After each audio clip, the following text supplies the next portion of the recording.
Chapter 49, Hunting in the Rain.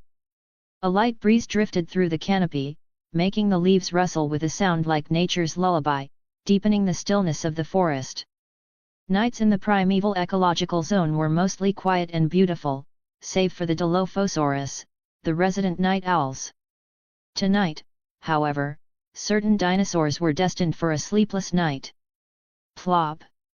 A pine cone fell onto the grass with a dull thud. The sound, like a sudden crack of a hunter's rifle, sent a ripple of agitation through the Triceratops herd below. Much like the Sinoceratops, they had formed a defensive circle, shielding their young within.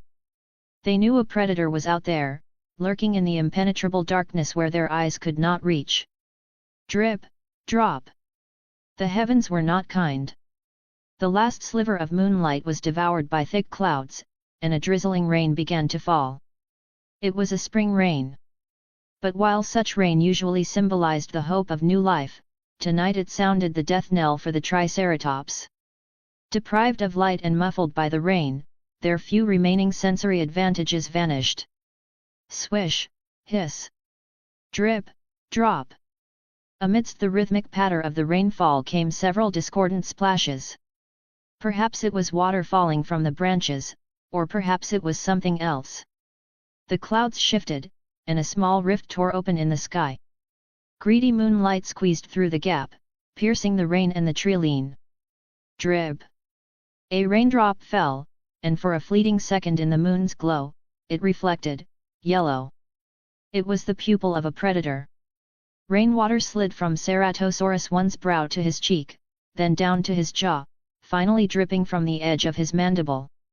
He sat crouched on the ground, as motionless as a statue. While a Ceratosaurus might not possess the superior night vision of a Dilophosaurus, it was enough for Ceratosaurus One to track the movements of the herd.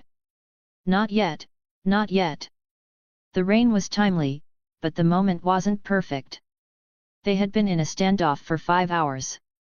For Ceratosaurus One, this wasn't merely a battle for survival, it was an unnecessary fight. In the dinosaur kingdom, males often hunt formidable prey to demonstrate the strength of their genetics to potential mates.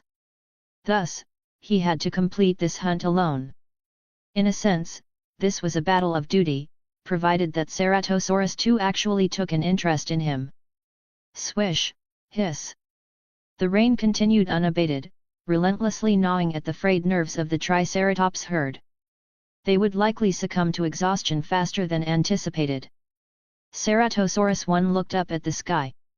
Seeing that the clouds had no intention of receding, he made a bold decision. He rested his head gently on the ground and closed his eyes, preparing for a shallow nap. The sound of the rain eventually grew sparse as a faint glimmer of dawn appeared on the horizon. Ceratosaurus One stood up, looking remarkably relaxed as he sauntered toward the herd. The Triceratops didn't dare lower their guard, even though a night of high tension had left them utterly spent. They had no retreat left. The juveniles in the center were so exhausted they were on the verge of collapsing. If the herd chose to flee now, the young would be as helpless as the plush dinosaur toys sold in the park's gift shops. Ceratosaurus One circled the defensive formation, occasionally snapping at the air to intimidate them.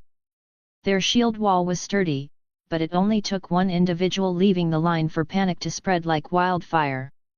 In a herd this large, there are always a few unlucky souls with neither mates nor offspring. Ceratosaurus One stopped and locked eyes with one such Triceratops. Fear was written plain across its face. Is it this one? Ceratosaurus One lunged with his jaws agape, aiming straight for the creature's flank. The Triceratops instinctively recoiled a few steps, then immediately lunged forward with a short trot, brandishing its massive horns to threaten the predator and close the gap in the line. No, not that one. Ceratosaurus One shifted his gaze to the next target. Before he could even test the next one, the Triceratops let out a panicked cry and turned to bolt. Immediately, a second followed, then a third. The defensive line disintegrated. The juveniles were left exposed, too exhausted to run. They were little more than stationary targets. Yet Ceratosaurus 1 didn't target the young. The sudden rain had provided him with many advantages, and with his energy fully restored, he wanted a real challenge. He wanted to test himself. Bypassing the juveniles, he singled out an older Triceratops lagging at the rear. The old bull had no choice, it turned to face the Ceratosaurus. As the younger ones scrambled past it, the silhouettes of its companions faded into the distance. It was alone. Ceratosaurus 1 was in no hurry. His condition was far superior to his prey's, finishing this was only a matter of time. The old Triceratops realized it was likely finished, but it prepared to make one last stand for its life. Its focus was pinned on Ceratosaurus 1. Suddenly, it noticed the predator lift its head to look behind the bull. "What's behind me?"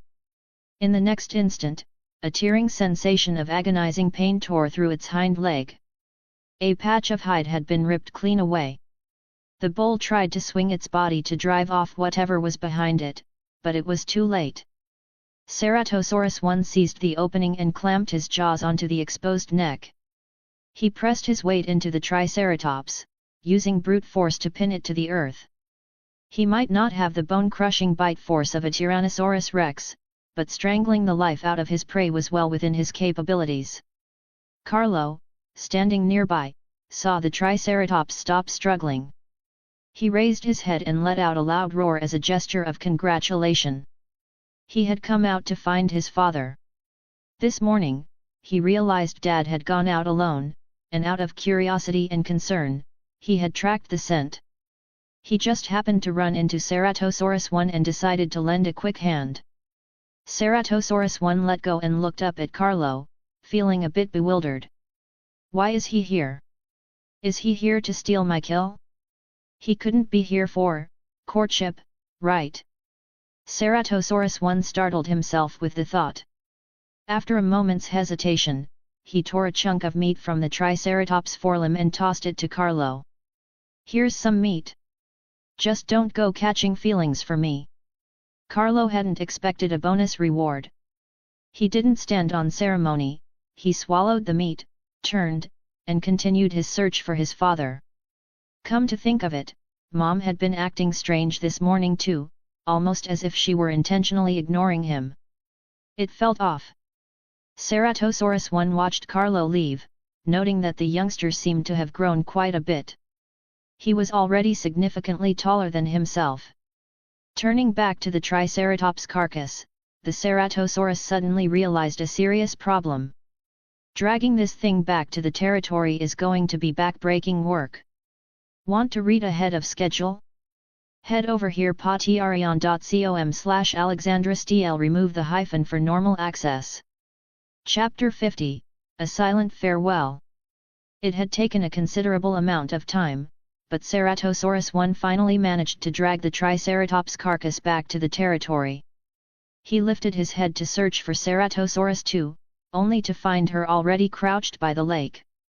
She looked as though she had been waiting for him for quite some time. Ceratosaurus 2 noticed the commotion and turned her head. She visibly froze for a moment. Clearly, she hadn't expected one to successfully bring down such massive prey. In truth, Ceratosaurus 1's hunt was a mere formality. Even if he had returned empty-handed, Ceratosaurus 2 would have accepted his courtship. During their month in the primeval ecological zone, their success rate in cooperative hunting might not have been high, but they had never once abandoned each other. A silent understanding had been forged in the hunt, creating an inseparable bond. She stood up and began walking toward Ceratosaurus 1. A novice at courtship, Ceratosaurus 1 felt a surge of panic, frantically trying to recall the proper steps in his mind. Next. I'm supposed to show off, right? But before he could act, he felt Ceratosaurus 2 gently nuzzle his cheek with her snout. Her warm breath brushed against him, leaving him feeling a strange, pleasant tingle both inside and out. Let's just get started. That was the signal transmitted from Ceratosaurus 2. Ceratosaurus 1 stood there awkwardly for a moment, watching Ceratosaurus 2 as she lay down and waited for him. He swallowed hard. Unlike the Ceratosaurus couple, the Drysaurus herd seemed to have no intention of breeding. Of course, it wasn't that they didn't want to, rather, their leader wouldn't allow it. The Alpha constantly patrolled the territory, driving away any companions attempting to mate. Food was scarce here, and bringing offspring into the world could lead to an immediate shortage. However, this behavior was a direct defiance of the laws of nature, and it quickly drew the ire of the younger individuals in the herd. But now was not the time for internal squabbles. A newly arrived, temperamental Pachycephalosaurus let out a low bellow at these strange dinosaurs, who were significantly taller than itself. Its voice was deep and resonant, sounding somewhat like the lowing of a cow. Even if the Drysaurus didn't recognize this species, they knew trouble had arrived. When these strangers first appeared a few days ago, they had immediately seized a large portion of the Drysaurus habitat. This was the true reason the Alpha had forbidden breeding. Their living space had been squeezed to the brink of non-existence. Even a cornered rat will bite, and the usually timid Drysaurus were no exception. The Alpha charged forward, rearing up on its hind legs and waving its forelimbs frantically in the air to intimidate the intruder. But the irritable Pachycephalosaurus wasn't having it. It lowered its head and delivered a direct ram to the other's stomach. The Drysaurus leader was knocked back several steps. Seeing that this interloper was refusing the easy way out, he decided to go all in. He battered the Pachycephalosaurus's head with his forepaws and even tried to bite with teeth meant for grinding leaves. While he couldn't easily draw blood, he could certainly inflict an intolerable amount of pain. However, this area was prime real estate for the Pachys, and they weren't about to back down either. Realizing the situation was escalating, other Pachycephalosaurus rushed in, beginning to ram the Drysaurus's hind legs. The rest of the Drysaurus herd moved to help, but their leader suddenly retreated. Can't win this. Fall back. Ultimately, the Drysaurus clan was driven out of the forest. The group led by the aggressive Pachycephalosaurus watched them leave, letting out triumphant roars. The Drysaurus Alpha looked back with a lingering sense of loss, but finally steeled his heart to lead his people away. But he soon realized the herd no longer intended to follow him. He called out, somewhat annoyed. A defiant roar erupted from the herd, a younger male. He was challenging the Alpha. Rebellion. It's a total rebellion. Incensed, the leader charged forward with raised forelimbs to pummel the challenger. But the younger male seemed indifferent to the blows and simply shoved the bipedal leader to the ground. It was only then that the leader, or rather, the former leader, realized how frail his body had become. When he looked up again, the new Alpha was already leading the herd away. They were all as thin and listless as he was. He picked himself up and followed at the back of the line, limping. Perhaps under human care, he could have used his large frame to bully his way to the top, but in the primeval ecological zone, his cowardly nature was laid bare. Carlo burst from the treeline and finally spotted his father. The elder Giganotosaurus was carrying a whole Parasaurolophus in his jaws, seemingly heading back toward the territory. A Parasaurolophus? Aren't they all staying by the Great Lake now? How did Dad catch one? Carlo approached, letting out a low chuff to ask why his father had gone hunting alone when they still had stockpiled meat. His father noticed Carlo's arrival and clearly faltered. He stood frozen for a long time, hesitating, but eventually chose to ignore Carlo and continued his trek back. Carlo felt something was wrong and hurried to walk shoulder to shoulder with him. It was only then he realized he was now as tall as his father. Though his head wasn't quite as large, his body appeared heavier and more robust. Had he really grown this much already? But why was his father ignoring him? Was it just because his mouth was full? Suddenly, his father stopped and dropped the Parasaurolophus. He lowered his massive head and gently nudged Carlo outward. It was light, and incredibly tender. He simply stood there, staring at Carlo, his jaws slightly parted as if he wanted to say something, but in the end, he remained silent. He lowered his head, picked up the prey, and continued toward the nesting grounds. This time, Carlo did not follow. Something was wrong, very wrong. Combining his father's behavior with how his mother had acted this morning, a suspicion suddenly surfaced in Carlo's mind. It was a suspicion that aligned perfectly with the laws of nature, but one he didn't want to believe. Much like golden eagle parents who drive their chicks from the nest once they reach maturity, Carlo's parents were likely preparing to evict him. Eagles did this because their offspring might otherwise drive them away or even kill them once they were fully grown. But Carlo would never hurt his parents. Besides, he wasn't even 6 months old yet. Carlo stood in place, thinking for a long time. It wasn't until the horizon began to glow with a deep red that he finally moved. Fine then. Let's put it to the test. He began to walk, but not toward the nesting grounds. He headed for the Great Lake. He would spend the night there. Want to read ahead of schedule? Head over here patreon.com/alexandrastl. Remove the hyphen for normal access. Chapter 51, After many days, the UI finally reappears. Research suggests that the Giganotosaurus possesses a unique social structure, vastly different from the organisms we previously understood that drive their near-adult offspring directly out of the habitat. A Giganotosaurus will drive its young out of the nesting site, yet still permit them to linger within the broader territory. Previously, we mentioned the distinction between a habitat and a territory. A habitat is where a creature sleeps and lives, think of it as a home. A territory? That is the creature's high-frequency activity range, more like a neighborhood. Often, only the weaker or more average Giganotosaurus individuals will establish a new habitat within the original territory. The stronger individuals are more inclined to venture beyond the borders to carve out entirely new territories and homes. And this particular Giganotosaurus is, evidently, strong enough. Note, the above content is fictional lore. In reality, research on Giganotosaurus is still scarce. Seriously, what do you mean there are only 3 incomplete skeletons? And one of them is just a tiny fragment of bone. Argentina, when are you finally going to dig up the rest of the gigas?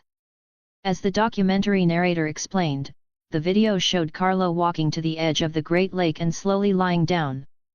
This is an incredibly difficult path. In the days to come, countless challenges await him. As the sun dipped below the horizon, the documentary gave Carlo one final close-up before fading to black. Difficult refers to expanding his territory into the herbivore's safe zone. Watching it on the live stream, the separation between the little Giga and his father was so sudden. I really didn't know what was happening for a second. Me too. The little guy was still acting like a kid, asking his dad a million questions, and then the next day he's on his own. My heart aches for him. Actually, I think you should feel bad for the herbivores. So far, the Giga's win-loss record is undefeated. Speaking of which, why hasn't the official site given the little Giga a name yet? Don't. The leading name for Ankylosaurus 3 was Grassy.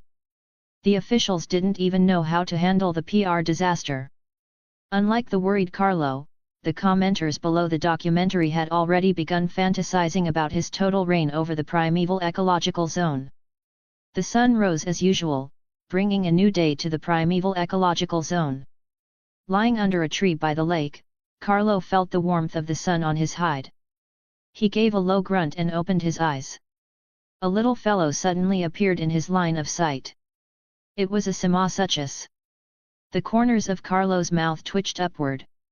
He gave a soft huff of air from his nostrils, startling the Samasuchus so much it scrambled to turn and flee. He remained prone, watching the creature retreat until it vanished completely, before lifting his head to scan his surroundings. There was no sign of mom or dad. The answer seemed obvious now. Name, Carlo. Family, Giganotosaurus carolinii. Available points, 98, grayed out. Health, 32,802.1/80,960. Stamina, 750/750. Oxygen, 510/510. Food, 10,500/10,600. Weight, 0/898. Melee damage, 180%. Torpidity, 0/143,800.5. But have I really grown up? Even he couldn't wrap his head around that question. This was perhaps the first time the information in his mind didn't quite match reality. Judging by his health pool, he was still just a child, right? Whatever. Better focus on what to do next. Well, the good news is, I have a very high food capacity. Though Carlo tried his best not to think about his parents, his gaze involuntarily drifted toward their old nesting grounds. Next. I'll go hunt a diplodocus. That'll secure a food source. And if Mom and Dad fail a hunt, they can just come and eat the carcass. Yet. That's the plan. The climate of Isla Nublar isn't actually ideal for a theme park. Tropical storms are frequent visitors. The last wave of dark clouds had barely cleared before the next arrived. The newly risen sun was swallowed by mist, causing the sky to darken prematurely. The carcass of Miss Diplodocus was no longer in its former glory. The skeleton was scattered across the ground, with only scraps of gristle clinging to the bone. Even so, it remained a paradise for the Compsognathus. Suddenly, as if sensing something, the Compys scattered in all directions, vanishing into the undergrowth. Carlo appeared, walking slowly toward the skeleton, or rather, the rack of bones. He offered a silent greeting to Miss Diplodocus in his heart. Gasp! Miss Diplodocus! Look at you! He tried to find her skull to have a proper chat, but he failed. Some scavenger had likely dragged it off. Sigh, forget it. Rest in peace, Miss Diplodocus. I'm going to go play with your kin now.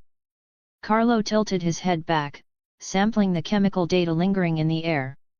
His sense of smell could now cover half the primeval ecological zone. He was basically a living radar. Rumble. Suddenly, lightning arced across the sky, followed immediately by a deafening roar of thunder. Carlo looked up and began to ponder. Will that lightning strike me directly? Did the humans install lightning rods nearby? Should I stay low to the ground? Rumble. Eek. A Diplodocus juvenile, startled by the noise, ducked beside its mother. The mother simply let out a lowing of reassurance and went back to eating nuts. They were back in the same nut grove as before. Though they had lost a companion here previously, there were only 2 groves of high-altitude nuts in the entire primeval ecological zone. One was by the Great Lake, occupied by the Brachiosaurus. The other was here. They had no choice. It was as if fate had intentionally placed them in harm's way. Rumble. The thunder rolled again. Aided by the flash of light streaking across the sky, the little Diplodocus seemed to spot something in the woods. It stopped eating and let out a sharp cry to its mother before running into the very center of the herd. It wasn't about to stick around out of curiosity. For its own safety, caution was the better part of valor. The mother Diplodocus watched her offspring's movements with confusion, but a prickle of unease washed over her. And she let out a high-pitched bellow, drawing the rest of her companions together. They huddled close, staring warily into the shadows. Ever since they had lost one of their own, they had become exceptionally cautious. Carlo emerged from the treeline with a sense of helplessness. This weather was just rotten luck. Even though he had activated his clumsy stealth, he had still been spotted. It was unavoidable, really, with black osteoderms covering his upper body and ash-gray skin. He wasn't exactly built for concealment. Looking at the Diplodocus herd already locked in their defensive formation, Carlo felt a twinge of frustration. Hunting these giants alone was going to be a nightmare. He moved a few steps closer. Crack! The Diplodocus nearest to him whipped its tail, lashing the grass in front of Carlo and sending a spray of green stalks flying. It was a clear warning. Carlo recalled the damage his mother had taken previously, then looked at his own health bar. A bold, reckless idea suddenly took root in his mind. Want to read ahead of schedule? Head over here patreon.com/AlexandraSTL. Remove the hyphen for normal access. Chapter 52, Lesson Learned, Mercy Pleaded. Carlo paid no mind to the Diplodocus's posturing. He strode forward, practically inviting the titan to lash out at him. Crack! The Diplodocus did not disappoint, delivering a stinging whip across Carlo's flank. He didn't flinch. He simply stood his ground, staring the herbivore down with cold, calculating eyes. Crack! Crack! Holy shit, we've got a masochist Giga over here. The comment suddenly flashed across the primeval ecological live stream. Suspected BDSM content? Reported. LOL. The Diplodocus on the perimeter lashed out several more times until its tail began to grow sluggish with fatigue. Seeing that its opponent remained utterly unfazed, a primal chill of terror began to seep into its heart. Herbivorous dinosaurs rely on defensive formations largely because they provide a hard counter to predators, allowing them to repel attackers through collective strength. If that deterrent ceases to function, what is the point of the formation? Seeing the attacks stop, Carlo pushed his luck and closed the distance further. Ah! That single cry from the lead Diplodocus sent a wave of panic surging through the herd. Crack! It lashed out again, but the strike lacked the conviction of the previous ones. Carlo brushed it off and kept coming. Ah! I'm so sorry, Giga-kun. I didn't mean to whip you, I swear. Look, can we still be friends? Friends? Friends taste good. Carlo's jaws clamped onto the Diplodocus's flank. His razor-sharp, shark-like teeth raked across the thick hide, leaving a series of jagged gnashed wounds that welled with blood. Ah! Bellowing in agony, the Diplodocus finally lost its nerve. The defensive line shattered as it bolted. Carlo was elated. He had been hesitant to kill it right there in the grove. If he turned the feeding ground into a slaughterhouse, the other Diplodocus might never return to eat. If the prey died out in the wilderness, however, it wouldn't matter. Once the first individual broke rank, the rest followed suit in a chaotic exodus. The ground groaned and trembled under the weight of the massive herbivores colliding with one another in their rush to escape. Carlo ignored the rest of them. He sauntered leisurely behind the original adult he had bitten, waiting for it to clear the immediate area. The Diplodocus felt a searing, burning pain in its abdomen. It knew Carlo was tailing it, but it had no choice but to run. Its only weapon had failed, stopping to fight was a death sentence.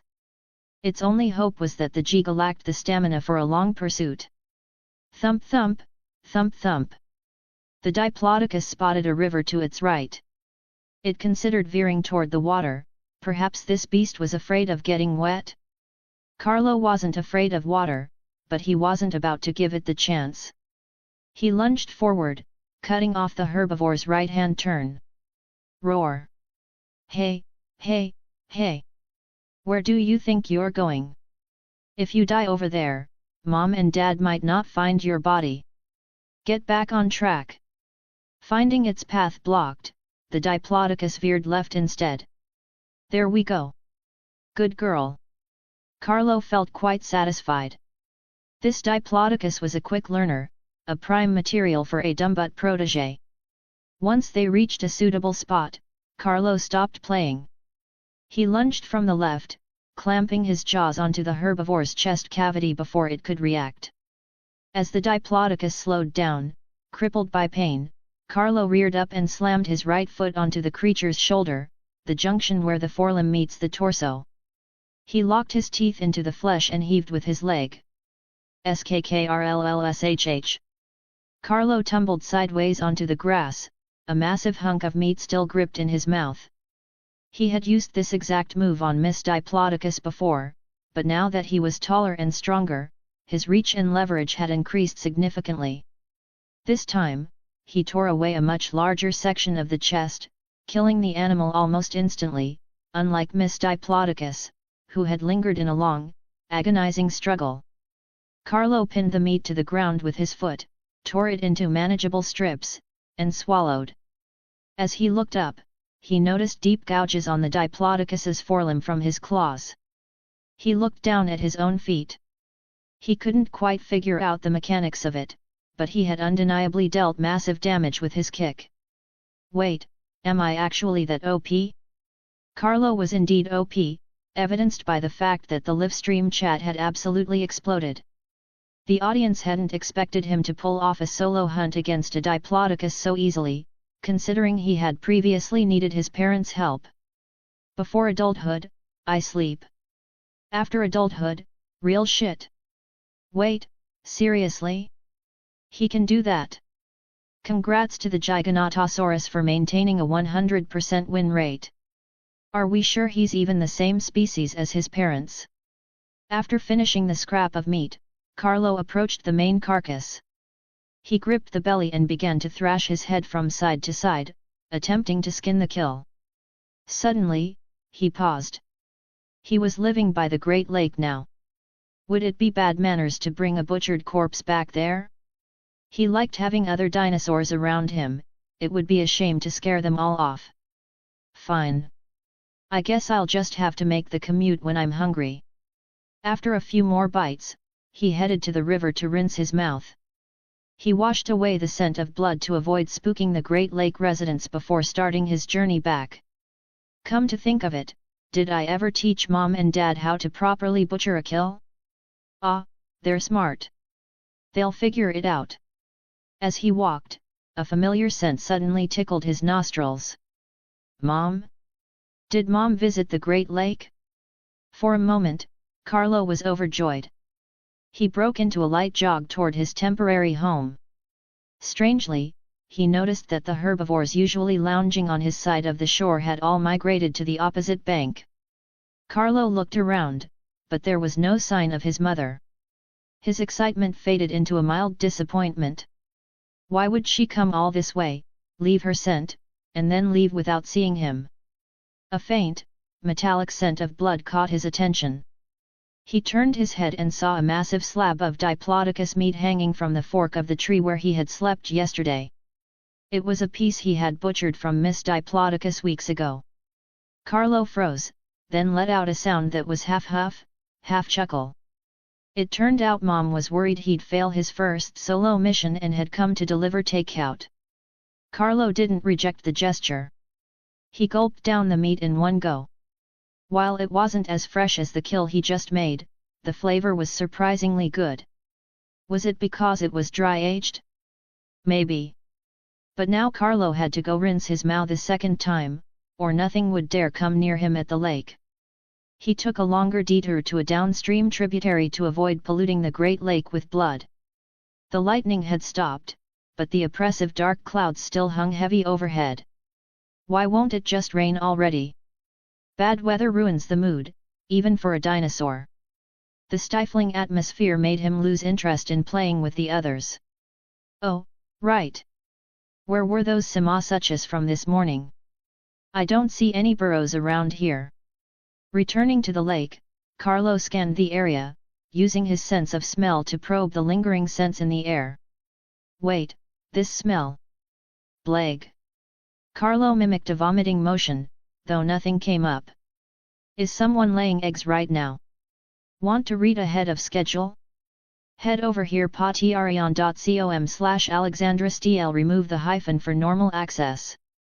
Chapter 53, No Admittance. Mini Theater. Parasaurolophus, laying eggs. Carlo. Parasaurolophus doctor, no family members allowed in here. Carlo, hey? I'm not a family member. Parasaurolophus doctor, then what are you doing in here? Carlo, I'm just curious. Parasaurolophus doctor, get out. End theater. Back in reality, Carlo was currently crouched on the ground, locked in a silent staring contest with a Parasaurolophus that had just finished laying its eggs and was now hunkered down by the nest. Beside him, a few brave Parasaurolophus were trying to nudge him away with their crests, but it was an exercise in futility. Carlo slowly lowered his massive head, wanting to get a better look at the eggs. Before he could get close, the mother Parasaurolophus sprawled across the nest, blocking his view. "Oh, come on, don't be like that. Just let me see your eggs, okay? I haven't seen any other dinosaur eggs yet." With surprising gentleness, Carlo nudged the mother aside. Having just finished the exhausting process of laying, she lacked the strength to resist and was unceremoniously rolled to one side. "Ah!" she cried out in alarm. 1, 2, 3, 4, 5. 5 eggs in total. Carlo suddenly drifted into a memory. There had been 5 eggs in his own nest, too, but he was the only one who had survived. "I hope these little guys hatch safely and grow up fast so I can eat them." Pfft, just kidding. Carlo was running a frantic internal monologue. In truth, if he actually watched these little Parasaurolophus grow up, he couldn't guarantee he'd have the heart to kill them later. Fortunately, Carlo had enough Diplodocus to keep him satisfied. The odds of him hunting these neighbors were slim. But then again, why were these Parasaurolophus nesting here? While this area had the vegetation they liked, it wasn't particularly abundant. Carlo shifted his gaze, looking at the other nests nearby. Most had a mother sitting atop them. If all these children were born safely, the food here certainly wouldn't be enough, and they'd be forced to forage much further away. Did they choose this place just because the Great Lake is safe? Though many Parasaurolophus had their eyes glued to Carlo, a few scouts stood out. Carlo followed their line of sight and spotted a group of ornithomimus watching from a distance. And their gaze was far from friendly. Looking at the ornithomimus and then back at the Parasaurolophus, Carlo suddenly understood. "So, you're all homeless, aren't you?" Homeless wasn't quite the right word. Whether it was the Parasaurolophus or the ornithomimus, neither had the power to choose their own habitat. Since other dinosaurs refused to cooperate with them, the Parasaurolophus were forced to the Great Lake. And what about the Parasaurolophus? They had driven out the ornithomimus, seizing the habitat that originally belonged to them. Carlo looked back at the nest in front of him. The mother Parasaurolophus hurriedly covered her eggs again, even though she knew it was a useless gesture against a predator his size. The corners of Carlo's mouth twitched upward. Luckily, he was the one with the power of choice. "Consider it a thank you for letting me see your eggs, Mama Para. I'll stay here with you guys for a while. At least, until these kids are born." He wouldn't interfere with the laws of nature or dictate who should live where. He would simply do as he pleased. Staying here would naturally deter the ornithomimus from launching a sneak attack, but if they truly found the courage to retaliate, Carlo wouldn't lift a finger to stop them either. That was part of the natural order. Carlo rested his head on the ground, less than 5 meters from the nearest nest, squinting his eyes for a nap. 2 Parasaurolophus continued to nudge him tirelessly, trying to evict him. But Carlo lay there like a total scoundrel, refusing to budge.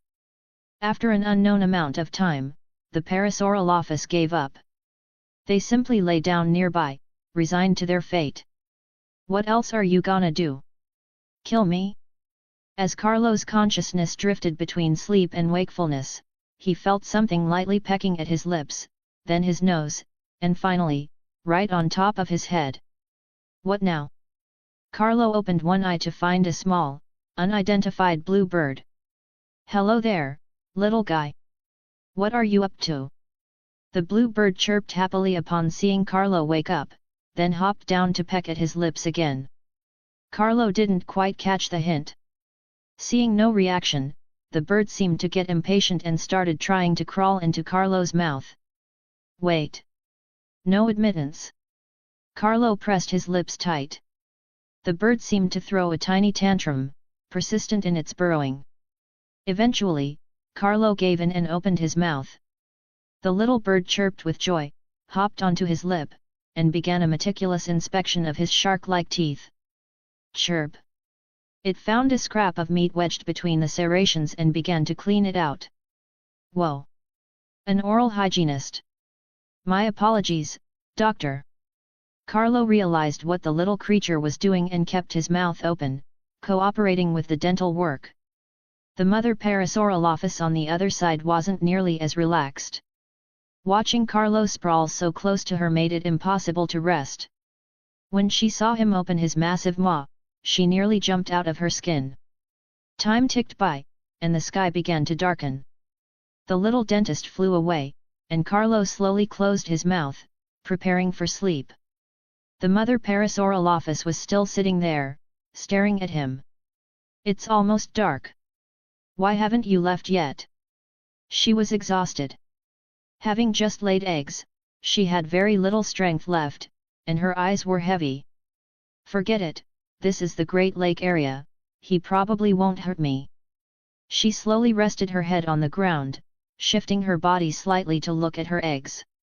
A tiny, visible smile touched her beak. It was a look of pure, unadulterated joy. No, something is wrong.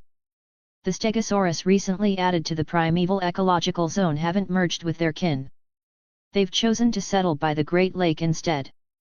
A monitor in a green uniform spoke up, quickly seconded by a colleague.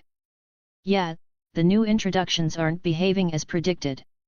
One Triceratops tried to join a herd but was driven out.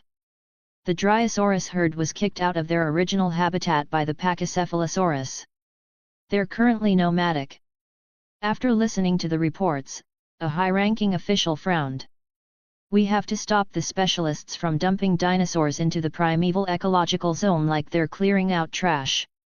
He looked up at the surveillance feed, watching Carlo coexisting peacefully with the Parasaurolophus. They're going to destroy the ecosystem here sooner or later. Want to read ahead of schedule? Head over here patreon.com/AlexandraSTL. Remove the hyphen for normal access. Chapter 54, the title was snatched away by Carlo. For some reason, the mother Parasaurolophus slept very peacefully today. The early morning sun failed to reach her. However, driven by concern for her unhatched young, she still woke up early. It was then that she realized why she hadn't felt the sunlight.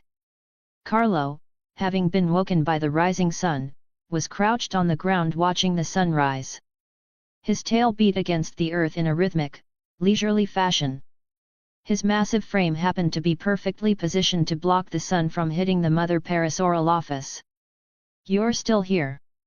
Noticing the movement, Carlo turned his head to look at the mother as she scrambled up. This time, she didn't rush to cover her eggs, seemingly resigned to the fact that Carlo had no intention of harming them. Aong! Carlo gave a low huff, his version of a good morning to his neighbor, scaring the poor thing half to death. Afterward, he faced forward again, watching the sun crest the horizon. Head up, good. Let's go. Owen raised his hand high, then brought it down, slapping the railing. Below him, the four velociraptors saw the signal and immediately shifted their focus, bolting side by side into the paddock's jungle. Clap, clap, clap. Masrani walked onto the catwalk, applauding. Impressive, Mr. Grady. Owen responded with a smile and shook his hand. I must apologize to you, Mr. Grady, Masrani said, his smile widening. Before meeting you, I didn't have high hopes for employees hired through connections. It seems I was wrong, you truly are an expert in animal behavior. You flatter me.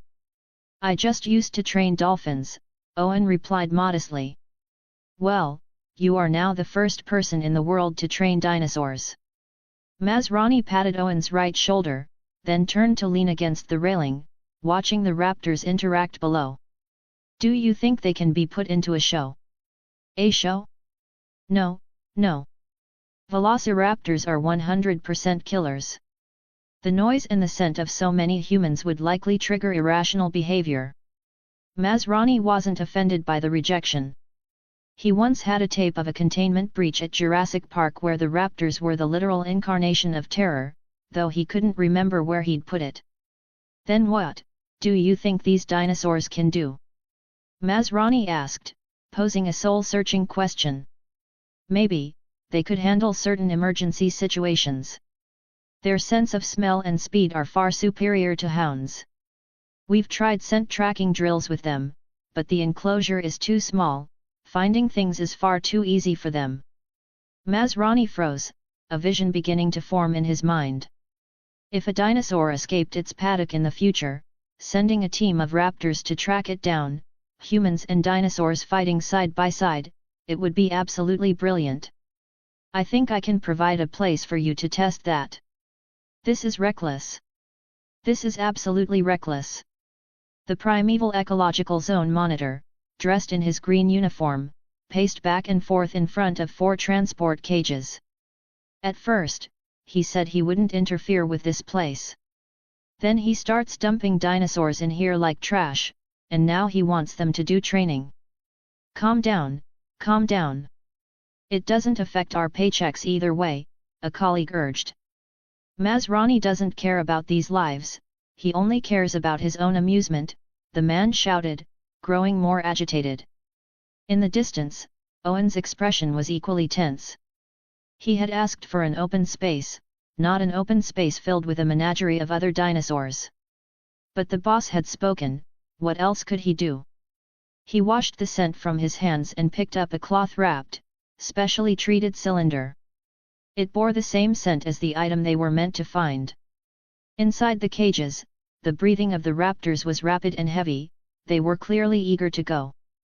Owen climbed into the passenger seat of a jeep, with Barry at the wheel. He picked up his radio. Everyone, get back to your vehicles and lock the doors. The predators are leaving the cages. Once everyone was clear, Barry turned to Owen. Are you ready? There are big guys in here that could wipe us out in a heartbeat. Owen took a deep breath and pressed the button in his hand. They can do this. AOUG. Led by Blue, the raptors burst from their cages. She scanned the surroundings once before leading her sisters into the heart of the primeval ecological zone. Barry floored the accelerator and spoke into the radio, they're in the zone. We're moving out. Blue sprinted at the front of the pack, leaping over fallen branches, her breath coming in sharp bursts as she filtered the air for the target scent. Echo and Delta followed a flank's length behind her to the left and right. They didn't need to track the scent, their job was to guard Blue's perimeter and relay her commands. Charlie was on the far right, slightly ahead of Delta's position, responsible for identifying other scents in the air and providing early warnings. What about the ecological live stream? We have to shut it down for the day. Tell them it's equipment maintenance, an ecological staff member at the back of the convoy said helplessly. AOUG. Charlie let out a sharp cry, heavy unknown scent ahead. Likely another creature's territory. Delta, positioned nearby, repeated the alarm to ensure Blue heard it. Blue received the intel and immediately issued the order. AOUG. Bypass it. Echo on the far left reacted instantly, slowing down to give her teammates space to pivot while ensuring Blue remained in the lead. Delta, acting as the messenger, turned to give a short huff to Charlie before accelerating to keep pace with Blue. They've found something. They're turning, Owen reported over the radio. Carlo stood on the plane, staring at a cylindrical object on the ground, lost in thought. It emitted a pungent, irritating odor. Any dinosaur with a sensitive nose would typically avoid it. But who was Carlo? He was a curiosity kitten in a 30-ton body. He had returned from a meal to find that something had visited his area and left this stinky object behind. Naturally, he had to investigate. Let's see what we have here. He lowered his head and sniffed intently. Human scent again? What are they up to now? Carlo gently picked up the cylinder in his jaws and headed back toward the Great Lake. He placed the object in the fork of a tree, then returned to the Parasaurolophus nesting site. He lay down, feigning sleep while secretly keeping a close watch on the cylinder. In the distance, the mother Parasaurolophus didn't even have time to finish chewing her mouth full of grass. She scrambled back to her nest and huddled over her eggs. Why is this guy back again? Noticing the commotion, Carlo lifted his head and gave her a gentle nudge on the flank, trying to tell her not to be so reactive. But the mother Parasaurolophus could never understand his intent, she only huddled over her eggs even tighter. Want to read ahead of schedule? Head over here patreon.com/AlexandraSTL. Remove the hyphen for normal access. Chapter 55, Don't Look at Me, I Didn't Do It. Owen, something's wrong. The raptors have changed course again. This direction, the Great Lake? Why would they head there? Owen set down the tablet, a prickle of unease washing over him. What's over there? A massive herd of herbivores. That is about as bad as it gets. And it seems that area is currently a Giganotosaurus territory. Owen. Owen's expression soured. He keyed his radio. Guys, get the tranquilizer rifles ready. For the raptors. For the Giganotosaurus. I'll handle the raptors. AOUK. Blue let out a sharp cry, her feet digging into the dirt as she skidded to a halt. The other three raptors immediately mirrored her. AOUK. Where is it? Charlie. AOUK. It's right here. Blue. AOUK. In the tree. Delta. As Delta's cry rang out, the four raptors looked up in unison toward the fork of a tree. They had located the target of their training exercise. AOUK. How do we get it? Echo. Before she could finish, Charlie lunged upward, hanging in the air for a fleeting second before gravity pulled him back down. Delta followed suit, but like Charlie, she caught nothing but air. How did that thing end up in a tree?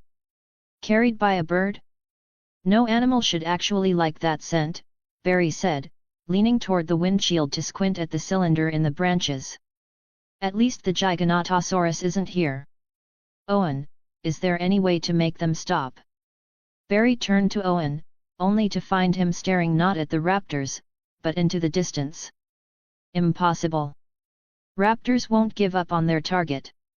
We either have to wait for them to get it themselves, or we help them. Owen's voice was heavy. Also, the Giganotosaurus is here. Owen watched with grim focus as Carlo lay prone in the distance. Fortunately, the beast seemed to be sleeping. But why is he living with a herd of Parasaurolophus? Owen was an animal behaviorist, not a biologist. In his downtime, he preferred diving and playing pool to watching the primeval ecological zone live streams, so the anomaly was lost on him. Whose car is that? Are they insane? Suddenly, a jeep appeared in his field of vision, heading straight toward the Giganotosaurus. Though they were moving slowly, there was no guarantee they wouldn't wake the predator. Who's in that car? Contact them, now. Owen looked at Barry, who was already on the radio. A response crackled through. Vehicle 4 copies. This is the Primeval Ecological Zone Monitoring Team. The Giganotosaurus's vitals look off, we're moving in to check on its status. They weren't lying. Most dinosaurs have strict circadian rhythms. A predator like Carlo sleeping for such an extended period could be a sign of exhaustion from illness. While the park didn't provide medical treatment for wild animals in the zone, they still had to verify the status of the population. Of all the times to pick, fine. Owen figured that since they were professionals, they knew what they were doing. He refocused on the raptors. Is this distance enough? Plenty, plenty.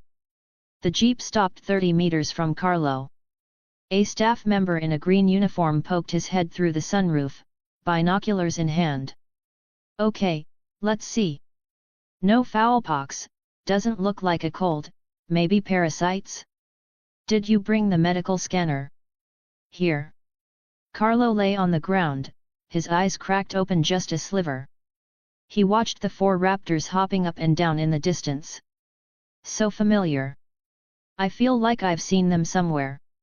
Suddenly, he saw the raptor with the blue stripes ram the tree trunk. She barked an order, and the other 3 began taking turns slamming into the wood. Wow, they're smart. Is the blue one the leader? Before long, the cylinder couldn't withstand the shaking and rolled out of the branches. A man in a jeep behind the raptors popped out of his sunroof, holding something to draw their attention. The raptors snarled at the vehicle. What's happening? Aren't they on the same side? The jeep sped off, and the raptors chased after it. They didn't look particularly friendly. How strange. But why are you still here? Carlo shifted his gaze back to the nearby jeep. A man there was holding something, a phone, maybe? He was waving it around, scanning Carlo repeatedly. Don't look at me. I didn't do it. That stinky thing was in the tree when I got here. That's weird, the scanner shows no issues. So why does this Giganotosaurus look so sluggish? The technician tapped the device, suspecting a malfunction. Is it possible the guy is just faking it? The voice from inside the car made the man on the roof freeze. He looked up and saw Carlo's eyes wide open, staring right back at him. Gulp. He swallowed hard. Seeing Carlo starting to stand up, he frantically signaled his partner. Go. Go. Drive. In their panic, they completely forgot that the Great Lake was technically the safest place to stay. Their flight immediately triggered Carlo's predatory drive. Well, I was bored anyway. Thump, thump, thump. Carlo managed the distance perfectly, keeping just close enough to keep their survival instincts, and heart rates, at a frantic 200 bpm. Owen had just managed to use some clever positioning to lure the raptors back into their transport cages. Don't ever do anything that dangerous again, Barry warned, still shaken by Owen using himself as live bait. Got it. Wait, what's that? Static hissed over the radio, followed by frantic shouting. Get the gate ready. Close the gate. Now. Roar. Screams and a dinosaur's roar blurred together. Owen and Barry locked eyes and scrambled into their jeep, locking the doors and hitting the gate controls. Close it. Close it. The alarm lights flashed, and the massive gate began to slide shut. There was still no sign of the monitoring jeep. Just as the gap was about to vanish, the vehicle burst through. It clipped the edge of the gate, its side mirror flying off as it fishtailed and flipped onto its side outside the perimeter. Through the narrowing gap, Owen could just make out the form of the Giganotosaurus. Carlo's timing was perfect, he stopped just inches short of the gate. If he had actually slammed into it, it would have been a mess to clean up. Carlo stood at the threshold, observing his surroundings. This wasn't the gate where Bob had accidentally entered the park. Just how many gates does this place have? He looked at the forest to his side. A forest he knew well. Wait, Mom and Dad's place is really close to here. Should I go take a peek? Carlo activated his clumsy stealth, creeping through the undergrowth. This was familiar territory. Every tree and bush felt right, filled with scents that made his dinosaur heart settle. Before long, a clearing appeared. He didn't see Mom, but he saw Dad sleeping next to a nest. A nest. Carlo felt a jolt of excitement. Am I going to have brothers and sisters? He suppressed his joy, staying deep in his stealth mode, and continued searching for Mom. But very quickly, his attention was snatched away by a treasure. His treasure. His very first trophy, the Triceratops skull. Mom returned to the nesting site from the small lake. She adjusted some loose leaves on the nest and then looked toward a nearby tree, Carlo's favorite tree. But Carlo wasn't there. And neither was the Triceratops skull. Want to read ahead of schedule? Head over here patreon.com/AlexandraSTL. Remove the hyphen for normal access. Chapter 56, The Gathering Storm. 2 months later. Name, Carlo. Species, Giganotosaurus carolinii. Available points, 136, grayed out. Health, 40,562.0/80,960. Stamina, 750/750. Oxygen, 510/510. Food, 10,590/10,600. Weight, 0/898. Melee damage, 180%. Torpidity, 0/143,800.5. Carlo wore a serious expression, staring at the UI panel before him as if weighing a monumental decision. Beside him, several Parasaurolophus hatchlings were tumbling and playing. Although the mother Parasaurolophus had grown accustomed to his presence, she still watched him with a lingering wariness. It was an awkward vibe, much like a mother keeping a sharp eye on an ex-husband who had dropped by to visit the kids. As for Carlo, he paid no mind to the noisy little duckbills, despite his original plan to leave the moment they hatched. He had assumed he wouldn't like children, but as it turned out, he didn't hate dinosaur youngsters, so he stayed. He wondered how his own younger siblings were doing. A month ago, a family notification had popped up on his UI, 3 more Giganotosaurus had been born.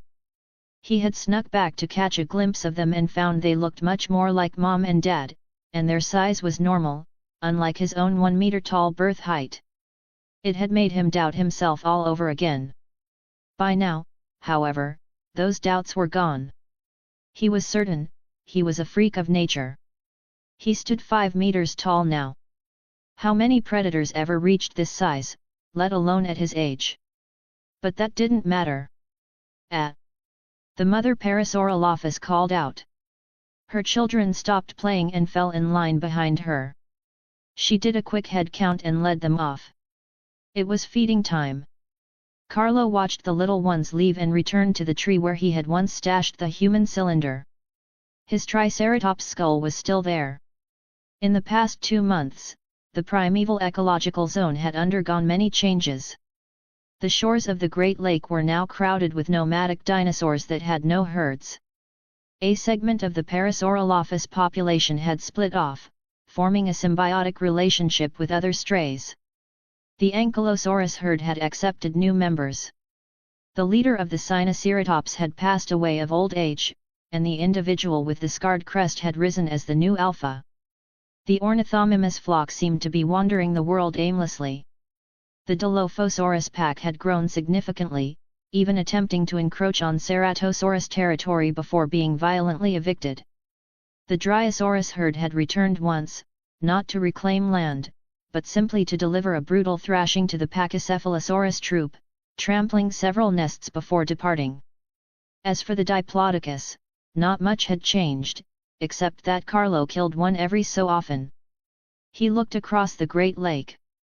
The Brachiosaurus family watched him from the opposite bank. They had added 2 new members of their own. Because Carlo was now a credible threat to them, they were exceptionally vigilant whenever he was near. Wait, why is it that I used to see stray trikes by the lake, but they've all vanished lately? Any ideas, Mr. Stegosaurus? Carlo looked at a Stegosaurus drinking nearby. The herbivore ignored him completely. Resigned, Carlo went back to gnawing on his Triceratops skull. Family, Giganotosaurus carolinii. Generation 2A, Carlo. Generation 2B, Katiusha, eldest sister, Carl, second brother, Kafka, third sister. Carlo had come up with these names himself. He knew he wasn't great at naming things, but seeing the name slots blank on his UI was driving his OCD crazy. The eldest of the new brood was Katiusha. She was a mischievous thing who had snuck out of the territory once to meet Carlo. He named her Katiusha because of her high aggression. The second was Carl, perhaps because he wasn't as big as his sister, he was incredibly obedient and steady. Carlo named him Carl, meaning man, hoping he'd toughen up soon. The third was Kafka. Well, she was a bit of a slacker. She loved lying still for hours, yet ironically, she was the largest of the 3. It proved the old adage, rest well after a meal, and you'll live to 100. Ayo! A small head popped out of the bushes. It was Katiusha. Ever since she'd met Carlo, she loved seeking him out.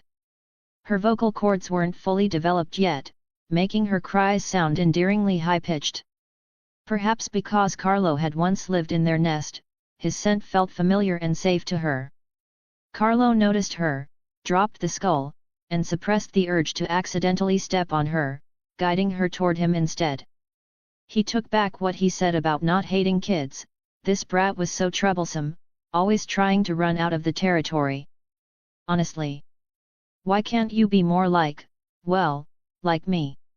Or your siblings? They actually like staying home. Katiusha crawled into the hollow of the Triceratops' skull, her little head poking out through one of the eye sockets. Ayo! I beat my stupid siblings again today. Their reactions are so slow. Carlo crouched down, watching the tiny creature inside the bone, and huffed a reply. Impressive. Want to see if you can beat me? No. The corners of Carlo's mouth turned up. In this entire zone, his siblings were the only ones who could truly understand him. Playing with other dinosaurs usually felt like a solo game. Sunlight filtered through the leaves, dappling Carlo's hide. He looked up toward the Brachiosaurus bathing in the distance. Katiusha shifted to the other eye socket and followed his gaze. Ayo! Can you beat them? Roar! Yes! Katiusha's small eyes widened in shock, then clouded with confusion. Then why don't you go knock them down? This is your territory, isn't it? Because there's no need. Katiusha tilted her head, still not getting it. But why would you let other dinosaurs live in your territory? Because, it's your territory. Carlo countered playfully. Then should I drive you away, too? This is my territory. No, she chirped. This was the only place she could sneak off to play, everywhere else was either dangerous or boring. Why not? Because we're family. And if you drive me away, I'll have nowhere to go. Exactly, and neither would they. Hey! Katiusha was more baffled than ever. Her little brain was turning to mush under the weight of Carlo's human logic. If I drive them away, they have nowhere to go.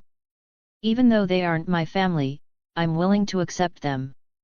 Across the lake, a Brachiosaurus calf sucked up a mouthful of water and sprayed its parents, prompting a chorus of low bellows. Brat! Carlo looked away from the distance and back at the dazed Katiusha inside the skull. So, you need to protect your family, okay? Don't let them become homeless. Katiusha couldn't track how the topic had shifted so fast.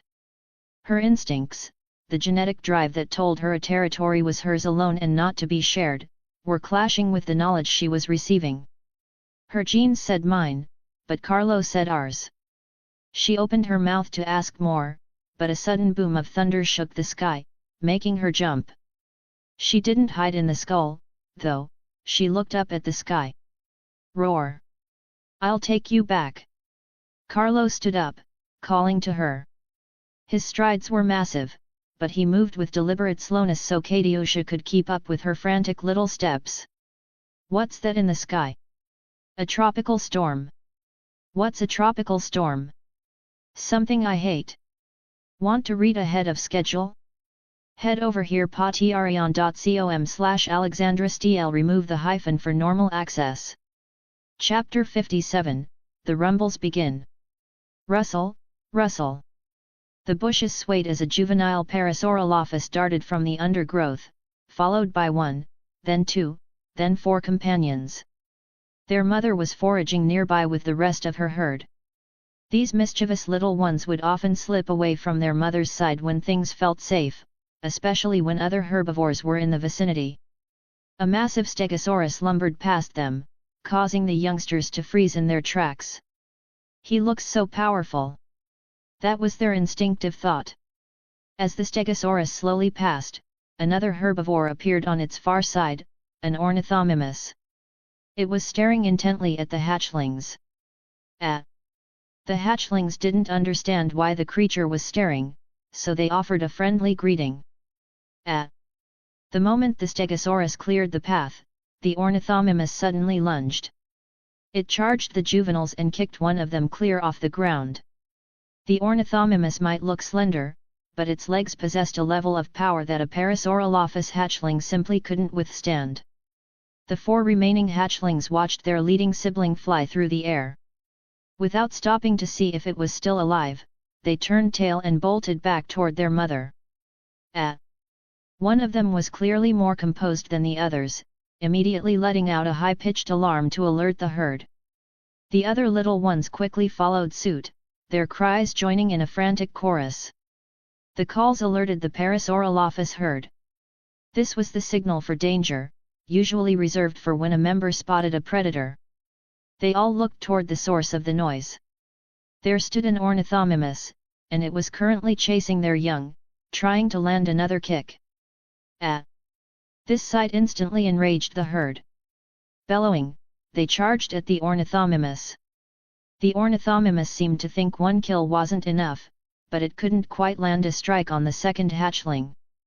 Getting tunnel vision, it obsessively pursued the small fry, completely failing to notice the approaching wall of angry Parasaurolophus.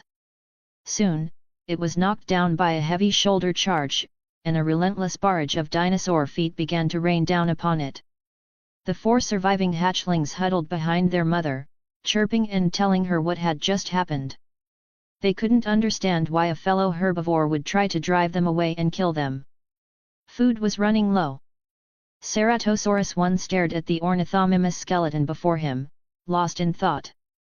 Several more skeletons were piled nearby, creating a rather macabre sight. A scar from a chemical burn marked his snout, an injury sustained while driving off the Dilophosaurus pack. The spit from one of those little poison dogs had nearly hit his eye. Luckily, the creature's aim hadn't been great. Ayo! A juvenile Ceratosaurus darted out from behind Ceratosaurus 1, weaving between its father's legs to search for scraps of meat on the skeletons. Roar! Ceratosaurus 2 let out a soft huff as she stepped up beside Ceratosaurus 1, another juvenile trailing behind her. The Cerato pair shared a sweet, brief nuzzle before one gave a low growl to explain the situation. The food was gone. The Ornithomimus had all left this region. Ceratosaurus 2 was silent for a moment before hesitatingly asking, "Did you check the Cross River Channel? There's still a Diplodocus carcass there." One gave a decisive, submissive rumble. "I don't dare." Back when Carlo was their size, he and Ceratosaurus 2 could still manage to act alongside him. But now that the guy was nearly twice their height, trying to play together felt like a death wish. In the past, if he tried to make them do something, they could at least resist. Now, he could treat them like chew toys with zero effort. Rumble! A flash of lightning streaked across the sky, sending the young Ceratosaurus scurrying beneath their parents. A spark of inspiration hit Ceratosaurus 2. Their children were terrified of the flashes in the sky, which meant they wouldn't wander off. They could leave the young safely in the territory and go hunting together, as their success rate would be much higher as a pair. She led her children to a small earthen mound with a hole just large enough for the 2 juveniles to crawl into. This was their nest. After escorting Katiusha back to her parents' territory, Carlo returned to the Great Lake. This time, he didn't lie down under the tree.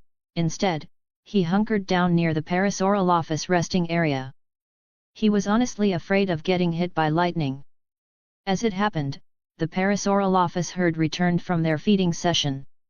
They seemed to have reached a point where they could treat Carlo as a fixture of the landscape, naturally finding their spots to settle down around him. 1, 2, 3, 4, wait, one's missing? He tilted his head slightly to look at the mother Parasaurolophus. From her guilty expression, the look of a divorced mom who failed to look after the kids but still brought the survivors to see their ex-husband, Carlo understood roughly what had happened. Unfortunately, there was nothing he could do now. The 4 little ones played in front of Carlo, chirping at him as if they were venting their grievances. Carlo couldn't understand them, but he stayed by the little cuties in silence. Perhaps their logic was simple: Carlo eats meat, the ornithomimus eats plants. Since the meat eater eats the plant eater, maybe Carlo could just eat all the ornithomimus for them. Suddenly, Carlo's biological radar, which now spanned the entire primeval ecological zone, detected something. He sat up straight, tilting his head to carefully analyze the scents in the air. They're moving more dinosaurs in. The experts were clever. As long as they fired any employees who expressed dissatisfaction, they could do whatever they wanted. But not this time. There are things that aren't bound by the restrictions of so-called experts. With his biological radar, Carlo knew the state of the primeval ecological zone better than anyone. He knew the carrying capacity had reached its limit, and he wasn't about to let these experts have their way. What do you think my home is? A trash can? Dark clouds gathered overhead as if the sky might weep at any moment. Lightning flickered, but it did nothing to dampen the enthusiasm of the dinosaur lovers. This is amazing. We're so close to them. Brooklyn. Trailing behind a herd of herbivores being moved into the primeval ecological zone were 3 gyrospheres in a vehicle that looked like a cross between a jeep and a pickup truck. These weren't the staff members herding the dinosaurs. Used to be cool? You're making Jurassic World boring. Inside one of the 2-seater gyrospheres, Brooklyn ignored Darius's awe. She was looking at the comments on her phone, looking a bit dejected. She wasn't exactly a dinosaur enthusiast, though she was only a teenager. She was already a major influencer with a massive following and product endorsements, aiming to become a full-fledged celebrity. Unfortunately, the videos she had recorded so far at Camp Cretaceous hadn't resonated with her fans, causing her engagement to drop significantly. Darius felt a bit awkward. Riding in a vehicle with someone you don't know well often leads to these moments. Seeing how upset she looked, he figured he should try to distract her and help her relax. Want to read ahead of schedule? Head over here patreon.com/AlexandraSTL. Remove the hyphen for normal access. Chapter 58, No More Dinosaurs. Roxy here. Roxy, the lead counselor for Camp Cretaceous, answered the radio mounted on the dashboard of their rugged transport vehicle. Bring the kids back. Repeat, weather conditions. Bring the kids back now. Roxy leaned out slightly to glance at the sky. It was indeed heavy with dark clouds, but it hadn't reached the point of cancelling activities yet. No emergencies, right? None. The voice on the other end belonged to a worker herding the dinosaurs up ahead, but it was trembling. He sounded anything but fine. She traded a look with her assistant, Dave, in the passenger seat. Both saw the same flicker of worry. Putting the safety of the kids first, she floored it, pulling ahead to intercept the gyrospheres. Dave smoothly opened the door, without stepping out, and stood up to lean out of the cabin. He forced a wide, cheery grin for the kids. Hey, everyone! Change of plans. Storm's rolling in, so we're heading back to camp. Fun, right? As he spoke, he kept glancing nervously toward the dinosaur herd, watching for any sign of a sudden outbreak. Ah, man! Are you serious? The teenagers stepped out of their gyrospheres, voicing their loud complaints. Dave, struggling to manage the crowd, could only mutter vaguely, hey! Don't blame me, blame the storm. A little rain isn't going to stop us, is it? Darius, the resident dinosaur enthusiast, wasn't about to give up his chance for a close encounter. He stepped forward to plead his case. When are we ever going to get another chance to drive alongside a herd? His voice was soft, carrying the weight of a dream slipping through his fingers. Sorry, not this time, Dave said, uncharacteristically firm. But Dave, I believe that under your and Roxy's brilliant leadership, this is not up for negotiation. Darius tried to push further, but Roxy leaned forward from behind Dave, her face calm but her tone final, killing his hopes instantly. She glanced at the radio, still worried about the ground team. She took a deep breath and addressed the group. I want you to drive these gyrospheres back to camp. We can come back out tomorrow. Dave and I have other work to attend to. Stay at camp, stay out of trouble. Understand? Fine, Darius sighed, dejectedly climbing back into his seat. Roxy exhaled. Being the bad guy in the eyes of kids was never easy. Once Dave shut the door, she slammed the car into gear to follow the herd. Picking up the radio, she asked. Kids are safe. Tell me what's happening. I'm coming to extract you. A moment later, the reply crackled through. Threat level 3. Dinosaur asset out of containment. Roxy visibly stiffened. Threat level 3 was a terrifying phrase, especially within the context of the primeval ecological zone. Which level 3? A herbivore, she asked, desperate for a better answer. Asset 3, the Giganotosaurus. He's breached the gate. No casualties yet, but he's heading straight for the herd. Helicopter support has been requested. The voice on the radio shook. So did Roxy's hand on the steering wheel. Teenagers are naturally rebellious, they often act without considering the consequences. Come on, guys. Are we really just going to go back? We could follow from a distance, just a peek. It'll be fine, Darius urged. You heard Roxy. Cool it, Brooklyn said, her eyes never leaving her phone screen. Ahem. I don't think there's anything in Jurassic World more viral than a close encounter. Your followers might love it, Darius said, expertly hitting her weak spot. Brooklyn stopped typing. Her eyes lit up as she looked at Darius. Everything was understood without a word. You're going to follow them? I don't think that's a good idea, Sammy warned from another gyrosphere. Coming from a ranch, she knew how dangerous spooked animals could be. Roxy's order to retreat meant something was wrong with the livestock. But Yasmina, her co-pilot and an adrenaline-loving athlete, made the choice for her, following Darius without hesitation. In the final gyrosphere, Ben, a delicate soul, tried to refuse his thrill-seeking partner, Kenji. No. Don't even think about it. I am absolutely not. Great, I'm driving. Kenji didn't wait for him to finish, grabbing the stick and following Darius's lead. Why have they stopped? Dave asked, looking at the stalled herd with growing anxiety. The plan was to pivot the dinosaurs away from the incoming threat. Because he's here, Roxy said, her face pale. Roar. The next moment, a roar pierced the sky, drowning out the thunder. The herbivores were paralyzed with fear.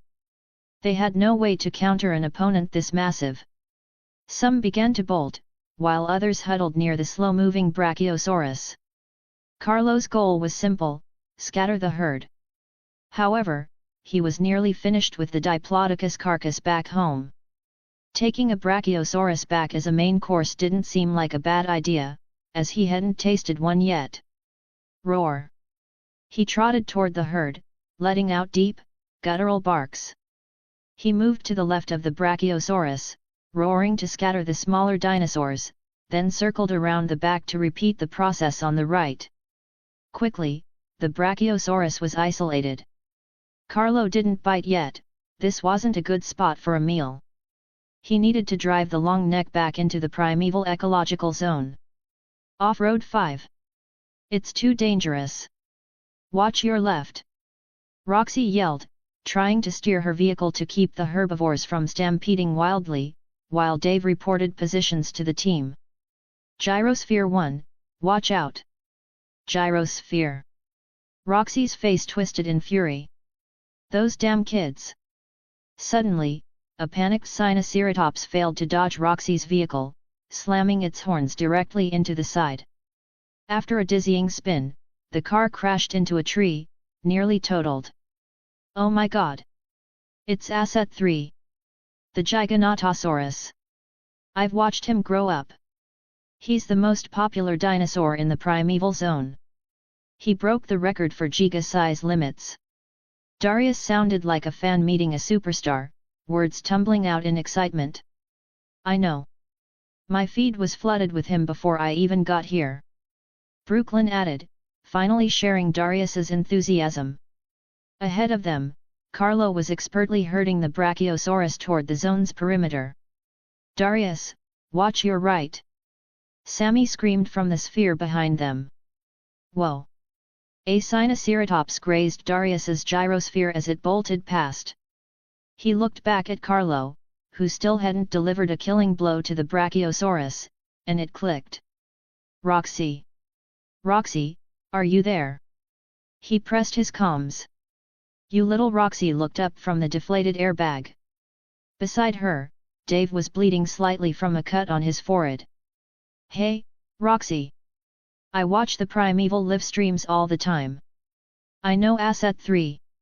He likes to drive prey to a specific spot before the kill. I think he's trying to herd that Brachiosaurus back into the zone. Roxy ripped away the airbag, watching the chaos around her. They couldn't keep this up. If the Giga really wanted to go home, that was the best case scenario. You brat! I'm trusting you one last time. She grabbed the fallen radio and switched channels. This is Camp Cretaceous. Asset 3 is returning to the primeval ecological zone. Open the gate. Are you sure? Do you want him staying out here? There was a moment of silence, followed by the heavy mechanical groan of the gate opening. I hope you're right. Carlo had been wondering how he was going to get the Brachiosaurus through the gate, but the humans were surprisingly perceptive. They opened it right up for him. Very polite. Whir. A helicopter finally arrived on the scene, its crew looking down at the wreckage in disbelief. Good God! Do we dart him? A burly, muscular man with a sniper rifle asked the pilot. No. The Giganotosaurus is already back in his paddock. The rest are just herbivores. We secure the survivors first, then sedate the strays. Want to read ahead of schedule? Head over here patreon.com/AlexandraSTL. Remove the hyphen for normal access. Chapter 59, Forest Fire. Alright, you're all set. Thank you. The helicopter sat on a stretch of lawn as medical personnel finished bandaging Dave's wounds. Thwack! Not far away, a member of the herding crew threw a punch straight into the face of a gate technician.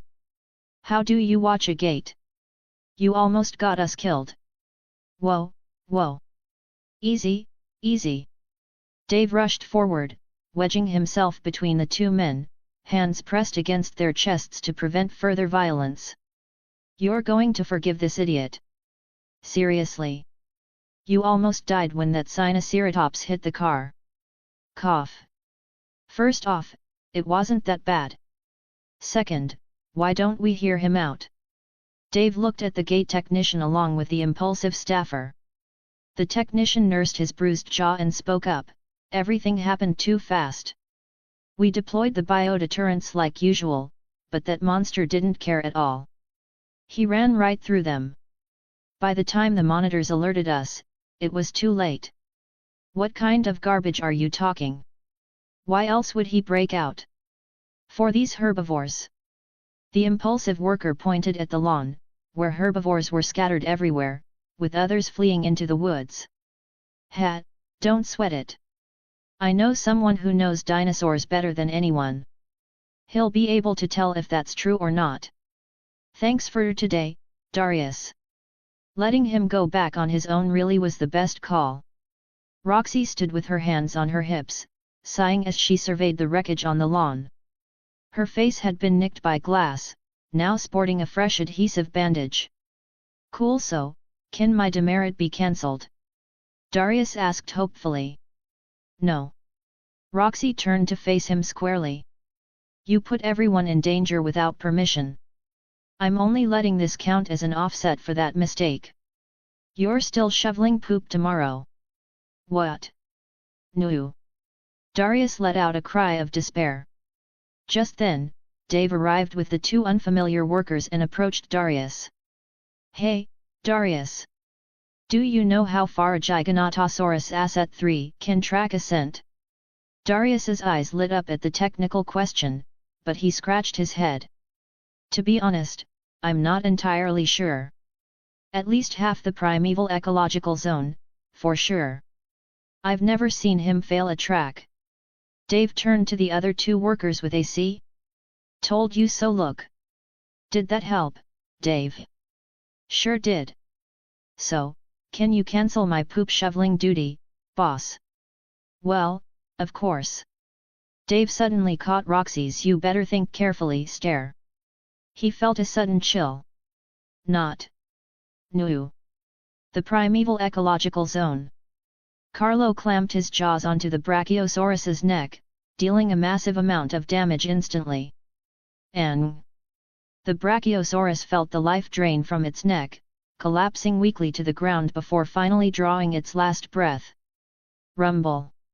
Lightning flashed across the sky again. I wonder if standing brachiosaurs act like lightning rods? Carlo couldn't help but wonder. Sensing something, he raised his head and glanced toward a thicket. Although they were well hidden, they couldn't escape Carlo's biological radar. It was the Ceratosaurus pair. Why aren't they coming out? Are they waiting for me to finish eating? Carlo thought for a moment, stepped on the carcass, and gripped one of the front limbs from the side, pulling with all his might. He failed.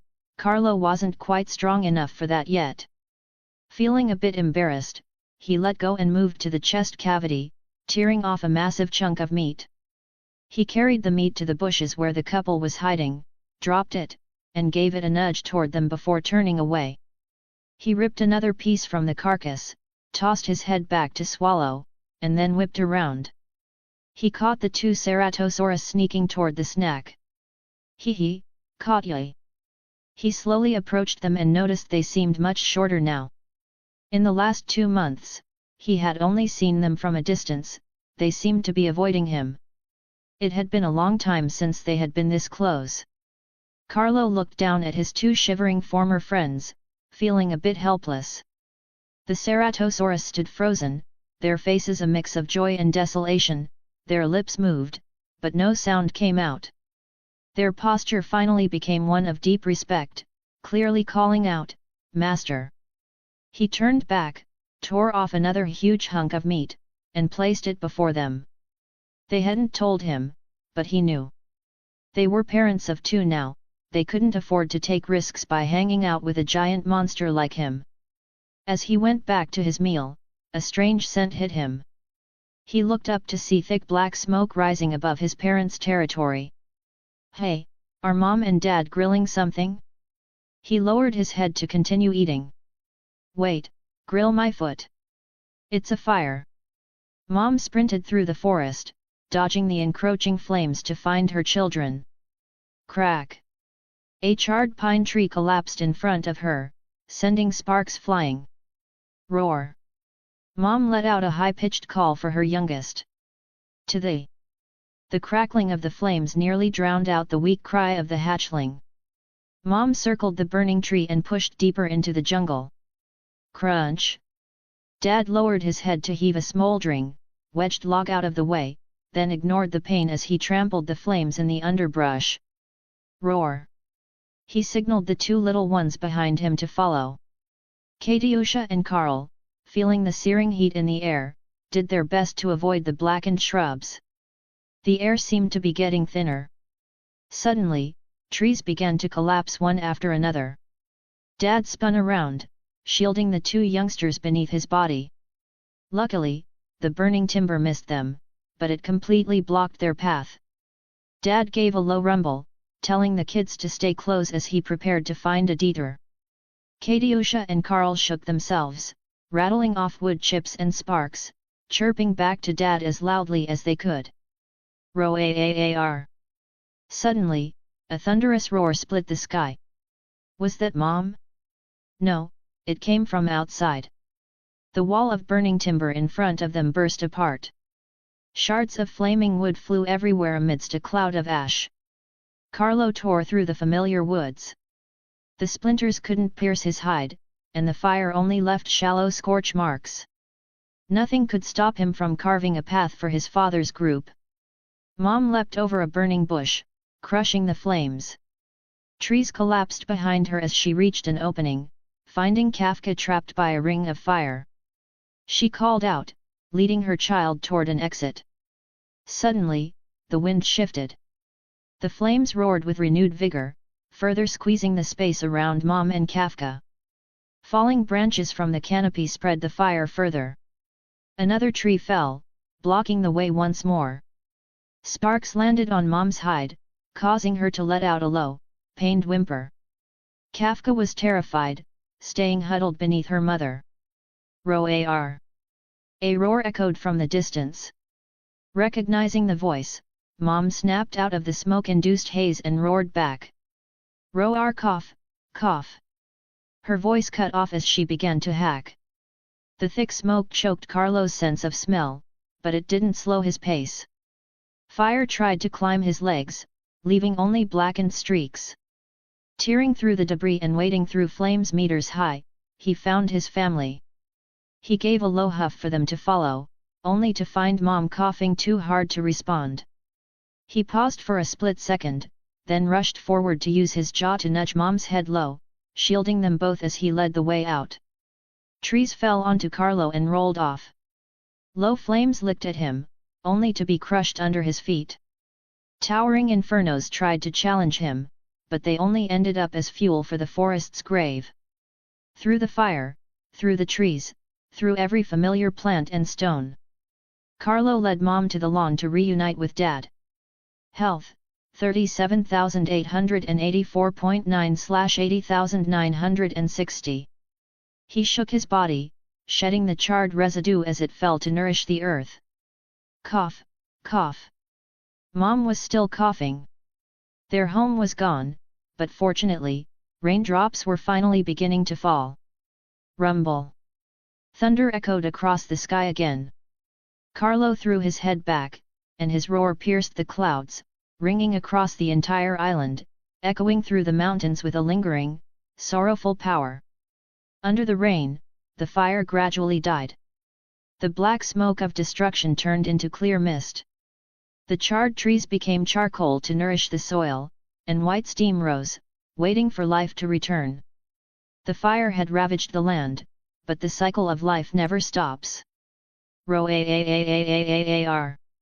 An angry roar echoed through the mountain forests, causing every living creature to lower its head and tense its body. A dense screen of green leaves tilted upward as a sharp claw left a deep gouge on a wall. End of Volume 1. Primal Love ARK. Chapter 60, A Peaceful Daily Routine? Note, to fix the author's mistake, Zooconceratops will now be called Sinoceratops. Life perseveres beneath the catastrophe.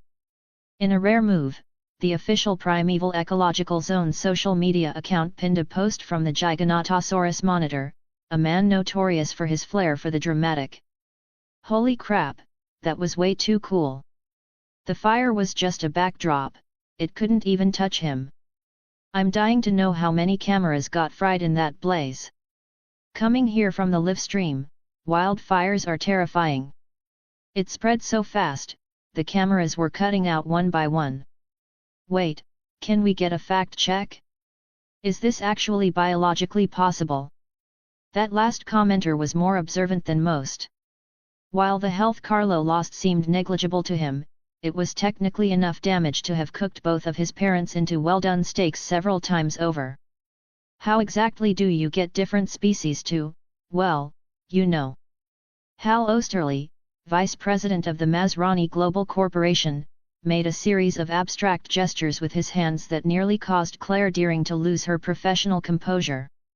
She had clearly stated there had been a major breakthrough in genetic engineering, yet this genius actually thought they were successfully crossbreeding different species the old-fashioned way. Inside the underground labs of the Innovation Center, Claire was leading 3 executives on a tour. Her goal: secure sponsorships for the sub-adult Indominus Rex and fund a larger, more secure paddock for public display. The Indominus wasn't bred, she was designed. Dr. Henry Wu, who happened to be inspecting the lab, was drawn over by the vice president's enlightened remarks and stepped in to bail Claire out. It was painfully obvious this man had no idea what he was actually sponsoring. She will be 50 feet long when fully grown, bigger than the T-Rex. Dr. Wu continued as he paced toward the group. To ensure these laymen understood the scale, he added a pointed comparison.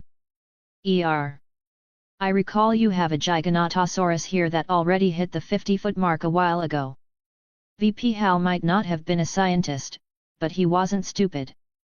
Only record-breaking dinosaurs moved tickets. Then why didn't you just add Giganotosaurus DNA to her?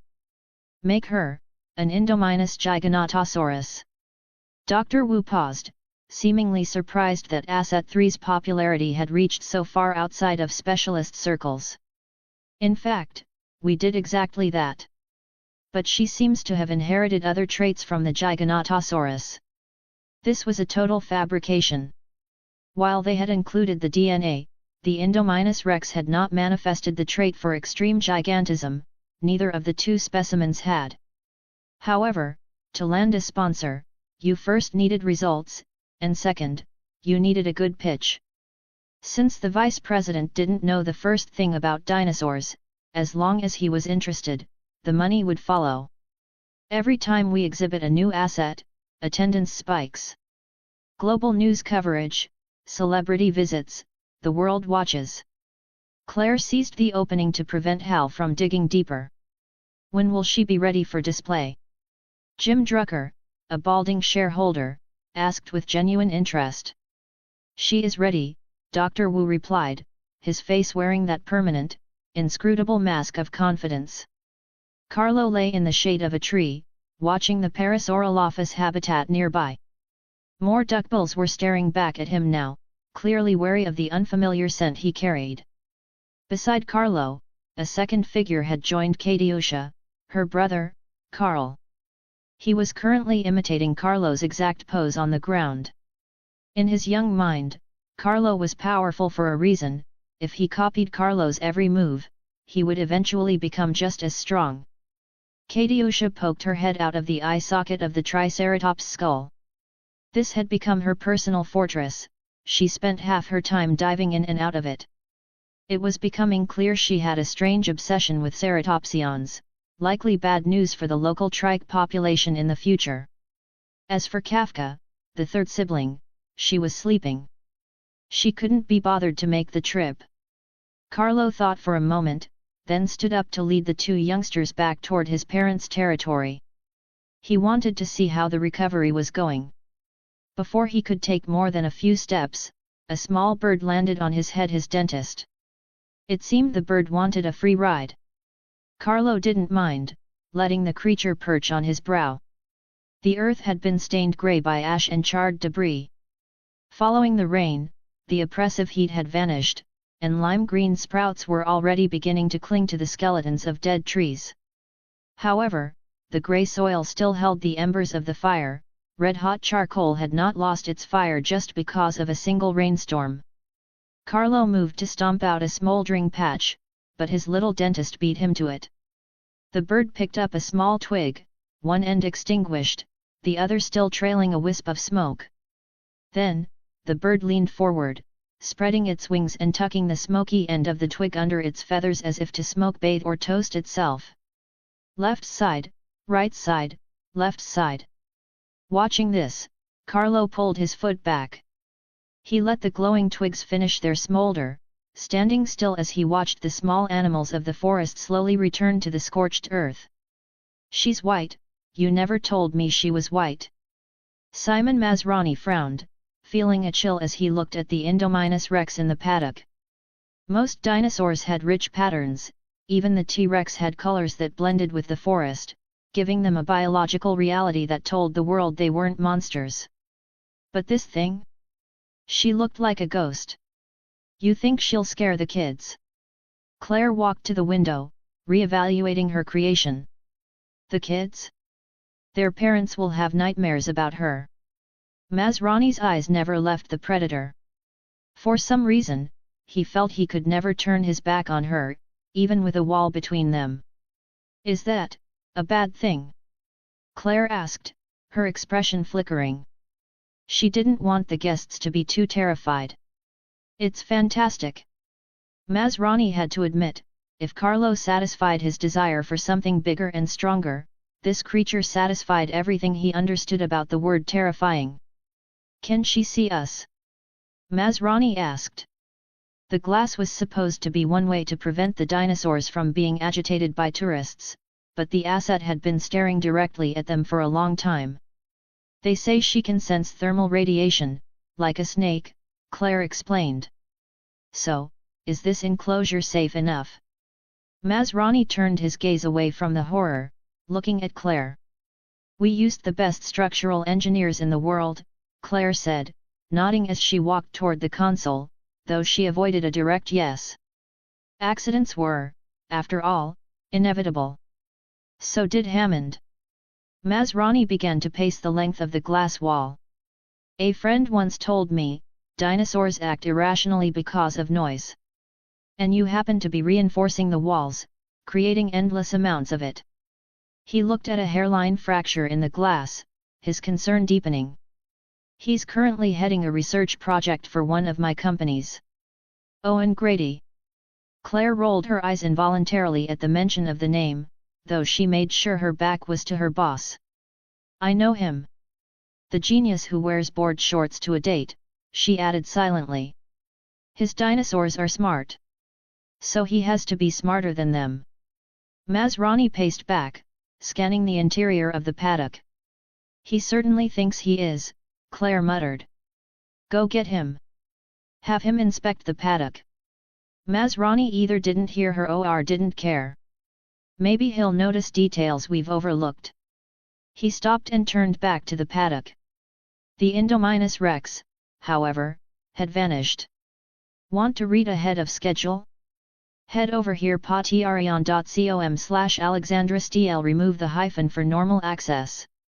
Chapter 61, Have fun. What do you need? Talk to me. Owen and Hoskins stood on the catwalk, facing each other. Barry leaned against a nearby railing, listening to the exchange. Field ops.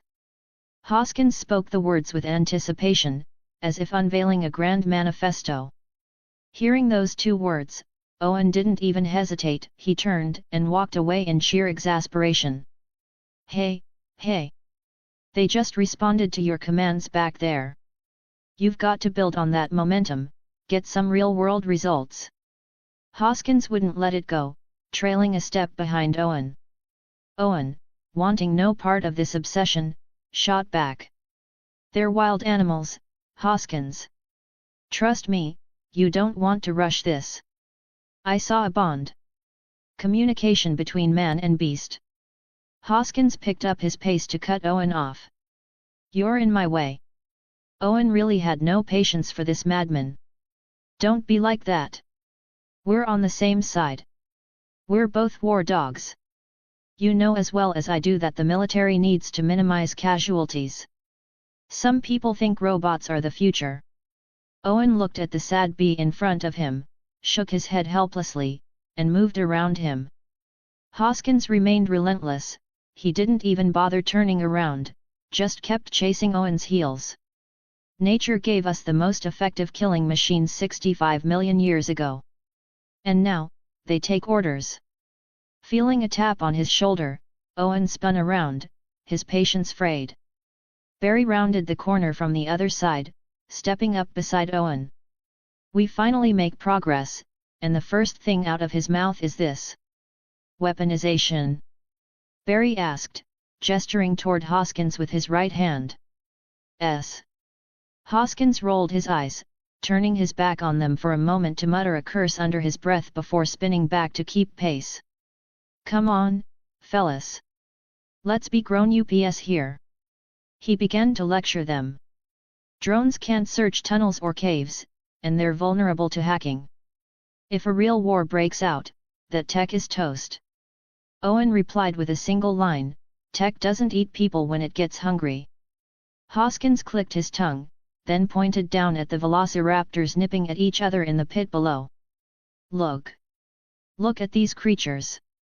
Their loyalty can't be bought. They'll run straight into enemy lines, helmets and all, tearing them apart, leave nothing behind. Barry followed up with a question, what if they want to be in charge? Then you show them who's boss. Kill the ones with rebel tendencies, Hoskins said coldly. Pfft. Barry couldn't hold it back. He let out a sharp laugh that dissolved into a full-blown chuckle. He walked past Hoskins, giving him a patronizing pat on the shoulder. What? Is something funny? Before Hoskins could figure out what was happening, he saw Owen wearing the same smirk, looking at him as if he were an idiot. You really should check out the Primeval Ecological Zone official website, Owen suggested. Those animals you're talking about? They'd challenge a natural disaster for each other.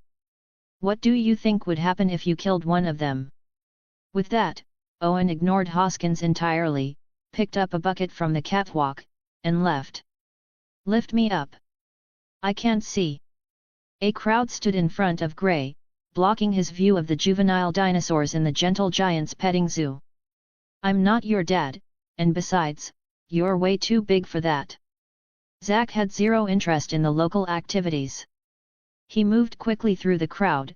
To him, these were all just kiddie attractions. Everything here is for little kids. Yeah, I know. Gray wasn't exactly a toddler anymore, but he was still brimming with curiosity, snapping photos every few seconds with his portable camera. Should we go on the gyrospheres? The track is right next to the Primeval Ecological Zone fence. Maybe we'll see that record-breaking Giganotosaurus. Great idea, but the babysitter told us to stay here. Zack looked back at the assistant their Aunt Claire had assigned to watch them, then reminded Gray to watch his fanny pack for pickpockets. The assistant was quite clever. As long as the two were tucked away in the petting zoo, there was no danger. After all, what harm could a baby dinosaur do? Whoa! In the distance, a juvenile triceratops, annoyed at being handled, gave a sudden headbutt to a handler. Fortunately, there was no child on its back, and its strength wasn't enough to cause real damage to an adult.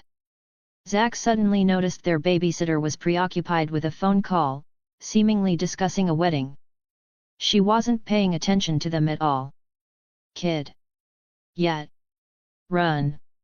Go, go, go. Gray didn't know why, but he followed his brother's lead. He didn't have a hidden agenda, he just found weaving through the crowd fun and began to laugh. Soon, his attention was snatched by an announcement over the speakers. Zack sighed, signaled for his brother to calm down, and led the way toward the T-Rex kingdom. Brrrring. Hey, Mom! Zack found a relatively quiet spot away from the crush of people to answer his mother's call. Didn't we agree you'd call as soon as you landed? Are you having fun? It's all right. Zack gave a non-committal answer. He wasn't here for the park, he was here to look after his brother. Aunt Claire gave us VIP passes, so we don't have to wait in line. Hearing this, Karen frowned on the other end of the line. Wait, she's not with you. No, why? Oh, nothing. Just have fun, okay. Bye, Mom. Bye-bye. Claire stepped out of the car and walked toward the figure repairing a motorcycle outside a lakeside cabin. Knowing she was meeting an ex-boyfriend, she had draped her blazer over her shoulders to appear more authoritative. What do they want now?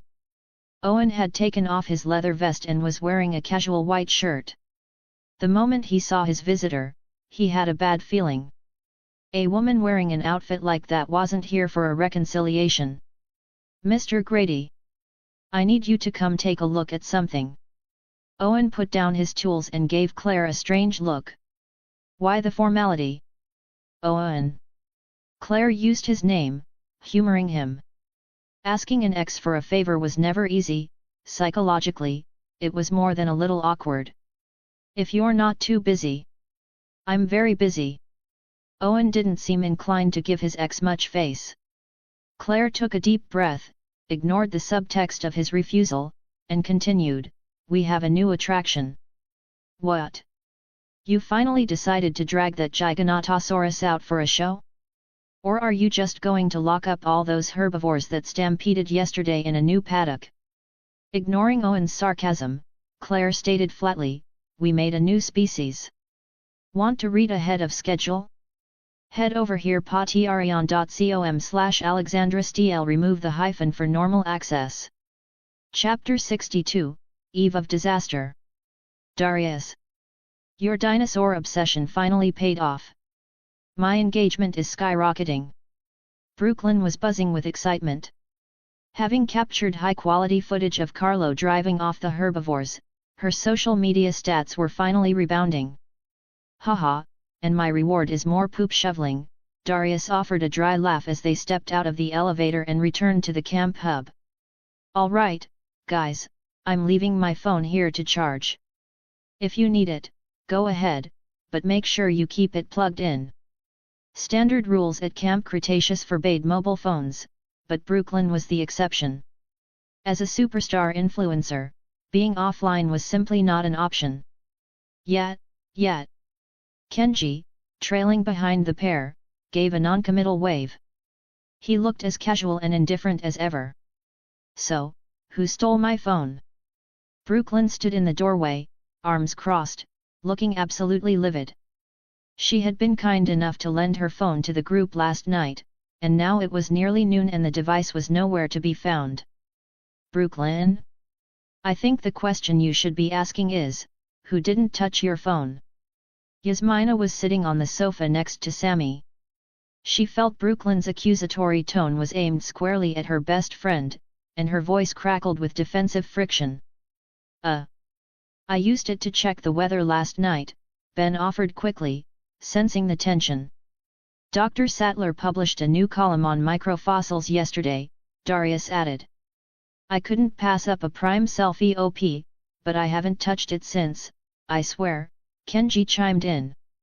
Brooklyn rolled her eyes and let out a heavy sigh. I didn't see it either. Sammy added softly, as if worried that being the only one silent would look suspicious. Really? Brooklyn's gaze flickered to Sammy, her tone notably more skeptical than it had been with the others. Hey! It's fine. We can't go canoeing for a while anyway, so we have plenty of time to find it, Darius cut in, desperately trying to play peacemaker. Roar! Suddenly, a distant, haunting roar cut through the argument. What was that? Brooklyn asked, her anger instantly replaced by a cold chill. The sound was unlike anything they'd heard, primal and terrifying. A T-Rex. Kenji guessed, though his voice lacked conviction. I don't think so, Darius corrected, his internal encyclopedia already ruling out the park's star attraction. Yasmina was the first to react, rushing to the balcony and leaning over the railing to scan the distant treeline. Hiss! Owen lay flat beneath the chassis of a crane, having just sliced a fuel line to drench himself in gasoline. He took a long, shaky breath and held it. Rumble! A low, guttural vibration sounded inches from his ear. Rows of jagged, irregular teeth were set into a massive, pale jaw. Roar! A piercing shriek erupted, threatening to shatter Owen's eardrums. He tilted his head away, eyes squeezed shut, straining every muscle to remain motionless and silent. The white phantom leaning against the vehicle seemed to lose interest. It straightened its posture and stalked away. Only when the heavy footsteps faded into silence did Owen allow himself to gasp for air. Ha! Meanwhile, Claire Deering arrived back at the main control room. Ding! The elevator doors slid open. The sharp, rhythmic click of high heels on marble drew every eye in the room. She scanned the staff, took a silent breath to steady her nerves, and spoke with forced composure. Everyone, stay calm. She spoke slowly, enunciating every word to hide the tremor in her voice. 2 people were already dead.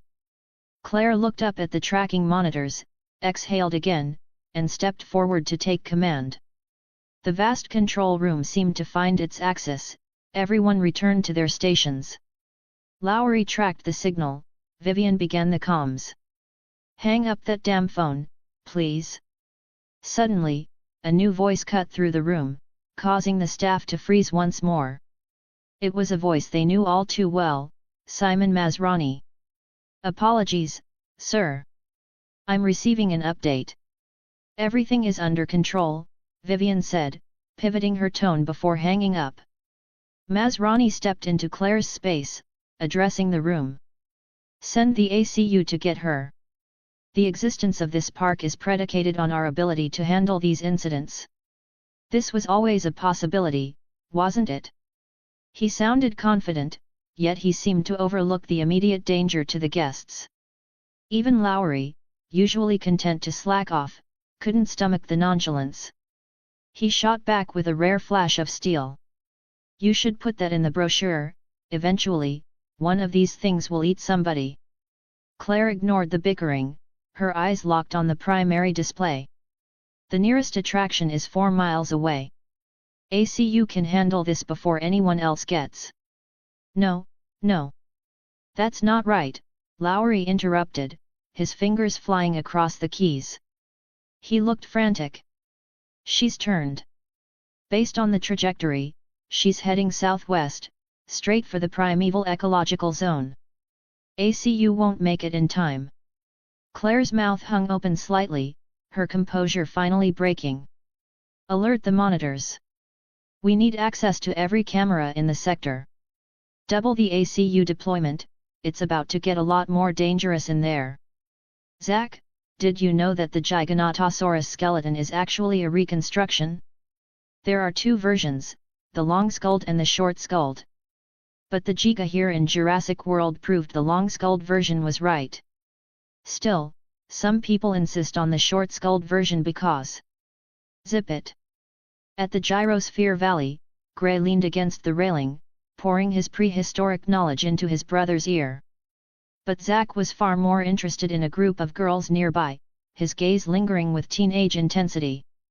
Gray, already burdened by the news of their parents' impending divorce, felt a pang of hurt at being shut down. He followed Zach's gaze to the girls boarding their spheres. "What's staring at them going to do?" Zach snapped out of it, perhaps thinking of his own girlfriend back home. His eyes cleared. "Thanks, kid. Don't mention it." The next gyrosphere rolled into place. Zach and Gray boarded in sequence. "Enjoy the ride," the operator droned. He was counting, this was the 372nd time he'd said that today. Ring, ring. The phone rang, but the boys were already rolling out onto the plains. "There. Go that way." Gray pointed eagerly toward the distant fence, the boundary between the Gyrosphere Valley and the primeval ecological zone. "Hold your horses," Zach said. Having just witnessed the Mosasaurus feeding, he wasn't quite as manic as his brother, but he was still curious about the legendary Asset 3. He'd heard his classmates drone on about it until his ears grew calloused. Minutes later, they had rolled past the Giganotosaurus territory, yet they had seen nothing. Even worse, the attraction was closing, the spheres were being recalled. "Ah!" Gray slumped. The trip felt like a bust, they'd barely seen any dinosaurs. "It's fine. We can stay out a little longer," Zach said, trying to soften the blow for his brother. "But they said it's closing." "Hey, we're VIPs, remember? A few extra minutes won't hurt anyone." Zach suddenly spotted something. He slowed the sphere and turned it toward the fence of the primeval ecological zone. "Look what we have here. Want to read ahead of schedule? Head over here patreon.com/AlexandraSTL. Remove the hyphen for normal access. Chapter 63, The Hybrid Butcher. 10 minutes had passed since the escape of the Indominus Rex. Inside the control room, several unfamiliar faces had appeared. These were the primeval ecological zone monitors, urgently mobilized to track the Indominus's exact coordinates. Although the trackers were functional, they lacked precision, offering limited tactical support to the Asset Containment Unit, ACU. Anomaly detected on camera 3-27. Alert at Southeast Gate 7. Possible impact. Copy that. Deploying emergency biological deterrence. The staff worked with mechanical efficiency, utilizing defenses originally designed to prevent dinosaurs from the primeval ecological zone from straying. We have a breach. Deterrents are ineffective. The gate is being compromised. I repeat, the gate is compromised. The gates of the primeval ecological zone were standard iron shutters, far less formidable than the concrete walls of the Indominus paddock, and certainly no match for a man-made monster of her caliber. We failed. The Indominus has entered the primeval ecological zone. A staff member removed his headset and sighed. It's not over yet. Keep monitoring. A lone triceratops stopped grazing, lifting its head to scan the surroundings. Nearby were a few Parasaurolophus, Gallimimus, and Stegosaurus, unfortunate stragglers who, for various reasons, had failed to join a herd and now lived as nomads.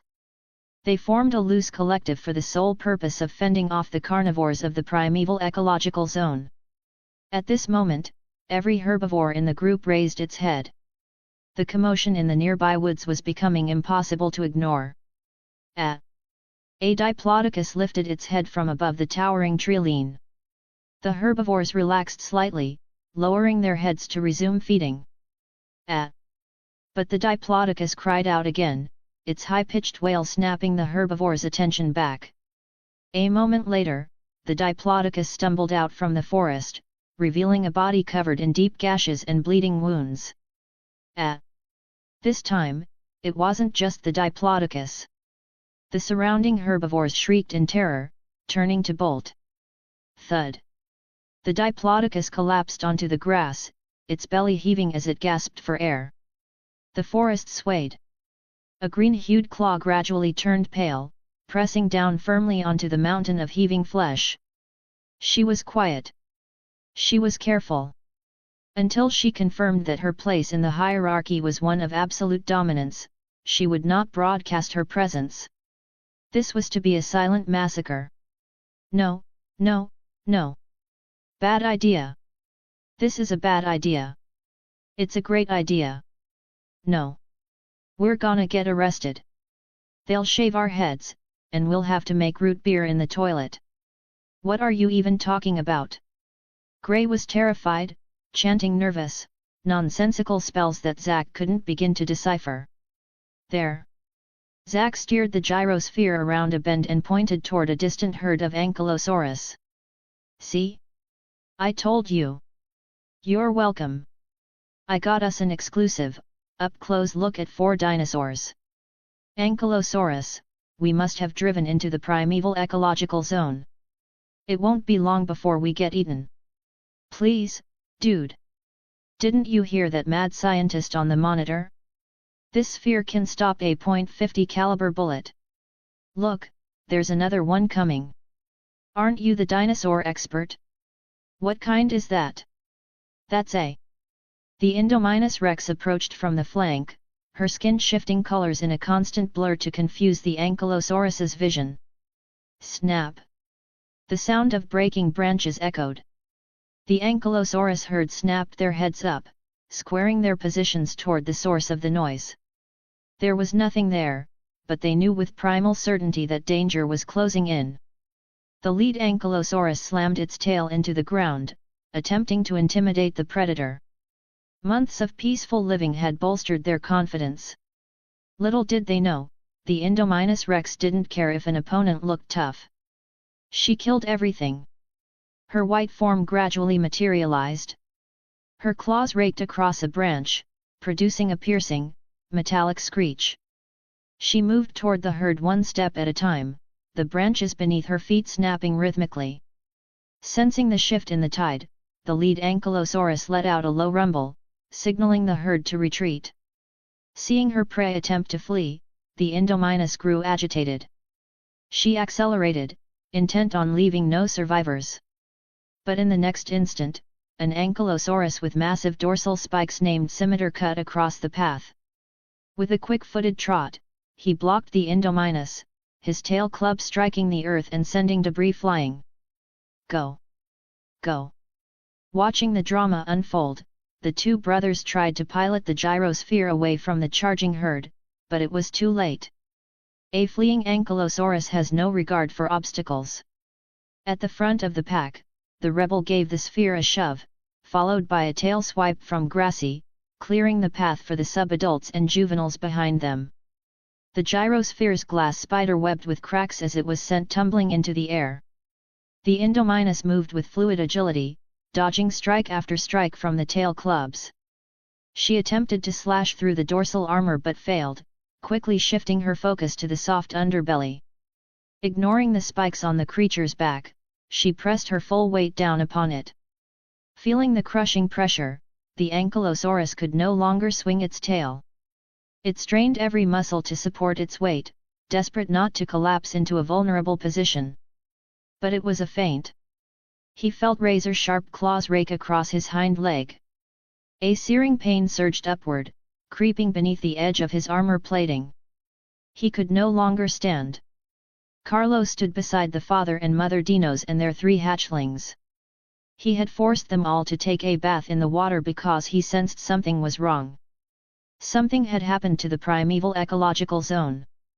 There were still remains from the Diplodocus he had hunted earlier, so a scent of blood to the east was normal.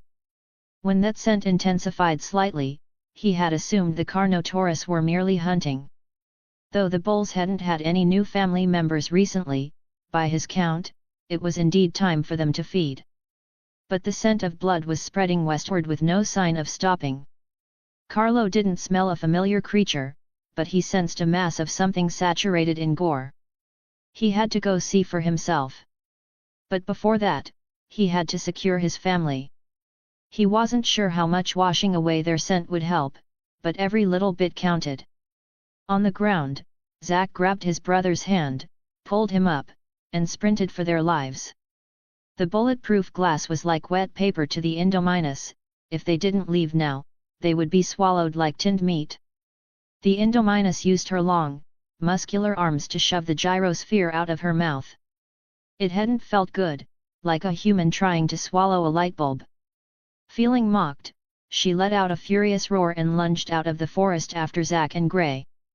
However, her vision and sense of smell weren't quite sharp enough to pinpoint their location immediately. Zack and Gray stood at the edge of a cliff overlooking a waterfall, facing each other. "Are you ready?" "No." "Jump." In the next heartbeat, a silhouette lunged from the trees beside the brothers, its jaws locking firmly onto the Indominus's exposed lower neck. "Want to read ahead of schedule? Head over here patreon.com/AlexandraSTL. Remove the hyphen for normal access. Chapter 64, Blood is Flowing. The silhouette shifted constantly. The green of the grass, the brown of the trees, and the dappled patterns of sunlight flickered and vanished. It was Carnotaurus too. The Indominus Rex hadn't noticed she was being ambushed. Feeling the sharp pain in her neck, she couldn't help but let out a shrill shriek. She immediately raked at Carnotaurus too with her long claws, leaving bloody gashes across its flank. Realizing she couldn't inflict a deep enough wound to kill the hybrid instantly, Carnotaurus too let go and vanished back into the treeline. "What's going on? Did all the other dinosaurs evolve without me? How can I not bite through a single carnivore?" The Indominus felt a few scratches on her neck. The skin was broken, but no blood flowed. Realizing the attacker intended to flee, she lunged in pursuit. But almost instantly, she felt a tearing sensation in her left hind leg. By instinct, she slammed her foot against the ground, shaking off Carnotaurus I, who had rushed in to bite her from the shadows. "Roar! Ah!" Shaken off but undeterred, Carnotaurus I roared back in defiance. Infuriated by this blatant provocation, the Indominus prepared to return the roar, only to feel a stinging pain in her right hand. Her roar cut off abruptly.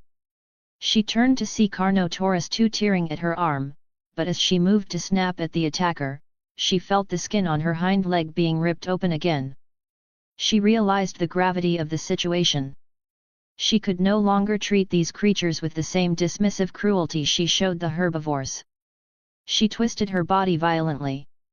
The two Carnotaurus were dizzy from the force of the movement, but they refused to let go. Why? Why is my snout so short? That was the thought shared by both bulls. They couldn't get a wide enough gape to tear off large chunks of flesh, they could only hang on with grim determination. Suddenly, the Indominus dropped her weight, bracing herself with her hands. Carnotaurus II's tiny, vestigial forelimbs were useless for stability. The sudden drop sent her crashing to the ground, forcing her to release the hybrid's snout. The Indominus spun, kicking out with a hind leg to shove Carnotaurus I away. Leveraging her long arms, she pushed herself back up and lunged, pinning Carnotaurus I firmly to the earth. Carnotaurus II knew that if one died, she would stand no chance alone.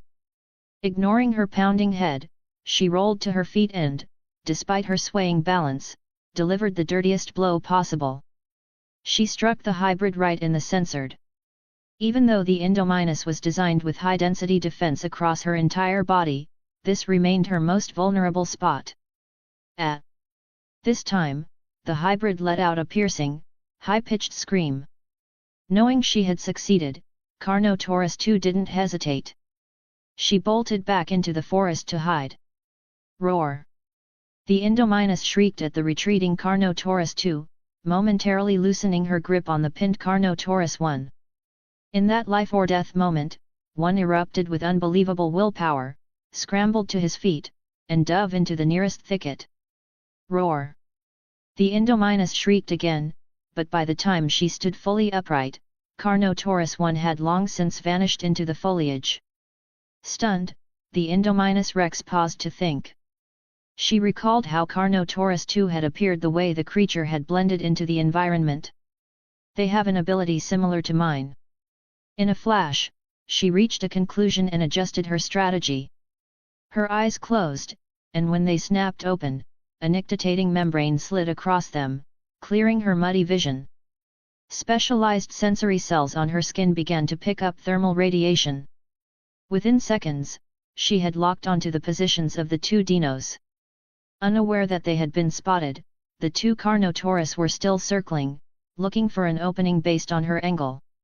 This creature had invaded their territory and slaughtered the local wildlife. No predator would allow such a beast to live. It wasn't just about survival, it was about pride. The Indominus intentionally left an opening. She tilted her head, raised her body, and exposed the vulnerable underside of her neck to Carnotaurus I. To Carnotaurus I, it looked like the ultimate opportunity. He didn't hesitate, he lunged straight for it. The Indominus snapped her head back into position, simultaneously shifting her body to dodge the bite. Carnotaurus II, seeing one miss, didn't waste time and charged toward the Indominus's rear. Her objective was clear, enough to make one's skin crawl. The Indominus felt the chill of an approach from behind, but she had anticipated this.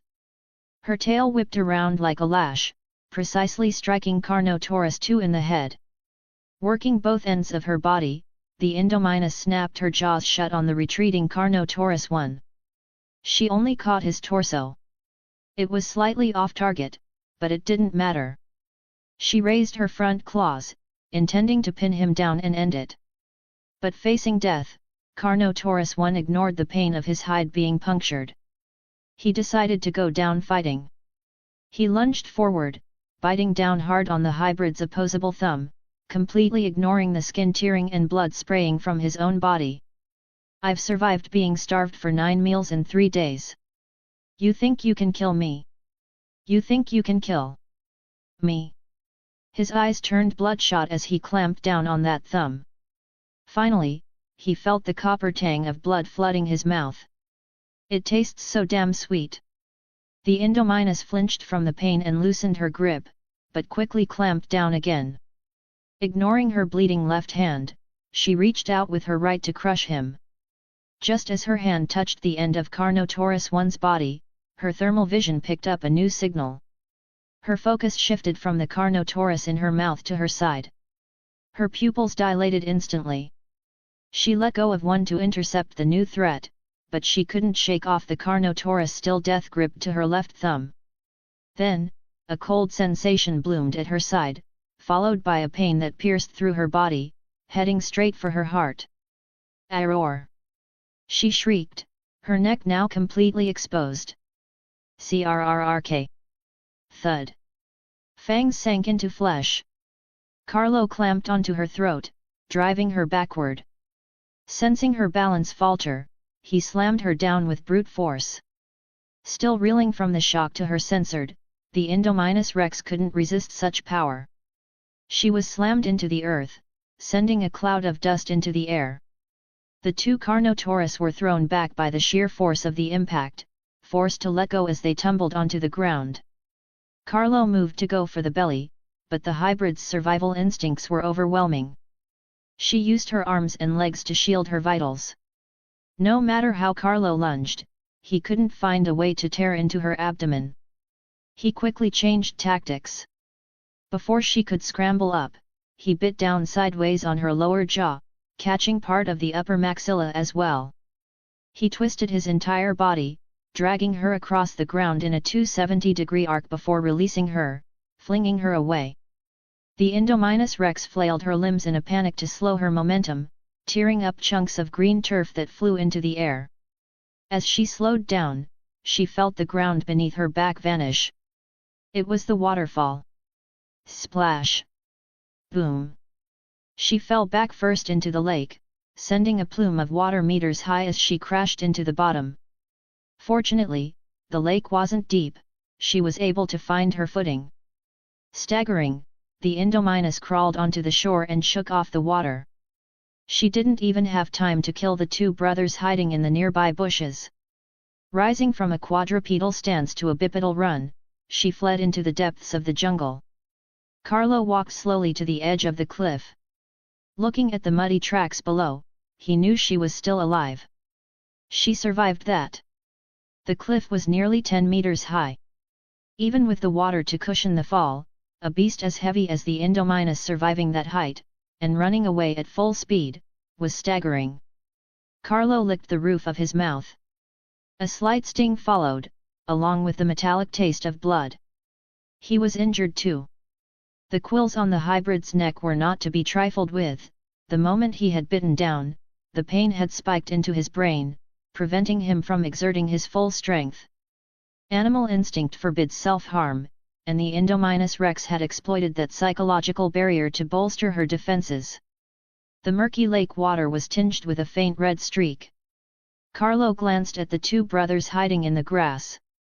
He ignored the little ones and turned back toward the gasping Carnotaurus 1. Carnotaurus 2 hadn't left this time. She lowered her head, monitoring the faint remains of his breath. Carlo searched the jungle for mugwort leaves from memory. After chewing them into a pulp, he smeared the paste over the wounds, eventually covering one's entire flank and spine. Feeling the sting of the medicine, Carnotaurus 1 opened his eyes and looked at Carnotaurus 2.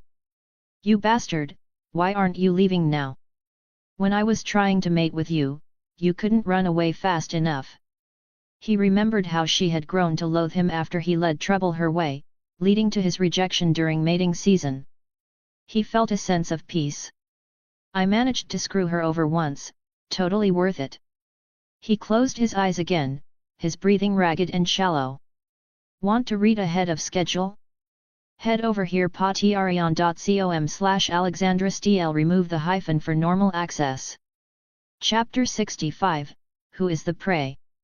Beep. Beep. Beep. The wrist-mounted scanners of the Lead Asset Containment Unit, ACU, members emitted a faint, rhythmic pulse. "Found blood. She's hit." The evidence wasn't just on the ground, traces of the Indominus's blood clung to branches and leaves. Drip. A warm droplet landed on the lead trooper's hand. He looked up, noticing a leaf smeared with a particularly thick patch of gore. He checked his tracker again, the signal was right on top of them, yet the jungle was eerily silent. Beep beep. The same alarm frequency as the watches chirped from a nearby bush. He looked toward the source and found a discarded hunk of biological tissue. He raised his left hand in a clenched fist. The squad halted instantly. The remaining members exchanged looks, hearts hammering against their ribs.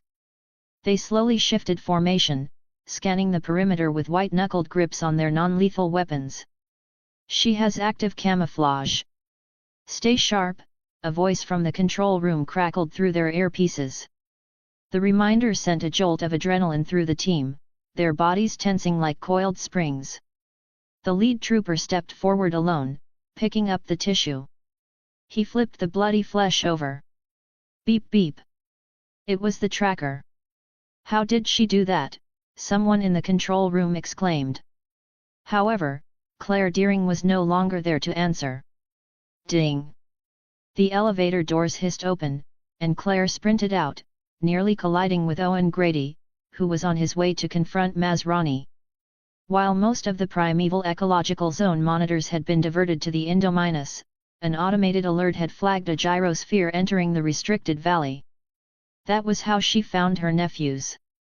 After failing to reach them by phone, she had watched the feed of the Indominus clashing with the Ankylosaurus. She had begged the ACU to divert a team for a rescue, but they had refused to split their strength during a containment breach. She had to do it herself. "Claire." Owen stood his ground while Claire stumbled back from the impact. "Owen." She recognized him and immediately grabbed his arm. "I need you. I really need your help right now." "What's going on?" Seeing her normally composed demeanor in shambles, Owen skipped the banter and got straight to the point. "My nephews. They're in the valley. The primeval ecological zone. Please, if anything happens to them." Owen didn't know how two kids ended up in the most dangerous part of the park. He glanced at the surrounding crowds and pulled Claire aside to prevent a panic. Finding a relatively quiet corner, he lowered his voice. "How old are they?" Claire took a breath, trying to regain her rationality. The older one is high school age. The younger one is, a few years younger." She gestured their heights with her hands, a vague motion that left Owen staring at her in disbelief. He hit her with a devastating question. "You don't even know how old your own nephews are." Claire went silent. When you only see family once every 7 years, knowing is a relative term. Heavy footsteps echoed through the brush. Branches groaned and snapped. The ACU members turned toward the noise. The trooper closest to the sound signaled the team to fall back and find cover. Snap, crack crack. Carlo found the dense undergrowth irritating. Branches scraped against his hide before snapping under his massive bulk. He followed the scent of the Indominus's blood out of the thicket, emerging by a small creek where the ACU squad was stationed. The lead scout, who was furthest from Carlo, whispered into his comms, "We have Giganotosaurus 003 in sight. Requesting instructions." Masrani stepped forward in the control room, overriding the comms operator. "Do not fire. I repeat, do not fire. He won't attack you." "Are you kidding me?" That was the collective thought of every man on the ground. Carlo ignored the weapons leveled at him as if they were toothpicks. He approached the lead scout with slow, deliberate steps. Some troopers tried to duck behind cover to avoid his gaze, but Carlo's eyes tracked every single one of them. He stopped directly in front of the scout, lowered his massive head, and took a deep, audible sniff of the Indominus tissue in the man's hand. The scout could feel the creature's hot, humid breath rolling over him, a sensation that made his skin crawl. He recognized those yellow pupils. He had been under that gaze once before, years ago. That time, 2 men with tranquilizer rifles had been left crippled, one lost a leg, the other suffered a crushed chest. And back then, the creature had still been a juvenile. Fortunately, Carlo's yellow eyes weren't fixed on the man, but on the scrap of meat. When Carlo finally straightened up, the scout exhaled as if he'd been granted a divine reprieve. It looked like he wouldn't be stepped on today. "That's incredible, isn't it?" We have a bigger predator helping us hunt the monster. Maybe we can just disband the squad, Lowry said, letting out a breath of pure relief. He looked more stressed than the men in the field. No. Masrani snapped. We have to find the Indominus before he does. That asset is worth $26 million. We can't just let it go up in smoke. Masrani's confidence was unshaken. He still believed he was in control, especially after seeing how easily Carlo had handled the hybrid earlier. If a dinosaur could do it, surely his elite team could do the same. Control, we've lost the Indominus's trail. The blood trail has stopped, the field team reported. Why don't we just follow the Giganotosaurus? He's tracking her too, isn't he? Someone suggested. No, Masrani vetoed immediately. Following Carlo meant giving up the initiative. Even though they had already lost it, Masrani was determined to contain the asset himself to minimize further corporate loss. Zack and Gray wrung out their shirts on the grass, ignoring their soaked hair. Whew! Zack exhaled, scanning the horizon. Where do we go now? Gray asked. He was covered in mud and grime, but he hadn't complained once. Roar! A distant bellow echoed through the valley, making both brothers jump. After a moment, Zack took the lead. It's not safe here. We need to move. Do you know where the nearest exit is? Zack shielded his brother, eyes darting toward the surrounding treeline. Gray nodded, indicating he could lead the way. He tried to step in front, but Zack pulled him back. Stay close, Zack warned, walking side by side with his brother. He looked at his blue VIP wristband, ripped it off, and tossed it into the mud. Want to read ahead of schedule? Head over here patreon.com/alexandrasdl. Remove the hyphen for normal access. Chapter 66, Who is the Monster? 65 minutes since the escape of the Indominus Rex. Gyrosphere Valley. A white jeep sped across the grasslands. Owen, behind the wheel, spotted something on the horizon. He slammed on the brakes and grabbed his rifle. Stay in the car, he commanded Claire before stepping out. A dying Apatosaurus lay sprawled on the grass. Its hide was crisscrossed with deep gashes, and it emitted a constant, low whimpering sound. Hey there, Owen whispered, kneeling down and placing his hands on the sauropod's massive head. The Apatosaurus rolled its eye to look at him, its breathing labored and frantic, though it relaxed slightly under his touch. I know, Owen murmured, speaking gentle, meaningless words of comfort to the animal. Claire slowly approached and knelt on the other side, her hand trembling as she touched the creature's jaw. She looked on in disbelief. Owen glanced up at her, giving her a look that clearly said, "Why didn't you listen to me?" But Claire's attention was entirely captured by the Apatosaurus. She didn't see him. She watched as life slowly ebbed away from the magnificent creature. Some people seem heartless yet grieve for every living soul, others seem to care for life yet risk thousands of lives for the sake of a monster. Ah! The Apatosaurus lifted its head with a cry. It might have been a warning, or perhaps it was simply terrified. The ground began to vibrate with heavy, rhythmic footsteps. Owen and Claire locked eyes and scrambled to their feet, intent on reaching the jeep, but it was too late. A massive silhouette loomed over them. Left with no choice, they pressed themselves against the right side of the jeep, praying to stay out of sight. Carlo ignored the vehicle. He approached the dying Apatosaurus. What is he doing here? Owen hissed. The Indominus Rex broke the fences, Claire whispered back. Great! Just fantastic, Owen muttered with grim irony. The Apatosaurus, sensing Carlo's presence, tried to lift its head and flee, but its body was a leaden weight, refusing to obey. Carlo crouched by the sauropod's back. He lowered his massive head, gently nuzzling the herbivore's neck, eventually resting his skull against its own. He applied a feather-light pressure, nudging the creature's head back down until it rested on the grass again. He let out a warm huff of air against the Apatosaurus's cheek and jaw. Carlo had seen Diplodocus herds comforting one another back when he hunted alone. He wasn't sure if an Apatosaurus would respond to the same gesture, but he had to try. The Apatosaurus yielded to Carlo's touch, closing its eyes as its throat pulsed with effort. Eeng. It let out a soft, chirping sound, a vocalization usually reserved for hatchlings, as if confiding its final sorrows to a family member. Carlo lay down, closed his eyes, and listened in silence. He was currently flying blind. The Indominus had become exceptionally cautious. Despite her natural distaste for water, she had begun washing herself after every kill. Carlo could no longer track a moving mass of gore. Even the tracker she had clawed out of her side had been dropped into a river to throw him off. He was forced to rely on the fading scent of blood lingering in the stagnant air. Eventually, the soft chirps ceased. Carlo opened his eyes to find the Apatosaurus had stopped breathing. He stood up and continued his march. Roar!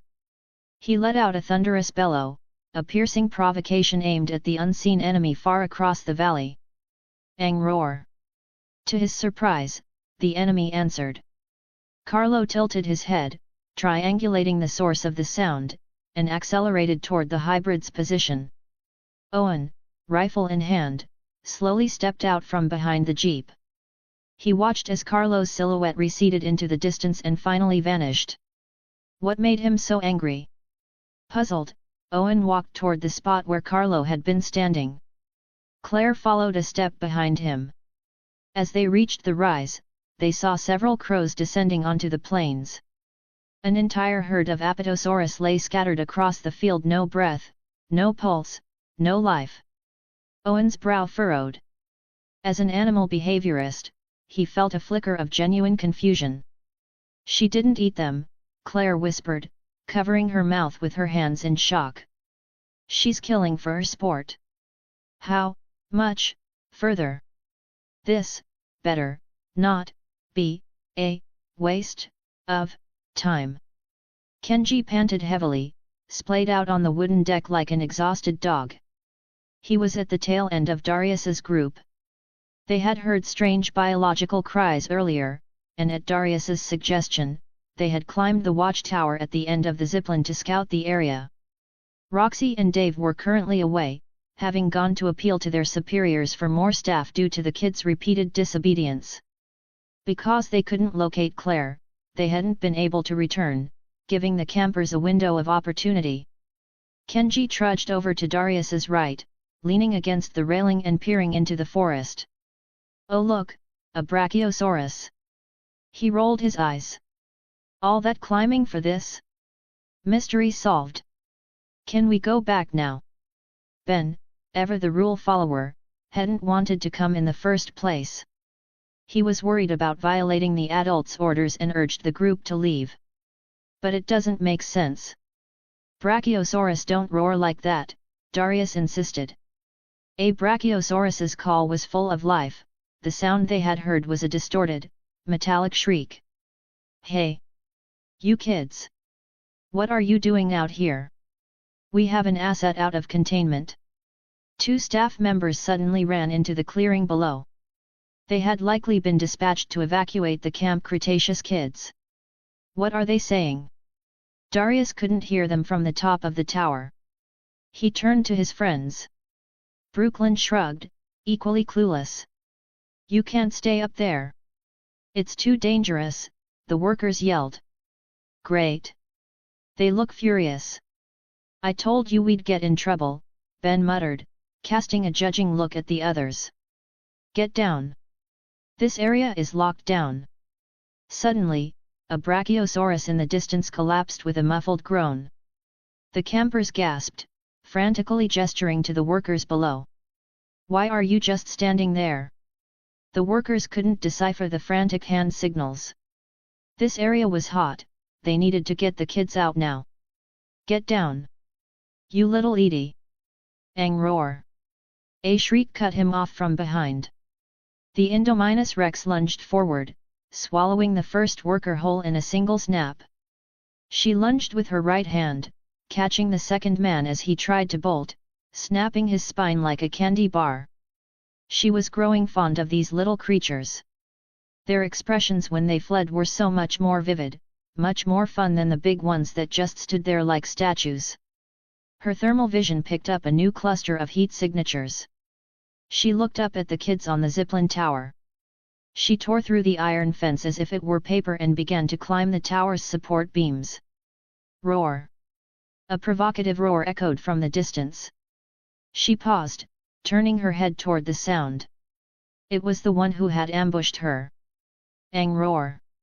She shrieked back without hesitation, accepting the challenge. Then she turned her head back to the tower. But first, she'd kill these little things. Want to read ahead of schedule? Head over here patreon.com/AlexandraSTL. Remove the hyphen for normal access. Chapter 67, Pro Level PvP. To the zipline. Go, go, go. Darius pointed toward the machinery, shouting instructions to the group. Thud.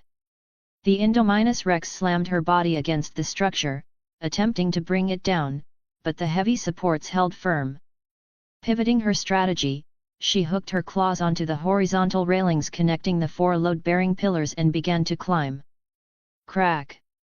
Just as she anticipated, the crossbars couldn't support her massive weight. They sheared off completely, falling to the ground.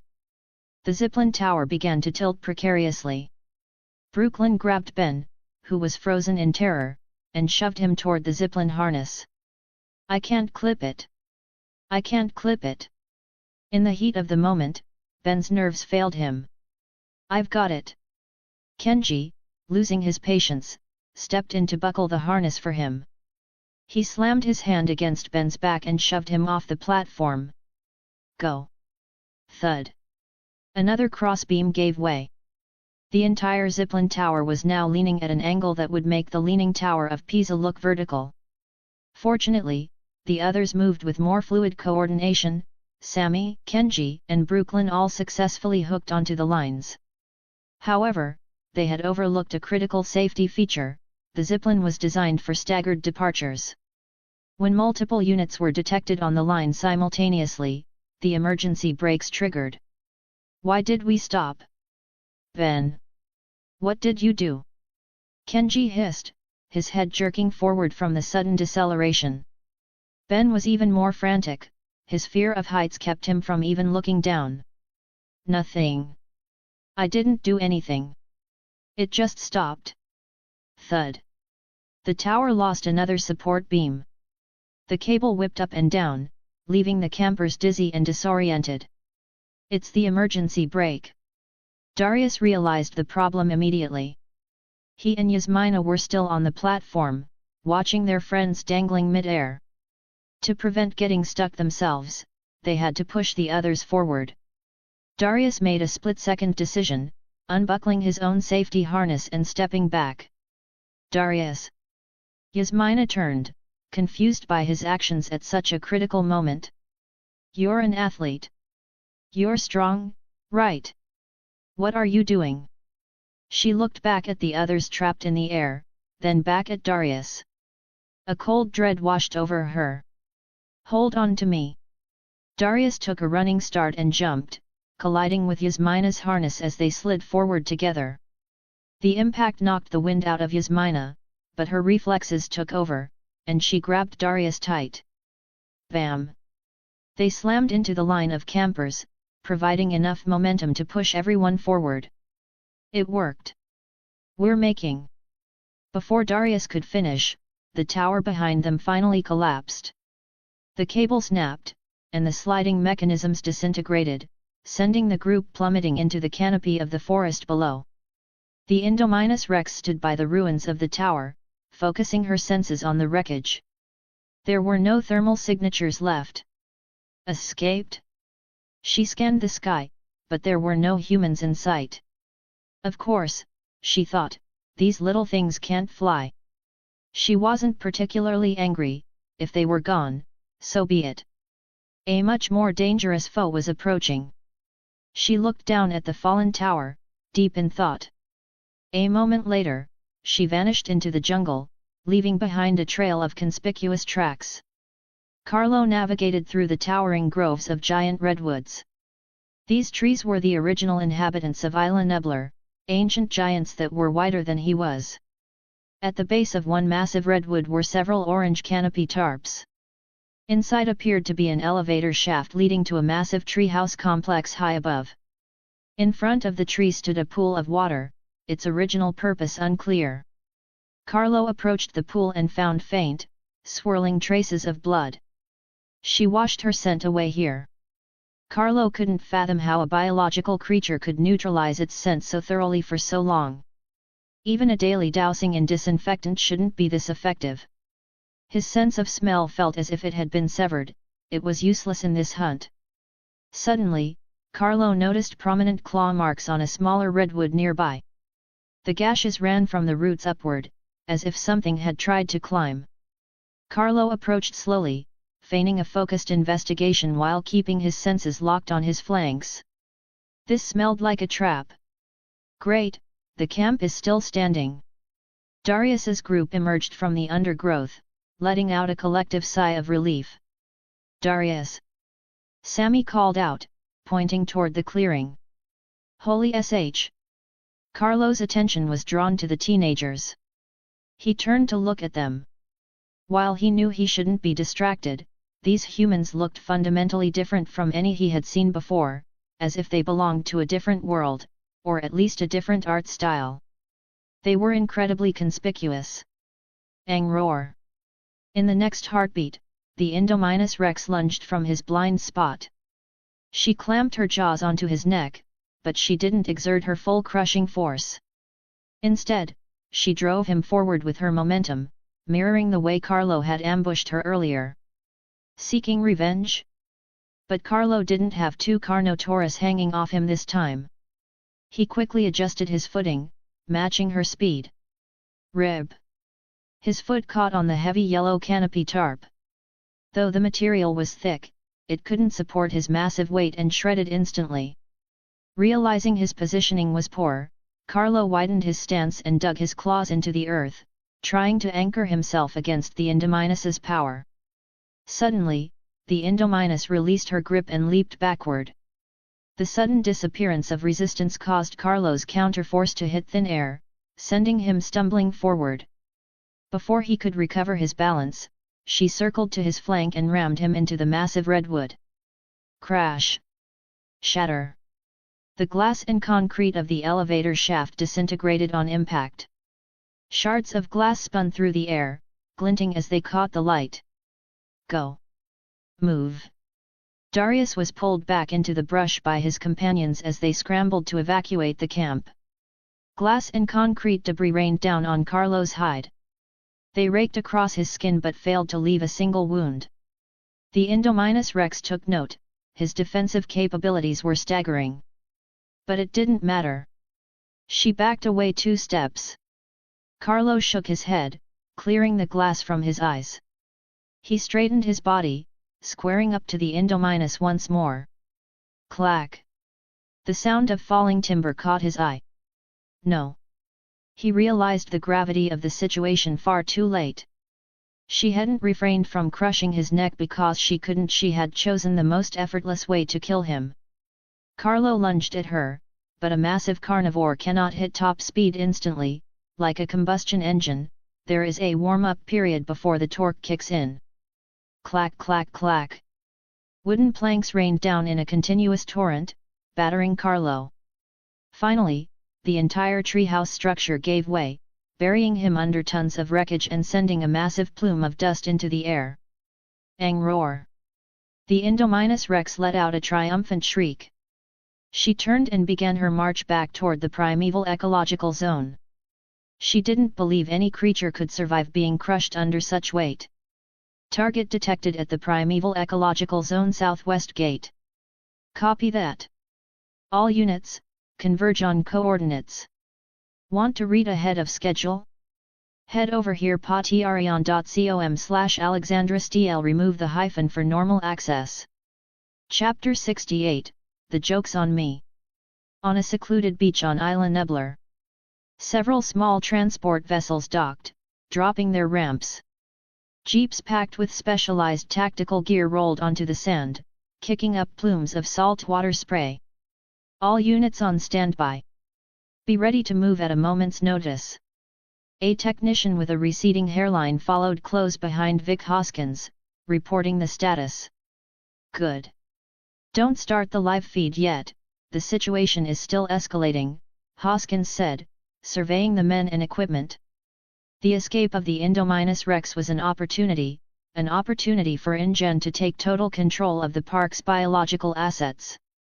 Did they agree to your proposal? The technician asked, sounding uneasy. Their actions were covered, a shoot first, ask questions later operation. If Masrani decided to conduct a full investigation, they'd all be finished. They will, Hoskins replied. He took a headset, pulling it over his ears as he prepared to contact the remaining teams. Owen, we've got a situation here. Barry, watching from a distant ridge, tried to reach Owen via radio, but he was met only with a wall of static. Elsewhere, Owen stepped out of his jeep, his grip tightening on his rifle. They were in the primeval ecological zone now, they had to stay alert. Please relax and enjoy the ride. The recorded voice of the gyrosphere chirped from the wreckage, a stark contrast to the shattered sphere. Owen pulled his hunting knife and pried a jagged Indominus tooth from the frame before noticing the slaughtered Ankylosaurus nearby. Damned butcher! Claire stepped out as well, looking at the mangled vehicle with a hollow expression, praying that Zack and Gray had somehow gotten away. Ang roar! A sharp, distant shriek echoed through the trees, sending a chill down their spines. Owen instantly swapped the tooth for his rifle, scanning the perimeter. His eyes caught the fresh footprints left by Claire's nephews in the mud. Katyusha tucked herself deeper into the Triceratops' skull, peeking out cautiously through an eye socket. What was that sound? Way too scary. She saw that the surroundings were peaceful. The Parasaurolophus had returned to their grazing grounds after finishing their meal, allowing her to relax a little. Why isn't Boss back yet? That morning, Boss had forced them all to take a bath. She still remembered the hilarious look of pure indignation on the third hatchling's face. The air seemed thick with the scent of blood. Had Boss gone hunting? The young Parasaurolophus had grown significantly. Unlike the Giganotosaurus family, they seemed to have inherited their parents' accelerated growth genes. They were already reaching the knees of the Parasaurolophus mother. The Gallimimus were nowhere to be seen, meaning nothing was left to disturb their rest. Suddenly, a shadow fell over the playing Parasaurolophus hatchlings. They looked up to see a dinosaur they had never encountered before. Perhaps because the herd had lived alongside Carlo for so long, both the young and the adults were strangely trusting of carnivores near the Great Lake. They assumed that staying in this territory meant they were safe from attack. From this moment on, that was no longer true. The Indominus Rex lowered her body, surveying the area. His scent is all over this place. At the thought of something delightful, the corners of her mouth twitched upward into a disturbingly human-like smile. Ah! A young Parasaurolophus chirped at her, confused. This creature looked like a meat-eater, yet its long arms made it look like a plant-eater. In the next heartbeat, one of the hatchlings was snatched up and flung into the air, crashing back down into the center of the herd. Panic exploded. The Parasaurolophus shrieked and scattered. The Indominus chose the largest group to pursue. The small ones she crushed underfoot, the large ones she crippled with a single swipe of her claws. When she saw one that piqued her interest, she used both hands and jaws to snap its spine like a dry twig. Katyusha watched, her pupils dilating as she shrank back into the Triceratops' skull. This is wrong. Mom, Dad, and Boss, they never do this. She huddled inside Boss's trophy. It was saturated with his powerful scent, providing her with the only sense of security she had left. Gradually, the sounds of slaughter died down. The screams of the Parasaurolophus stopped. Is she gone? A chararur. A low growl vibrated right beside her. The Indominus circled Carlo's favorite tree, eyeing the Triceratops' skull. Her thermal vision told her something was in there. Was it hiding under the bone? Click. She rested her right hand on the bony frill. Her claws made a sharp tapping sound against the surface. Then, with a violent jerk, she flipped it over. The skull flew through the air, revealing a dark hole in the ground. For a moment, she was startled, watching a Samasuchus scramble out of the tunnel. Without hesitation, she snatched the crocodile-like creature and swallowed it in a few gulps.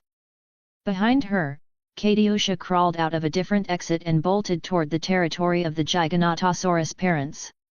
Eeng. Once she was at a safe distance, she began to wail for them. The Indominus, still poking around the hole, heard the cry. She whipped her head around, shrieked, and gave chase toward the forest. Tricked again. In front of her lay a grey zone devastated by an old fire, where fresh green shoots were just beginning to poke through the ash. The Indominus found her path blocked by charred, fallen trees. She smashed through them, charging straight for Katiusha. Just as she was about to reach the hatchling, two colossal forms lunged from the side, slamming into her at full tilt. Ang roar! Stumbling to the left, the Indominus quickly regained her balance and roared at the two Giganotosaurus. However, she quickly realized they weren't even looking at her. Furious, she prepared to lunge at the pair, but a sudden, blinding pain exploded in her tail. Ang roar! The scream of agony was cut short as the world became a blur of retreating scenery. The Indominus was sent flying, tumbling across the grass before she snapped her head up to identify her attacker. He's not dead. Carlo stepped forward. Before she could stand, he slammed his massive foot onto her left leg, pinned it, and shoved off, sending her sprawling again. The Indominus realized she was outnumbered. She pulled her leg back and tried to use her arms to push herself upright. But then, another foot slammed into her neck, pinning her down before shoving her away, spinning her 120 degrees until she was face down in the dirt. The crushing weight on her throat made it impossible to breathe. Realizing she couldn't stand, the Indominus abandoned her dignity, scrambling on all fours in a desperate attempt to flee. But the tearing pain returned to her tail. Flinging her again, Carlo sent her crashing into the shallows of the Great Lake. She sputtered as water filled her nostrils. She had been driven back to the water's edge. The roar of engines approached as several ACU troopers emerged from their vehicles. Carlo ignored the humans with their puny guns. He stepped forward and slammed his foot directly onto the Indominus's skull, pinning her head underwater. The Indominus's body began to thrash violently. The surface of the lake erupted in ripples and spray. The sound of her choking on water was constant. She curled her body, her long arms raking desperately at Carlo's legs. In the throes of a life-or-death crisis, her glands were overstimulated, instinctively releasing a chemical signal of extreme distress and danger. Carlo caught the scent. He didn't understand the nuance of the message, he simply exerted more pressure, shoving her rising head back beneath the surface. So, you're not a monster after all. Control, the target is near death. Requesting extraction, the ACU squad leader said into his comms, standing on the grass near Carlo. Masrani watched the feed, hesitating. Carlo was immensely valuable, but the Indominus was a $26 million asset. He couldn't just watch that investment drown. Besides, it's not a lethal weapon. Open fire, Masrani said coldly. Want to read ahead of schedule? Head over here patreon.com/AlexandraSTL. Remove the hyphen for normal access. Chapter 69, Total Loss of Control. You're going to fire on a living creature to protect a monster. Lowry bolted upright from his seat, the force of his movement scattering his collection of dinosaur models across the floor. This is not a debate. Fire and drive it back. Masrani's decision was final, brooking no further argument. Is this actually the right thing to do? The ACU squad leader leveled his specialized non-lethal firearm at Carlo, cranking the power output to maximum.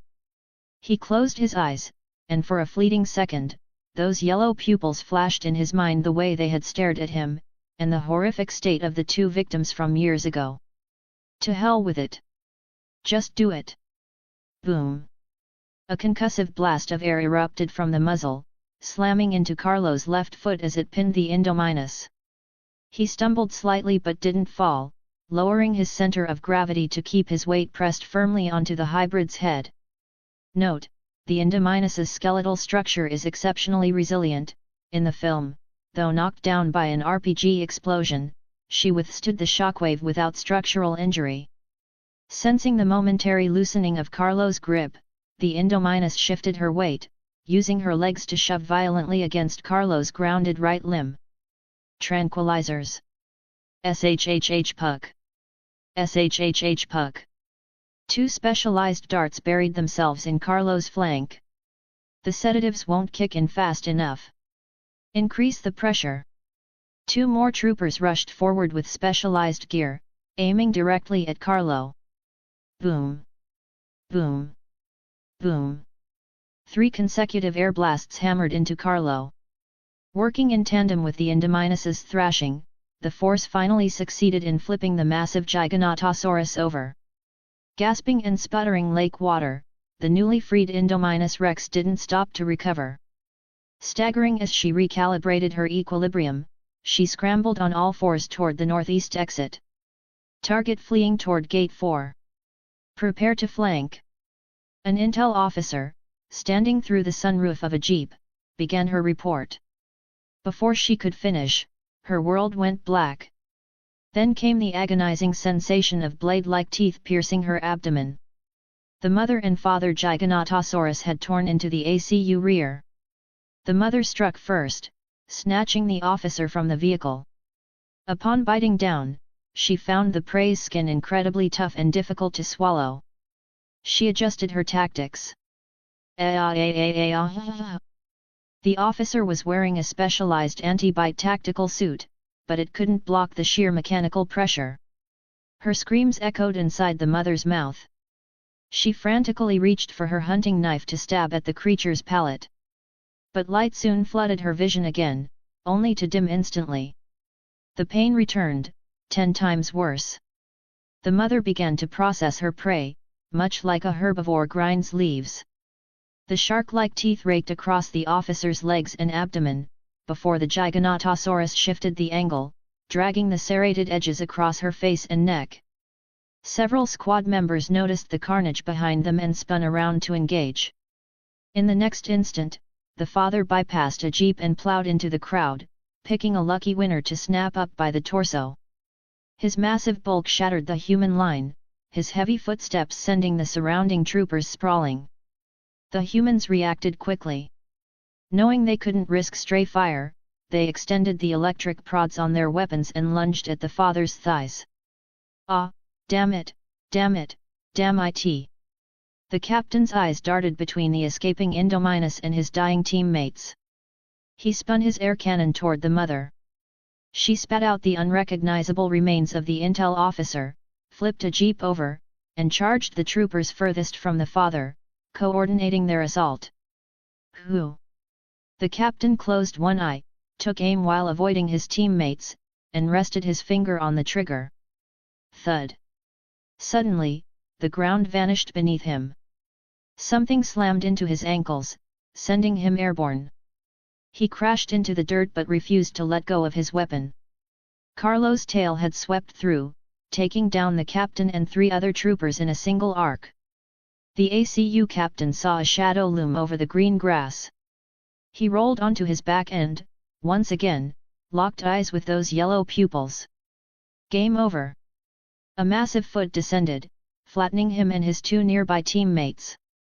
The father, realizing the little thing in his mouth was too tough to snap in half, spat the trooper out and simply stepped on him. Ang roar. A high-voltage stun rod jammed into the father's thigh, forcing a roar of pain from his throat. The mother lunged for the trooper, but he was fast, he dove and rolled, causing her jaws to snap shut on empty air.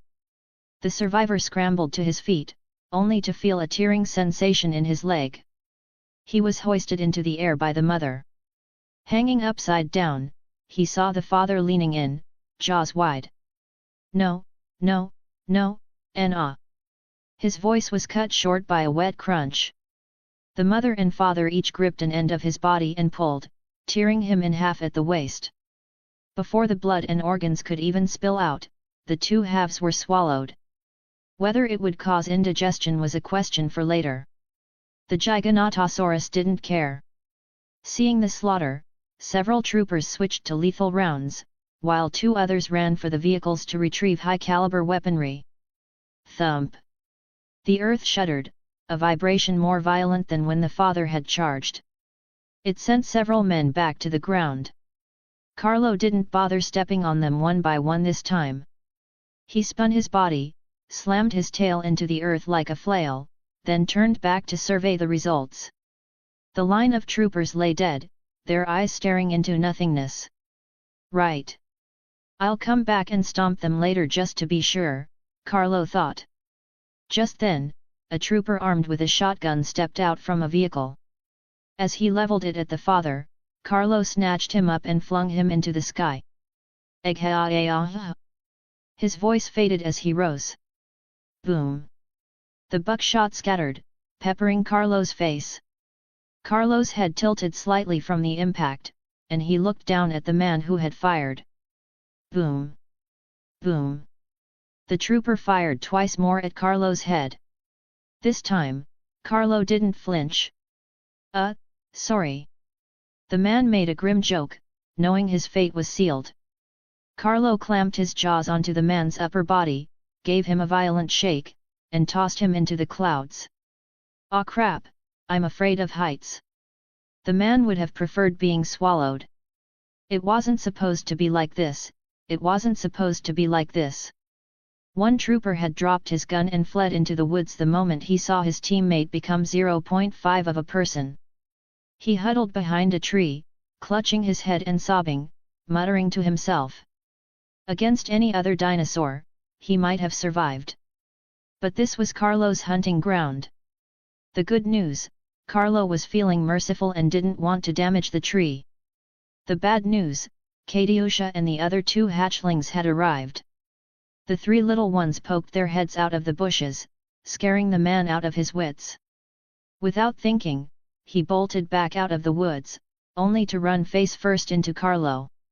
He looked up, saw the titan, and collapsed into a fetal position, weeping in despair. Don't kill me, please don't kill me.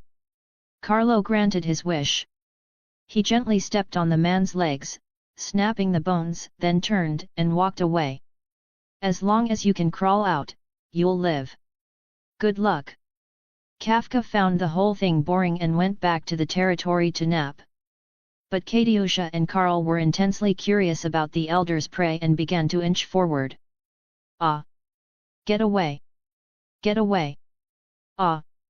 Want to read ahead of schedule? Head over here patreon.com/AlexandrisDL. Remove the hyphen for normal access.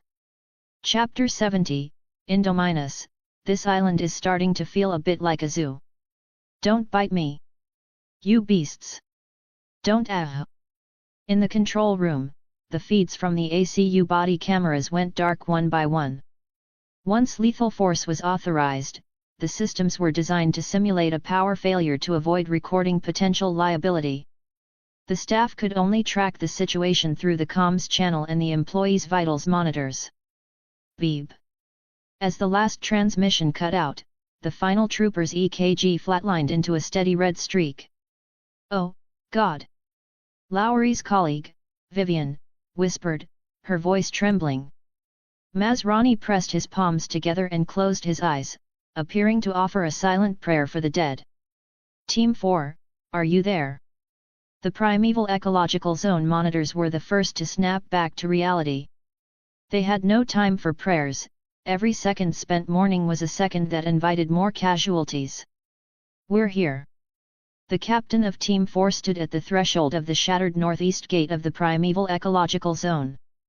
This was the very spot where the Indominus Rex had first breached containment to enter the valley. She's heading your way. Other teams are converging on your position for support.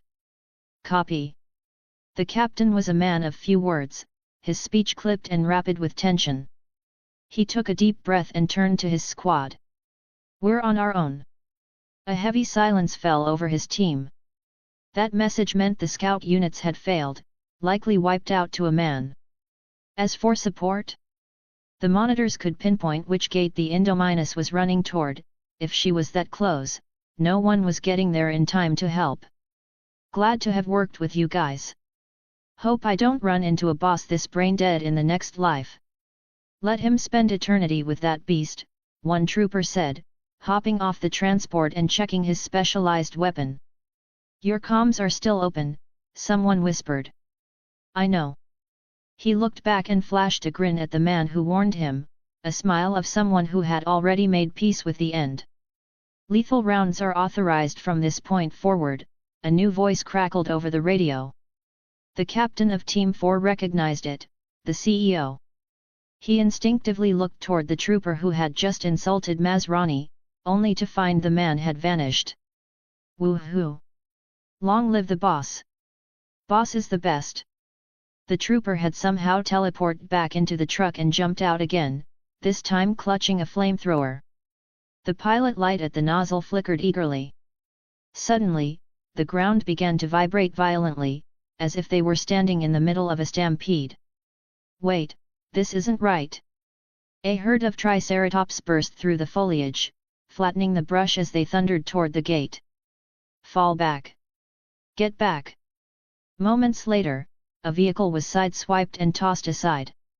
The Triceratops surged out of the primeval ecological zone, and the Indominus Rex used them as living shields, trailing behind the herd as if she were merely stalking them. Containment failed. Repeat, containment failed.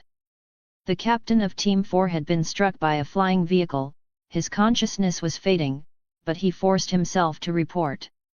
Where did a herd of Triceratops come from? Did you not monitor them? The flamethrower trooper screamed into his radio. He never expected to lose because of a lack of intelligence. The monitors were, after all, just temporary conscripts. Detecting the Indominus and mapping her path was already a feat, they hadn't had the bandwidth to track every other dinosaur in the valley. Is everyone okay? Seeing no response from control, the trooper stopped his futile rage and began checking his teammates. Captain is out, but he's stable. Jack has a head injury. We need a medic. Where's the medic? Where did he go? In the distance, the Indominus snatched up a straggler who had been too slow to hide. She treated him like a Snickers bar, snapping him up mid-stride. I can't stay in this zone for now. There are 3 high-threat organisms here, she thought. Maybe I should check the south side of the island? There's plenty of thermal signatures there. Cough, cough. The burning sensation in her throat hadn't fully subsided. She couldn't help but let out a dry rasp. I need to find a way to kill that guy first. The sound of chaotic movement through the forest startled Zack and Gray. Do you think it's here? Zack asked, looking uneasily into the jungle. He saw the growing terror in his younger brother's eyes and immediately corrected himself. I mean, it's definitely not here, right? We're safe. He pulled the battery box from a rusted, abandoned vehicle and handed it to Gray, using the distraction to stave off the boy's panic. Here, take this. You're much stronger than me. A short while later, they hauled the battery back to the old park garage and swapped it into a derelict jeep. Zack tightened a bolt and checked the connections before looking at his brother in the driver's seat. Okay. Give it a try. Gray leaned down and turned the key. Vroom, vroom. The engine roared to life. After years of abandonment in the ruins of the old park, the Jeep Wrangler breathed once more. Whoa! The brothers cheered in unison. Suddenly, the bushes at the edge of the clearing rustled. Both boys froze. Gray smartly killed the engine and scrambled out to hide behind the vehicle. Zack grabbed a crowbar and joined him. Zack? Gray? Is that you? Aunt Claire? Gray relaxed instantly and sprinted toward her. Oh, thank heaven! What happened? Are you hurt? Where did you go? Why didn't you come back? Claire knelt to hug Gray, firing off a barrage of questions while checking him for injuries. Owen slowly approached, lowering his rifle and slinging it behind his back. I was so worried about you. Claire finished inspecting Gray and moved to Zack, but the older boy beat her to the punch. Who's that? Claire glanced back at Owen, hesitated for a second, and said, a colleague. She noticed that both boys were fixated on Owen. Perhaps it was his rugged build or the security provided by the rifle on his back, but the boys' respect for him seemed to spike instantly. Like most social animals, humans either seek protection from the strong or strive to become strong themselves when faced with danger. Owen gave the boys a short, silent nod, maintaining a stern expression. He figured these two were the handful type, a bit of adult authority might make them more compliant during the extraction. We fixed this Wrangler. We can use it to get out of here. Owen's tough guy facade nearly cracked. These kids fixed this antique. He'd heard an engine, but he never dreamed it was their handiwork. He took it back. He respected capable problem children. He'd been one himself. You guys are amazing, Claire praised, ushering the boys into the car. She only felt truly at ease once she saw them buckle their seatbelts. She hopped into the passenger seat and turned to Owen, who was already at the wheel. Where are we going? Owen checked the gauges and studied the old map attached to the dashboard. The fuel is low. We have to bypass the primeval ecological zone and the gyrosphere area to get back to our vehicle. Then, we head for the main hub. In case the boys didn't realize the gravity of the situation in the valley, he added one thing. It isn't safe back there. Want to read ahead of schedule? Head over here patreon.com/AlexandraSTL. Remove the hyphen for normal access. Chapter 71, You're the one who shot him. Beep beep beep, beep. Dr. Henry Wu stepped out of his private laboratory, only to be met by the unusual roar of the crowds in the observation concourse. Looking back, he saw the throngs of people moving steadily toward the exits. A mass evacuation was underway. He spotted Simon Masrani cutting against the current of the crowd, a man clearly on a mission to confront him. Turning back to his desk, Wu prepared a pot of black tea and waited. Masrani entered the lab and stood over Wu, who remained seated. Wu poured a cup and gestured toward a chair, but Masrani remained rigid. The Indominus Rex, she's killed people, Henry, Masrani said, foregoing any pleasantries. Wu's eyebrows twitched, a look that hovered between feigned shock and the weary expression of a man who knew this day was inevitable. He glanced aside. That's most unfortunate. Masrani was visibly dissatisfied with the reaction. He leaned in, his brow furrowed with growing anger. Why does this creature have camouflage capabilities? Wu looked up, meeting Masrani's gaze. He answered without a second's hesitation. The inclusion of cuttlefish DNA was to help her skin withstand the rigors of an accelerated growth rate. The response was so practiced it seemed as though he had rehearsed it for this exact moment. Cuttlefish possess chromatophores that allow them to change color, Wu added, lowering his head to take a sip of his tea, skillfully dodging Masrani's piercing stare.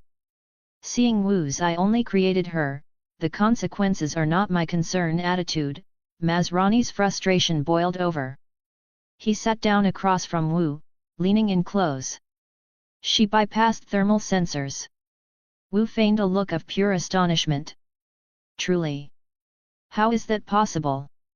Masrani pressed relentlessly. Wu looked away again and stood up. He paced around Masrani, leaning his weight against a nearby lab table with his back turned to the CEO. Tree frogs can modulate their infrared signatures. We utilized their genetic sequences to ensure she could adapt to a tropical climate. I never imagined. Who authorized you to do this? Masrani interrupted, his head tilting. He wasn't a geneticist, and he had no patience for technical excuses. You did. Masrani's pupils dilated slightly. He stared at Wu in confusion. Bigger, scarier, cooler. I believe that's how your memo put it. A thin smile played on Wu's lips. Unlike his usual mask of professional confidence, this smile carried a flicker of something manic. Suddenly, his expression shifted to one of cold accusation. How can you have an exaggerated predator without the corresponding behavioral traits? Masrani looked away, his fingers drumming a rapid, agitated rhythm on the desk. He stood up abruptly. What you've done here, what you've caused. He raised his voice, attempting to reclaim authority.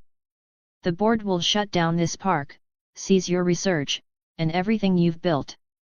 He paced away, then spun back around. And this time, Hammond won't be here to protect you. Wu's expression vanished. He became a blank slate, a machine devoid of emotion. I made all of this a reality. If I don't innovate, someone else will. Terminate all research here, immediately. Masrani turned to leave. Wu looked around his lab, finally showing an expression, one of utter disbelief at Masrani's perceived hypocrisy. You act as if we're engaged in some kind of mad science, but we're doing exactly what we've always done. As Masrani paused, the manic smile returned to Wu's face. Nothing in Jurassic World is natural. We have always used the DNA of other animals to fill the gaps in the genome. If their genetic code were left unedited, most of these dinosaurs would look vastly different from what we see today. He stepped forward, confronting Masrani head-on. I asked you, just as I once asked Hammond, if you wanted dinosaurs modified for public consumption. You didn't want truth. You wanted more teeth.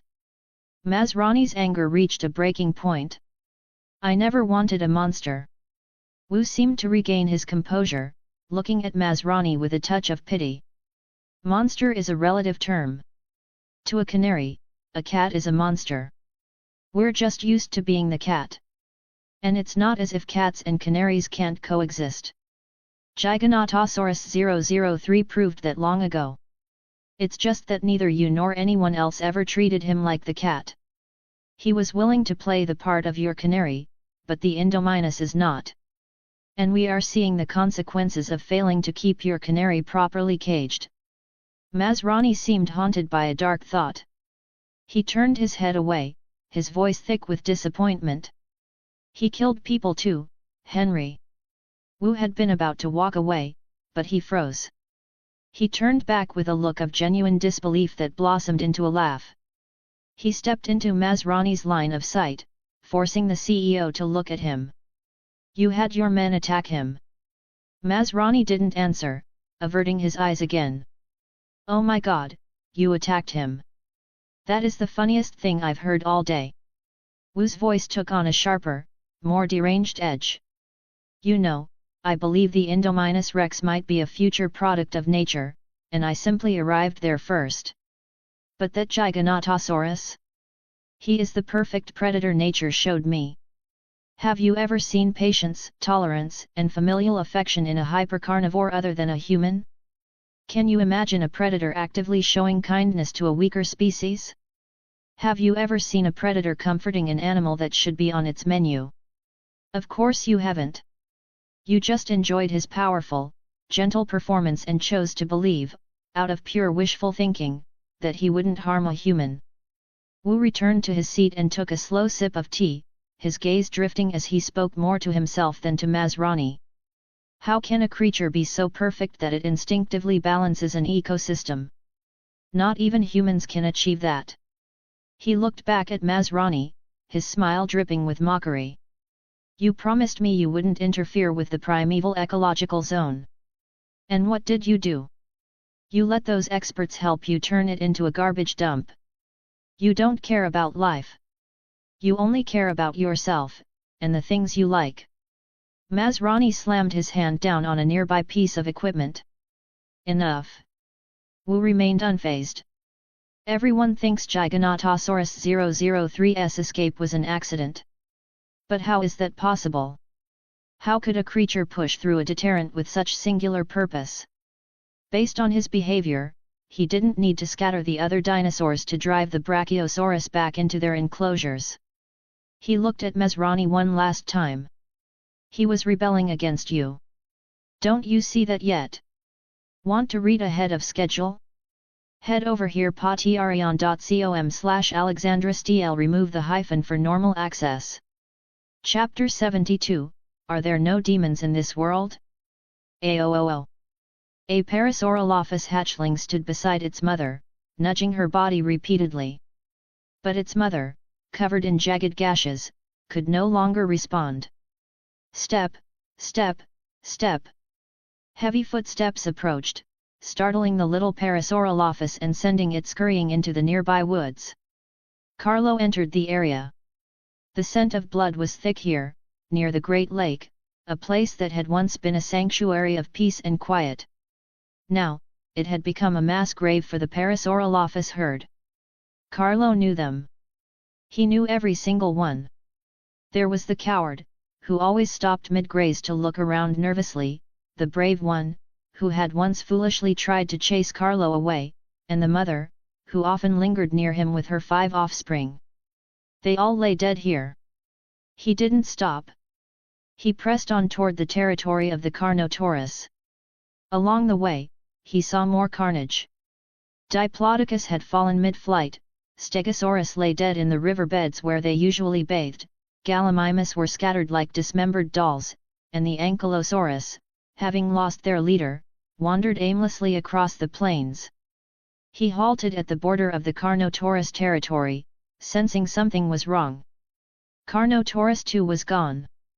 Carlo moved further in, reaching the site of the final showdown between the two Carnotaurus and the Indominus Rex. Carnotaurus 1 was still lying there, but the rise and fall of its chest had ceased. Carlo stepped forward and nudged its head. The Carnotaurus's body swayed slightly before settling back into the dirt. There was no response. Carnotaurus 1 hadn't made it. It had died, inexplicably, right next to its favorite sunbathing spot. Why did it happen like this? Why did the Carnotaurus challenge the Indominus? This defied every behavioral pattern these dinosaurs had ever shown.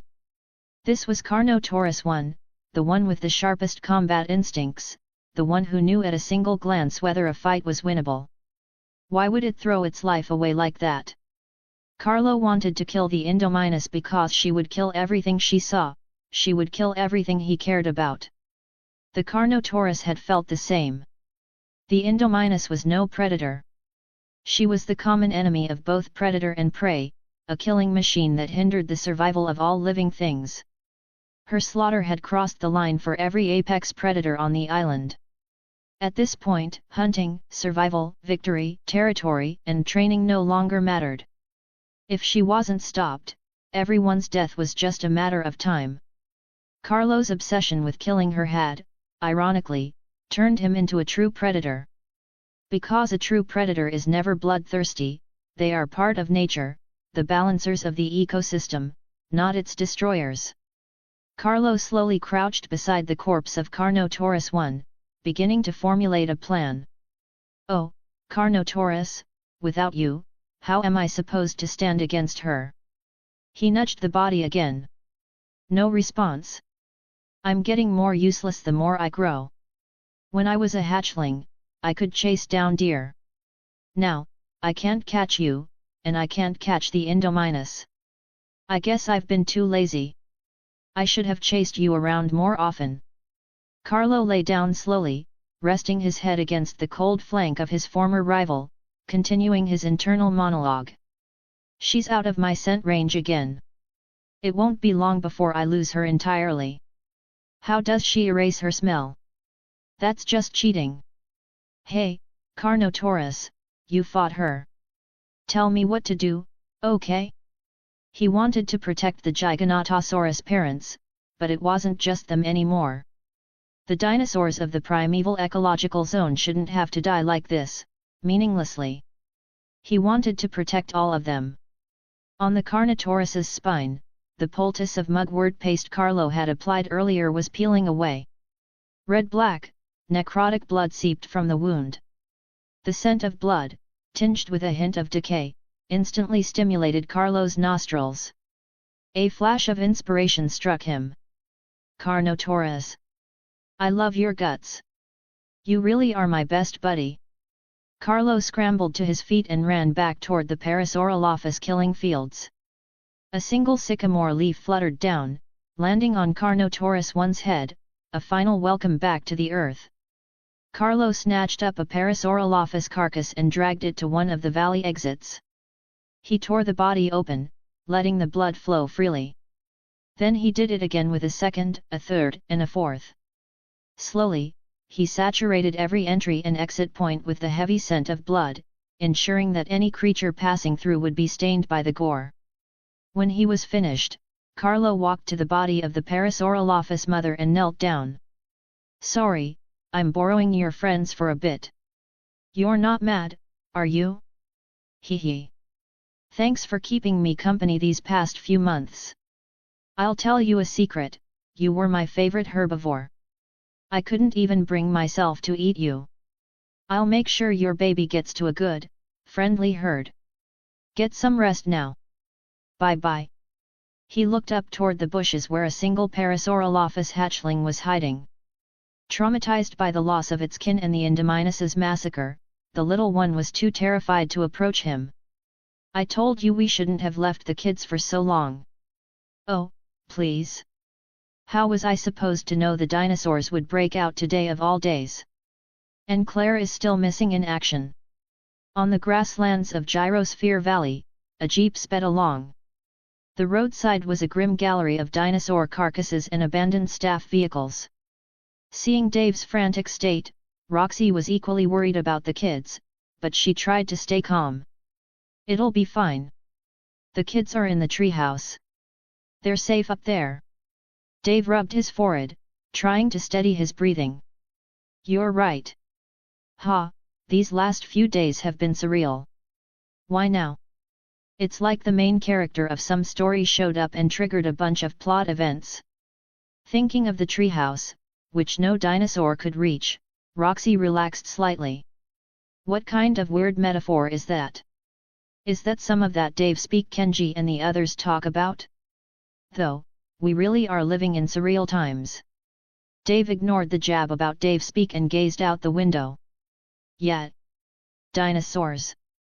Things I only ever saw in books as a kid, and now you can see them alive for the price of a ticket. What could be more surreal than that?" Suddenly, Roxy slammed on the brakes, sending Dave's head snapping forward into the headrest. He was about to ask what happened when he saw the look of pure shock on Roxy's face. He followed her gaze. Am I dreaming?" A small Parasaurolophus hatchling darted out of the grass, blocking their path. Startled by the vehicle, it immediately ducked behind Carlo, peeking out timidly from behind his massive leg. Carlo didn't hesitate. He gently took the hatchling's crest in his lips, pulled the little creature to his front, and nudged it toward the jeep with his massive head. "The world has officially gone mad. Want to read ahead of schedule? Head over here patreon.com/AlexandraSTL. Remove the hyphen for normal access. Chapter 73, Hell of My Own Making.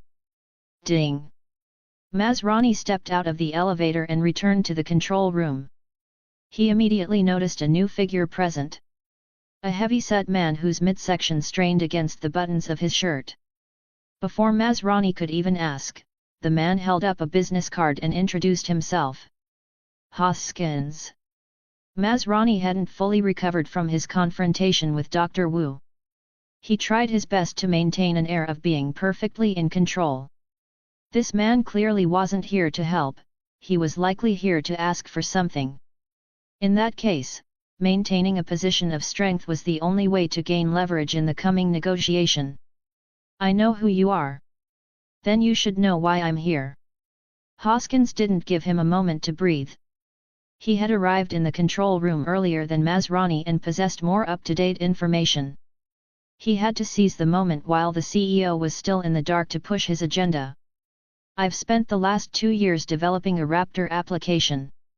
He pointed at the empty air as if an Indominus Rex were standing right there. They can hunt that thing down. Masrani's mind raced, recalling the specifics of the project and organizing his counter-arguments. But your project was focused on research into their intelligence. Hoskins sensed the subtle rejection in Masrani's tone, but since it wasn't a definitive no, he immediately launched into his prepared pitch. Exactly. It was. And we studied it. In the process, we made a discovery. He took 2 steps forward, closing the distance between himself and Masrani. They can follow commands. Masrani didn't respond. He had visited Owen's training program and knew exactly to what extent the velociraptors followed orders. Look, the solution to your crisis is right in front of you. Suspecting that Hoskins merely wanted an excuse to let the raptors loose on the island for some field experiment, Masrani refused flatly. Listen to me. I am not letting those raptors run loose outside of an enclosure. Maybe you can go talk to the other dinosaurs, maybe they'd be willing to help you. Hoskins put his hands on his hips and rolled his eyes. Oh, for God's sake! He pointed an index finger at Masrani, a dry smile on his face. You've got to be joking.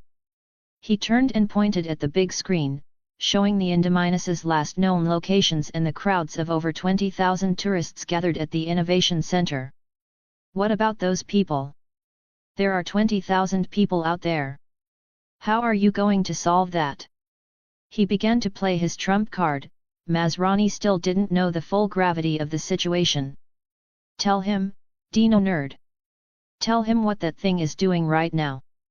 Lowry bristled at the nickname, but the situation was too dire for petty squabbles. Its kill track is moving south, heading straight for the park. Masrani had assumed the Indominus would stay in the primeval ecological zone for a while longer. He hadn't expected her to gun for the park so soon. His composure shattered. How is that possible? Lowry paused for a heartbeat, offering his theory. She can sense thermal radiation. And our emergency protocols have huddled the tourists together, creating the massive heat signature on the island, Vivian added from her station. See? They have nowhere to go. That thing is a killing machine, Hoskins continued, squeezing Masrani's conscience. He stepped up, locking eyes with him. And it won't stop. Masrani put his hands on his hips, looked down, and took a deep, shaky breath. He hesitated for a long moment. Fine. I will review your proposal and decide on its feasibility, provided it does not violate this company's ethical boundaries. Masrani gave Hoskins the opening he wanted, waiting for a reply. No problem, Chief. Hoskins didn't look particularly thrilled, likely anticipating that Masrani would still micromanage the plan, but he remained outwardly cooperative. You're next. Parasaurolophus, Triceratops, Apatosaurus. Oh my god! Nearly 40% of the herbivores are migrating en masse. They're less than 3 kilometers from the Innovation Center. Suddenly, a staff member monitoring the perimeter shouted out. The news finally broke Masrani's spirit. One catastrophe after another was enough to make anyone crumble. What? What the fuck is going on now? Ah! A roar echoed from the distant horizon, causing the Indominus Rex to halt her pursuit of the jeep. This time, she didn't roar back. She simply stared in the direction of the sound for a few moments before decisively choosing to flee in the opposite direction. She had noticed the army of herbivores in the distance, but they weren't her concern.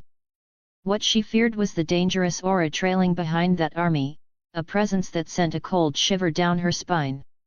Is he hunting me? Not exactly. Carlo had initially been struggling with how to get the Parasaurolophus herd to stop fearing him long enough to accept the hatchling. Then, he had caught a whiff of the Indominus's lingering scent and locked onto her position. He had intended to hunt her down immediately, but he had once again been hindered by the ACU teams. It infuriated him. The humans seemed determined to keep him and the Indominus apart.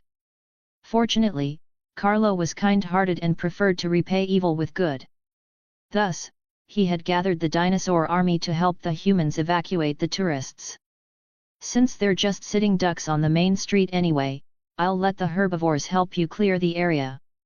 No harm in that, right? Humans were strange creatures, though. They would rather cluster the tourists on the main strip than open the emergency shelters. It was as if they believed opening the shelters meant admitting defeat. On the other side of the park, Claire, having just escaped the Indominus's pursuit, contacted the control room. Lowry, do you copy? We found the Indominus. She's between the old park and the aviary, south of Gyrosphere Valley. In the control room, Lowry was caught off guard. Claire? You're okay? Wait, are you tracking the dinosaur? Yes. Send the ACU. Use lethal rounds and kill that thing. No, no, no. The ACU is overwhelmed. A massive herd of herbivores is closing in on the park, we've been forced to open the shelters. Wait, what did you say? Look out! From the back seat, Zack pointed at an Apatosaurus that had suddenly burst from the trees. Owen slammed on the brakes, the jeep sliding in a drift that ended mere inches from the Apatosaurus's descending foot. Ah! The Apatosaurus let out a deafening cry, ignoring the tiny jeep as it continued its march. The four occupants of the car sat in stunned silence, gasping for air. Phew, that was close, Claire panted. Ah! Another roar shook the air, sending the group back into a state of high alert. It's the Giganotosaurus, Gray said, identifying the owner of the voice. They've opened the shelters. We can take a service road directly into the employee-restricted area, Claire suggested to Owen. Lead the way, Owen replied, making an immediate decision. Want to read ahead of schedule? Head over here patreon.com/AlexandraStl. Remove the hyphen for normal access. Chapter 74, Chaos. God creates dinosaurs, God destroys dinosaurs. God creates man, man destroys God, man creates dinosaurs. Ian Malcolm. All staff, please be advised, do not use live ammunition. Repeat, do not use live ammunition. The herbivores had stampeded into the Gentle Giants petting zoo area on the northeast side of Main Street. Faced with human obstruction, they were clearly more terrified of what was lurking behind them. They plowed straight into the guest zones, showing signs of pushing even further inland. Due to emergency protocols, the number of tourists gathered in the petting zoo was triple its usual capacity. Panic had set in the moment Carlo's roar echoed in the distance, and by the time the evacuation sirens wailed, the situation had devolved into a near stampede. Consequently, the staff stationed in the high-density guest areas could only deploy non-lethal tranquilizer rounds. Even so, high-potency darts designed to incapacitate a dinosaur instantly could be fatal to a human. The rangers had to fire with extreme caution, drastically reducing their rate of fire and giving the frantic herbivores free rein to wreak havoc. Requesting backup. There are too many of them. We can't contain the breach. Requesting Asset Containment Unit, ACU, support immediately. Inside the control room, most employees were working themselves into a frenzy, yet many others stood frozen, paralyzed by the chaos. It wasn't their fault as their technical expertise was no longer applicable to a collapsing park, they simply had no role left to play in the unfolding disaster. What's the move now, boss? Hoskins directed the question toward Masrani, though there was a distinct, sharp edge to the word boss. Masrani leaned one hand against his forehead, the other on his hip, and took a deep, shuddering breath. Redirect all ACU teams to support the Innovation Center and guest hubs, he commanded instantly. What about the Indominus Rex?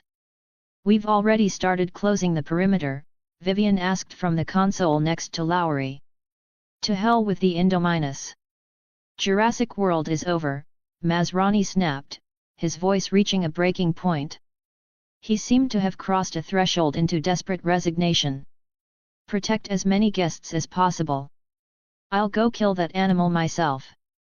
Wait, what do you mean personally? Vivian looked like an author's assistant who had just spotted a glaring typo, but Masrani had already bolted out the door. With no other choice, she stood up and chased after him. Hoskins remained behind, watching them leave. Realizing exactly what Masrani intended to do, he surreptitiously pulled out a radio. Hey! Can you heard that thing toward the aviary? Finishing the transmission, he clicked the radio off and stepped forward, fixing his gaze on the Indominus Rex's projected path on the main screen. The Giganotosaurus has changed course. Predicted trajectory is, heading for the aviary. What the hell? Hoskins was genuinely stunned. Since when were his assets this effective? Beside him, Lowry remained silent, a terrifying realization beginning to dawn on him. Did he drive those herbivores toward the guest center just to draw away the ACU? But how would he know the ACU would prioritize the tourists? No. How could he even know? No, that's impossible. It has to be a coincidence. Otherwise, this Giganotosaurus possesses a level of intelligence that dwarfs the Indominus by an entire magnitude. And we never even noticed. Damn it! That monster is still hunting me. The Indominus Rex's thermal pits registered the closing distance once again. She had gone out of her way to avoid the direction of the roars, so how was he still tracking her? Could he sense her heat signatures too? Panic stripped away her slow, calculated movements. She broke into a full sprint, heading toward another dense cluster of thermal signatures. She didn't realize that, as a biological weapon, her body was designed to automatically stimulate her scent glands when in mortal danger, emitting a danger, apex predator pheromone. Now that she had found something to truly fear, her body was broadcasting her location every time her instincts spiked. Ah! Holy crap! A young tourist froze as an Apatosaurus directly in front of him reared up on its hind legs. If those massive limbs came crashing down, he'd be nothing more than a red smudge on the pavement. Thwib! The Apatosaurus suddenly lost its strength. It collapsed sideways with a thunderous boom, sending up a massive cloud of dust and debris. As the giant fell, the tourist caught sight of a containment team behind the fallen beast. Herbivores escaping toward the northwest paddock have been neutralized. Copy that, Team 8. Proceed to Paddock 5 for guest evacuation. The rangers in the vehicle knew the crisis was far from over. Stray dinosaurs were manageable, but the massive specimens closest to the crowds couldn't be tranquilized safely. A falling giant would crush everyone in its path. Ah! Get away from me! The rangers suddenly saw a burly, grown man sprinting past their vehicle. About 10 meters behind him, a Triceratops hatchling, not even a meter tall, was wobbling after him at a snail's pace. Help me! The man spotted the patrol car and beelined for it like it was a life raft, flailing his arms hysterically. The patrol leader in the driver's seat sat in silence for a moment. He turned to the ranger aiming a rifle and muttered, "Use a smaller dose." "Roger that." The ranger popped out of the roof hatch, tracking the adorable Triceratops calf through his scope. He then shifted his gaze to the flailing, frantic man. After a moment of hesitation, he asked, "Sir, which one am I tranquilizing?" Pfft! A teammate in the back seat, who happened to be taking a drink, sprayed water all over the back of the leader's neck. "The Triceratops." Now. The leader's face was a mask of stone, though the slight twitch in the corner of his mouth suggested he was either furious or fighting a losing battle against laughter. Dut dut dut dut dut. The rhythmic thrum of rotor blades echoed from above. Carlo, who was moving at full tilt, looked up. It was that same helicopter, the one he had pelted with a rock earlier. After a split second of calculation, he came to a dead stop and vanished into the dense jungle foliage. The gunner leaning out the side of the chopper blinked, wondering if his eyes were playing tricks on him. How could something that big just disappear? Target lost. I can't find him, he yelled to Masrani in the pilot's seat. Ignore him. Find the Indominus first. We're ending this now. Masrani didn't give a second thought to the Giganotosaurus vanishing below. His focus was singular: kill the Indominus Rex. On the ground, Carlo peered out cautiously from beneath the canopy. He watched the helicopter dwindle into the distance, then lowered his body, creeping forward with predatory grace to ensure not a single leaf rustled in his wake. Want to read ahead of schedule? Head over here patreon.com/AlexandraSTL. Remove the hyphen for normal access. Chapter 75, Confrontation. Rat-tat-tat-tat-tat. The roar of machine gun fire blended into the rhythmic thrum of the helicopter rotors. Masrani felt the aircraft becoming increasingly difficult to control. He was a novice pilot with meager experience, and his nerves were already frayed just dealing with basic turbulence. He had no idea how mounting a military-grade weapon would affect the flight dynamics of the helicopter. Maybe I should Google this on the fly? Roar. A hail of bullets tore into the ground less than 5 meters behind the Indominus Rex, the line of impact creeping steadily closer to her heels. The Indominus scanned the glass panels of the aviary. Within seconds, she calculated that she could break through. She lunged forward, accelerating into a heavy charge. Crash! Glass shattered, raining down in a glittering cascade as the Indominus plowed into the enclosure. Masrani was forced to pull back on the cyclic, gaining altitude to avoid slamming the helicopter into the massive geodesic dome. Inside, the Dimorphodons and Pteranodons erupted into a cacophony of shrieks, perching on high struts to glare down at the intruder. Roar!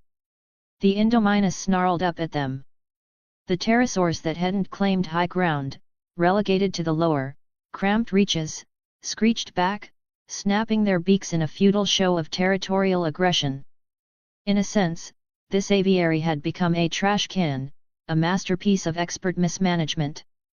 The pterosaur population had long since exceeded capacity. While the dominant individuals were willing to defend their turf, the low-ranking ones, the runts who were constantly bullied and pecked, saw an opening. They beat their wings frantically, streaming out through the jagged hole the Indominus had just created. No, no, no, no. In the control room, Lowry watched the monitors as the Indominus breached yet another perimeter. His career wasn't just on the line, it was extinct. It's like a fox in a henhouse. Hoskins leaned a hand on Lowry's shoulder with unearned familiarity, watching the escalating chaos with visible satisfaction. Inside the aviary, the Indominus watched through the glass as the pterosaurs took to the sky. She looked on with grim approval as they were drawn toward the noise of the helicopter. Tap! A sudden footfall rang out. Amidst the screeching of pterosaurs and the throb of the rotors, it should have been as faint as a needle hitting the floor. Yet, the Indominus Rex noticed it instantly. It was a sound that made a dinosaur's heart stop. She lowered her head, looking back toward the exit she had just smashed open. Carlo stood there, framed in the breach like the Spinosaurus staring down Grant. He was watching her. Thump thump. Roar. She knew she couldn't win, but she wouldn't yield. She unleashed a defiant roar, attempting to intimidate him into backing off. Carlo didn't dignify her with a response. He lowered his center of gravity and paced slowly into the aviary. The crunch of shattered glass beneath his massive feet served as his only answer. Crunch! Crunch! The sound, crisp only moments ago, now felt deafeningly sharp. He was significantly larger than her. The hole she had smashed through the glass wasn't even wide enough to accommodate his massive frame without him scraping the sides. HRRRM. The Indominus let out a low, submissive chuff and immediately turned tail, sprinting deeper into the enclosure. But Carlo wasn't about to let her go. He gave chase without hesitation. Snap! The sound of teeth meeting thin air echoed repeatedly. The Indominus used the internal trees and rock formations to maneuver, zigzagging and dodging to evade Carlo's crushing bites. Creak boom! The towering trees couldn't withstand the pressure, trunk after trunk snapped as Carlo brushed past them, creating a wake of falling timber between the two predators. The Indominus used the distraction to put distance between them, circling back to the clearing where she had first entered. Escape was impossible, but she noticed he was desperate to land a bite. Perhaps she could use that. Carlo rounded a massive rock, his slow, deliberate pace exerting an agonizing psychological pressure. He finally came to a halt 10 meters away from her. Scree! Pteranodons landed on the struts around them, some seemingly trying to drive the giants away, others looking like they were settling in for a good show. Carlo and the Indominus locked eyes for a heartbeat. Then, simultaneously, they lunged. When they were less than 3 meters apart, Carlo unhinged his massive jaws, aiming for a lethal tear. The Indominus timed it perfectly. She executed a rapid sliding step, her feet nearly leaving the ground. As she brushed past Carlo's flank, she used the momentum of her neck to ram him, parrying his bite. She skidded to a halt on her side and spun around to face him again. Carlo felt a stinging pain in his neck. Her proto-feathers and osteoderms, those jagged spikes, had grazed him. He faced her again, and as their eyes met, he saw she had shifted into a quadrupedal stance. Moments later, they charged again. This time, Carlo stuck to his instincts, opening his maw wide to clamp down on her throat. The Indominus hadn't expected him to be so straightforward. She barely managed to dodge, utilizing the superior agility of her four-legged posture. Carlo didn't reset his stance, he snapped forward again. Snap! Another miss. In her quadrupedal state, the Indominus was far more nimble. This time, as she dodged, she even lashed out with her right claw, trying to rake Carlo's hide. Covered in scars and having tasted the agony of blood loss, she knew a single clean bite from him was a death sentence. She was playing the long game. Up in the air, the gunner on the helicopter was struck by a diving pteranodon and snatched away. The helicopter began to lose trim. With the impact of another pterosaur, it entered a literal dead man's curve, spinning toward the earth. Masrani ripped off his sunglasses, his breathing coming in ragged gasps. And we are seeing the consequences of failing to keep your canary properly caged. Dr. Wu's words echoed in his mind. Damn it, pterosaurs, canaries, they really are the same. Schrrr. Turf flew into the air as the Indominus darted, trying to slip past Carlo's reach. But this time, she wouldn't be so lucky. Carlo feinted a strike. As she bit the bait, he lunged forward and brought his massive foot down, pinning her left hind paw to the ground. The Indominus jerked to a halt, her forward momentum nearly forcing her into an unwanted split. Carlo didn't waste the opening. He lunged from above, his jaws clamping down on both sides of the Indominus's neck. Crrrk. Carcharodontosaurid teeth sank into her flesh, even as her dorsal spikes cut into the roof of Carlo's mouth. Rrrr. The Indominus shrieked, a high-pitched, agonizing sound as she felt blood begin to pour down her throat. Boom! Crash! At that exact moment, the helicopter smashed through the glass dome and plummeted into the aviary. Carlo, sensing the massive object falling from above, released his grip and leaped back just in time. The Indominus, suddenly freed, collapsed to her side. Sensing the danger, she scrambled away like a mad dog, using her forelimbs and her unpinned right leg to claw her way clear. Boom! The helicopter slammed into the ground where they had stood a second ago, erupting into a towering pillar of fire. The flames spread rapidly along the fallen trees. Under the cover of the fire and smoke, the Indominus hobbled away, smashing through another glass panel to escape. Within moments, her adrenaline-fueled recovery kicked in, and she was running normally again, though a trail of blood continued to drip from her mangled neck. Carlo stood his ground, staring through the flames as his prey vanished. Ultimately, he chose not to pursue. He turned and began the trek back toward the primeval ecological zone. He had exceeded his exercise quota for the day. While his hunger meter wasn't critically low, his stomach was starting to growl. The day's work was done. Time for dinner. Chapter 76, Nightfall Approaches bonus. Woo-NNNG. The sirens wailed across the entire park, drowning out the frantic screams of the tourists. Vic Hoskins stood alone on the heliport. It was a landing pad that would never again welcome its original master. As he watched the pterosaurs begin to swarm toward the park like a dark tide, a glint appeared in his eyes. He had been waiting for this. He had never cared for theme park attractions. When disaster struck, Jurassic World would inevitably close its doors, allowing InGen to rightfully seize control of research and operations. Then, he could finally transition the use of dinosaurs toward their true purpose, the military. Scree! Over at the Gentle Giant's petting zoo, a pteranodon's talons hooked into the saddle of a young triceratops, slowly hoisting the calf into the air. Boom! An adult triceratops had broken through the perimeter. Seeing the scavengers attempting to snatch their young, it charged through the inner fencing, using its massive brow horns to scatter the flock. Gorr! Terrified of the horns, the pteranodon released the calf and beat its wings toward the safety of the sky. A second later, it was snatched mid-air. An Apatosaurus had swung its massive neck, catching the flyer in its beak before slamming it violently into the pavement. Aggravated by the swarming flyers, the Apatosaurus had lost its gentle temperament. It had descended into a state of blind rage, lashing out indiscriminately at any winged creature that dared enter its reach. Hey! These herbivores are helping us drive off the flyers. We can try to. A patrol officer clutching a rifle noticed the pattern.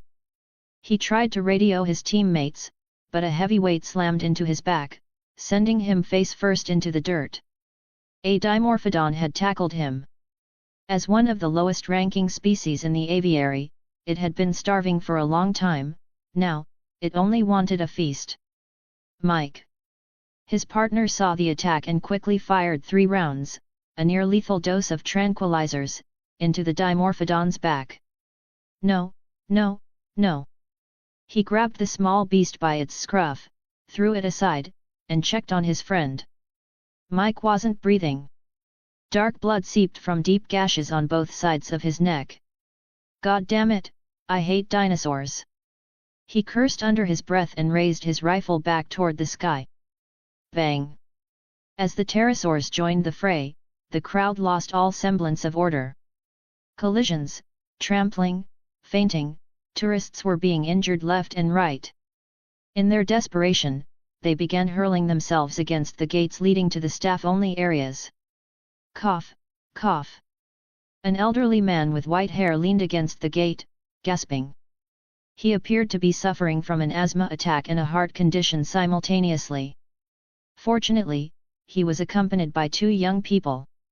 Noticing the heavy gates beginning to groan under the pressure of the mob, they immediately hoisted the old man up to continue their flight. Are you sure it's safe here? In the back of the jeep, Gray looked at the shaking gates in the distance, his voice trembling as he questioned his aunt, Claire. Not anymore. Owen sensed the shift. He slammed the vehicle into reverse and backed into a narrow alcove. Bang! Bang! Crack! The crossbar on the gate snapped. The doors burst open, and a flood of panicked refugees poured through, shadowed by the pterosaurs trailing them from above. Inside the car, the 4 passengers sat in stunned silence, their chests heaving. This doesn't look safe at all, Zack remarked dryly. Can we stay with you? Gray asked. He and Zack had been running all day, his nerves were frayed to the breaking point. I am not leaving your side for a second, Claire said firmly. She had already lost them once, and the guilt of that danger was a mistake she wouldn't repeat. No, no, we meant him. Zack and Gray spoke in unison, both leaning toward Owen. The two adults were momentarily stunned. The boys' logic was simple: if danger came, they and Claire were just a burger and fries. But having Owen around was like being wrapped in Carolina Reaper hot sauce. Even a dinosaur would have to think twice before taking a bite. Claire was about to ask Owen's opinion when her comms chirped. "Claire, if you can hear me, do not come back to the control room. The board has authorized a new emergency action for InGen security. A man named Hoskins has taken over. He has a mad plan. He wants to use the raptors to hunt the Indominus Rex." Lowry was whispering at light speed from a secluded corner, dumping the information all at once. "Wait, what do you mean use the raptors?" Claire demanded, but the line went dead. Son of a Owen bit back the rest of the curse, realizing the implications instantly. "You said a bad word," Gray noted helpfully from the back seat. Several hours later, the light faded. A bruised yellow-red twilight hung in the sky, and the streets were deathly silent. Or were they? Ah! Ah! With a series of screams, 3 yellow kayaks slid through a water intake and into the lagoon. On board were the kids from Camp Cretaceous.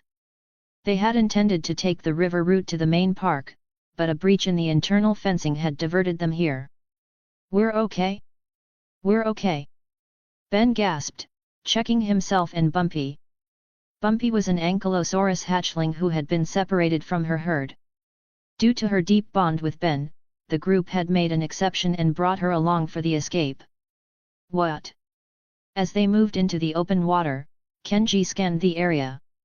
Having visited Jurassic World more than anyone else in the group, he recognized their location instantly. "Why are you hyperventilating?" "That's never a good sign," Brooklyn noted. Kenji's sharp intake of breath had set everyone on edge. "This is the Jurassic World Lagoon," Kenji whispered. "This is where the Mosasaurus lives." The mention of the name sent a chill through everyone who knew what it meant. "There's a ladder by the observation stand on the right.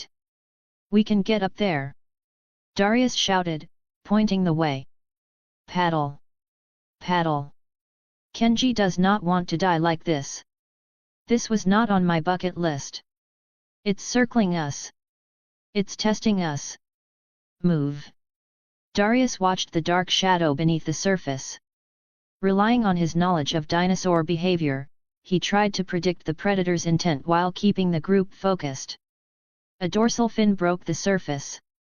The Mosasaurus was watching these strange new objects with curiosity, wondering if they were small enough to swallow whole. The first kayak reached the edge. Kenji and Brooklyn scrambled onto the safety of the dock. The second kayak was close behind. Yasmina, the group's best athlete, and the perennially anxious Ben were in this one. If it weren't for Bumpy's extra weight, they would have been first. Splash! The Mosasaurus glided toward the slowest boat, the third one, carrying Darius and Sammy. Yasmina looked back at them, her heart racing. She spotted the metal pylon in the middle of the lagoon that held the feeder cables and formulated a plan. "Yas? What are you doing?" Ben cried as the boat veered off course. "Just keep paddling. Don't look back." She found a foothold on the pylon and scrambled up with agile precision. Clang! Clang! Clang! She began striking the metal pillar with her paddle.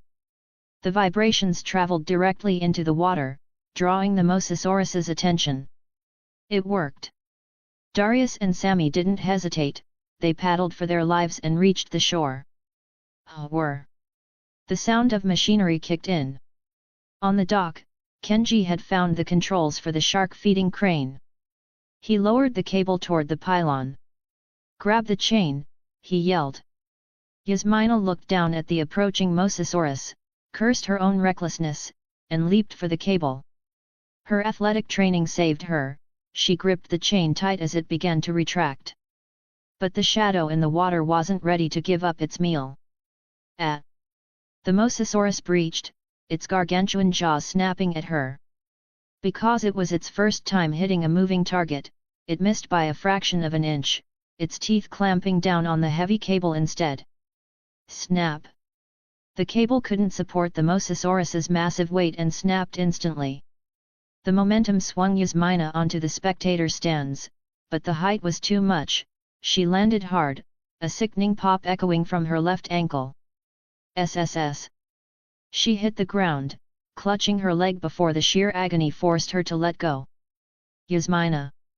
Sammy cried, the group rushing to her side. I'm okay. I think. Yasmina gritted her teeth, checking the swelling. Wait, why is there no one here? Ben, ever the cautious one, noticed the anomaly. They had been so focused on the Mosasaurus that they hadn't realized the stands were a ghost town. Where was everyone? Ah! The cry of a herbivore sounded from nearby, making everyone jump. Want to read ahead of schedule? Head over here patreon.com/AlexandraSTL. Remove the hyphen for normal access. Chapter 77, Pre-Class Prep. 10 hours since the Indominus Rex escaped. The mother hen finally decides to show up. Vic Hoskins watched Owen's aggressive approach with indifference, stepping forward to meet him with practiced enthusiasm. Thud. Owen did not disappoint, he met that enthusiasm with a response of his own, a knuckle sandwich delivered straight to the jaw. Whoa! The two boys in the back of the jeep gasped in unison. Get out of here! Stay away from my animals, Owen said, his voice level but laced with a lethal edge. Everyone present believed that, given a second more, he'd turn Hoskins into fine mincemeat to feed his raptors. Hoskins, you've been waiting for this to happen, you son of a... Claire stepped in, finishing Owen's thought. They stood as a united front, unleashing a verbal barrage on Hoskins. Oh, boy! Hoskins rubbed his jaw where Owen's fist had connected, feeling as though his chin was slightly dislocated. How many more people have to die before you can get your head around this mission? He asked, putting on an air of righteous indignation while adjusting his jaw. This isn't a mission. It's a field test, Barry said, walking over to stand by Owen's side in firm opposition to Hoskins. It's evolved into a bioengineering reality now, Hoskins countered. He gestured broadly, continuing, listen, tomorrow morning, a massive transport ship will be here. Everyone gets off the island safely. And the news you'll see tomorrow is how many lives you saved. He seized the moral high ground, forcing Owen to choose between the safety of his animals and the lives of thousands of tourists. No, it's bigger than that. It's about how many lives your dinosaurs saved. Hoskins turned his back on them, ignoring their glares, and shouted to his men, let's get it moving. Then he turned back to Owen, his eyes locking onto the trainers. He lowered his voice, it's happening. With or without you. Crack. Hoskins's face collided with Owen's fist for a second time. Never look them in the eye, Owen remarked dryly, stepping past the doubling over Hoskins, who was now clutching his face in a howl of pain. I'm leading the team. Inside the command tent, Owen stood before a digital map, issuing orders like a frontline general. We can confirm the animal is currently in Sector 5, he said, pointing to a densely forested area on the map. We call this hide-and-seek training. It's an all-factory exercise. We've run it with them 1,000 times, and we've even had one field exercise. Owen looked up, surveying the gathered armed mercenaries. They will lock onto the target. When they do not engage. Wait for the signal to attack. Raptors are pack hunters. They'll corral the prey into a kill zone. That's when we open fire. He raised a finger to emphasize his point. One shot, one kill. On my command, give it everything you've got. We have one priority, gentlemen, do not hurt my raptors. Please. One of the mercenaries, who seemed to be chewing on something, raised his hand. The Giganotosaurus is out there too. What if your raptors run into him? Can they take him? To him, the Giganotosaurus looked even bigger than the Indominus, likely a much harder target to handle. No, he's retreated. We don't need to worry about him for now. A nearby technician had tapped into the monitoring system of the primeval ecological zone. The screen showed Carlo resting near his family. Easy, Blue. The 4 raptors were secured in specialized mechanical headstalls. Owen placed his right hand under Blue's chin, checking the head-mounted cameras and sensors the InGen technicians had installed. He needed to make sure the gear wouldn't cause them discomfort or distract them from the hunt. Relax, girl. Blue let out a low, vibrating growl, showing her distaste for the hardware. You don't scare me. He checked the fit on both sides. The sensors were flush against their skin, they would feel the contact, but it wouldn't cause pain. Owen. The boys' voices drew him toward the perimeter fence. Are they safe? Gray asked. As a dinosaur enthusiast, he was fascinated by the raptors, but his primary concern was whether their first act upon release would be to eat him. He remembered Dr. Grant's book mentioning something about them disemboweling prey while it was still alive. No, they are definitely not safe, Owen replied. He'd considered a white lie, but then he remembered these 2 were the kind of problem children who could sneak into the primeval ecological zone. He gave them the cold truth to ensure curiosity didn't keep them lingering near the cages. What are their names? Zack asked, his interest finally piqued by the secretive nature of the assets. The one over there with the dark green patterns is Charlie. The one with the orange tint is Echo. The pale green one is Delta. Her skull is shaped a bit differently from the others, she's easy to spot. And this one, with the blue stripes, that's Blue. She's the second in command of this family. Owen's gaze shifted between the 4. Having raised them since they hatched, he knew these troublemakers inside and out. Then who's the alpha? Gray asked intently. Oh, you're looking at him, kid. Owen stated it as a matter of fact, which actually made Gray laugh. Hey, guys. Claire's voice came from behind them. I've found a safe place for you to wait. You know, just in case the dinosaurs. She gestured vaguely. She didn't want to finish the sentence, partly because these were Owen's animals, and partly because she didn't want to terrify the boys further. Let's go, man, Zack said, patting Gray's shoulder and following Claire. Owen watched from inside the enclosure as they boarded the vehicle. Moments later, the raptors were moved into the release chutes for the final preparations. Just like last time. Don't be nervous. Owen held up a cloth-wrapped bundle saturated with the Indominus rex's scent, harvested from the aviary. The raptors exhaled sharp, powerful breaths. They had been through this drill before, they knew exactly what was coming, and they were visibly eager for the hunt. Owen swung his leg over his motorcycle and signaled the paddock staff. Let 'em go. Beep. The gates hissed open. The 4 raptors surged out of their cages, immediately falling into a tactical formation as they picked up the scent trail. In the primeval ecological zone, Carlo looked up, watching a helicopter pass through the night sky. He then looked down at his parents, who were already fast asleep.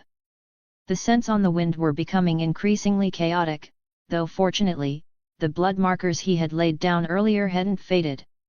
Tonight was destined to be a long one. However, why are you still awake? Kafka was standing right next to Carlo, looking remarkably alert. She stared back at Carlo like a feathered little night owl. Want to read ahead of schedule? Head over here patreon.com/AlexandraStl. Remove the hyphen for normal access. Chapter 78, Raptor Classes in Session. Imagine if we'd had these things in Tora Bora. In the control room, Hoskins was transfixed by the main screen, watching the spectacle of human soldiers and velociraptors advancing side by side. He reached over and swiped Lowry's $7 soda. Are you getting all this recorded? He asked the 2 technicians beside him, convinced he had already secured his victory. His goal was simple: promote dinosaur weaponry. If the raptors won, he'd market the raptors; if the Indominus won, he'd market the Indominus. He couldn't see a single scenario where he lost. Never has there been such a glorious opening. Cheer for me. Celebrate me. They're slowing down, Barry noted, seeing the icons for the 4 dinosaurs on the tracker closing the distance with the human squad. He radioed Owen. They've found something. Owen used his chest-mounted radio to alert the men behind him, signaling them to prepare. As the raptors came to a halt, the heavily armed soldiers dismounted their vehicles, seeking cover and leveling their rifles. A roar. A low, guttural snarl echoed from the depths of the forest. There was no mistaking it, the Indominus was issuing a warning. HRRSSST. Delta instinctively let out a low hiss. But in that moment, both the Indominus and the 4 raptors realized something was strange. They understood each other. The Indominus froze for a split second. Then, no longer bothering to hide, she pushed through the vines and stepped into the clearing, revealing herself to the humans. Her body was a roadmap of healing wounds and scars, with dried blood still matted around her neck. Ignoring the humans in the distance and the red laser dots dancing across her hide, she looked down at the 4 raptors. ARRR. AOG. She tested a vocalization toward the nearest raptor to confirm her suspicion. The Indominus's voice was deeper and more resonant, while Blue's was higher pitched, but the communication was clear. They were speaking the same language. Looking at the 4 raptors, the Indominus had an idea. She began to invite them to join her hunt. The raptors, intensely curious about this massive creature, agreed without a moment's hesitation. The Indominus was pleased, but first, they had to deal with the humans. Something's wrong, Owen. They're communicating, Barry said. Having studied raptor behavior for years, he knew Blue wasn't issuing a pre-battle threat. These were vocalizations they only used among their own kind. It was a greeting. I know why they wouldn't tell us what she's made of, Owen said, his brow furrowing as cold sweat broke across his forehead. He could already see the catastrophe unfolding. Why? Barry asked, still clinging to the hope that the bond between them and the raptors wasn't so fragile. That thing is part raptor. As Owen spoke, the raptors turned in unison with the Indominus to face the humans. In the control room, the head-mounted cameras reflected Owen's face. The rapid, hitching breaths of the raptors betrayed their final moments of hesitation. Fire. Hoskins didn't care about bonds. To him, the raptors had defected. And for traitors, he had only one solution: extermination. He abandoned his promotional recording. He'd find a way to spin the losses later. Fire. The ACU mercenaries were Hoskins's men. They answered to his payroll, not Owen's pleas. They opened fire, and the raptors were no longer off limits. Rat-tat-tat-tat-tat. A roar. A torrent of lead slammed into the Indominus. The bullets failed to penetrate her primary hide, glancing off in a shower of sparks textbook ricochets. A few rounds found the existing wounds on her neck, tearing the skin, but no blood flowed. Whiz-boom! A flash of light erupted as a rocket-propelled grenade streaked toward the Indominus. It detonated on the ground between her legs, the massive shockwave knocking her off her feet. The 4 raptors had vanished into the brush the moment the shooting started.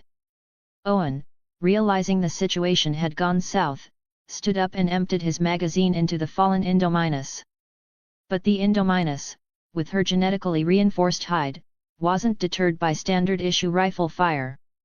She scrambled back to her feet and vanished into the thick jungle. Watch your 6. The raptors have a new alpha. Owen rose and led the men into the woods, splitting them into 3 to 4-man fire teams to search for the raptors. Snap! The sound of a breaking branch drew a soldier's attention. A raptor? Ah! Suddenly, a scream erupted behind him. The man at the point of their formation was gone. All that remained was the blur of a tail disappearing into the tall grass. Contact! He fired wildly into the brush, only to feel a searing pain clamp down on both sides of his neck. Lesson 1: When a teammate vanishes, Don't look for the killer. Check your own immediate surroundings first. We lost 2 signals, another soldier shouted.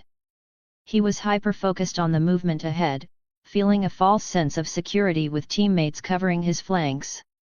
HRRSSST. Ah! The man to his left shrieked as a raptor tackled him into the weeds. The man in front was the first to react. He saw the predator exposed right before him. He moved his finger to the trigger, but before he could squeeze, a second raptor spawned on his right, grabbing him by the shoulder and dragging him into the dark. Lesson 2: Raptors never hunt alone. If you see one, you should be wondering where the second and third ones are. 10 o'clock. Open fire. This group had 3 men. In the narrow jungle path, they had formed a single-file line. Only one side had high brush, so they cautiously hugged the opposite edge. A split second later, a raptor lunged from the unforested side, the safe flank. It snatched the middle man and hauled him into the grass. The rear soldier tried to turn and spray the area, but felt a crushing pain in his shoulder as he, too, was yanked into the shadows.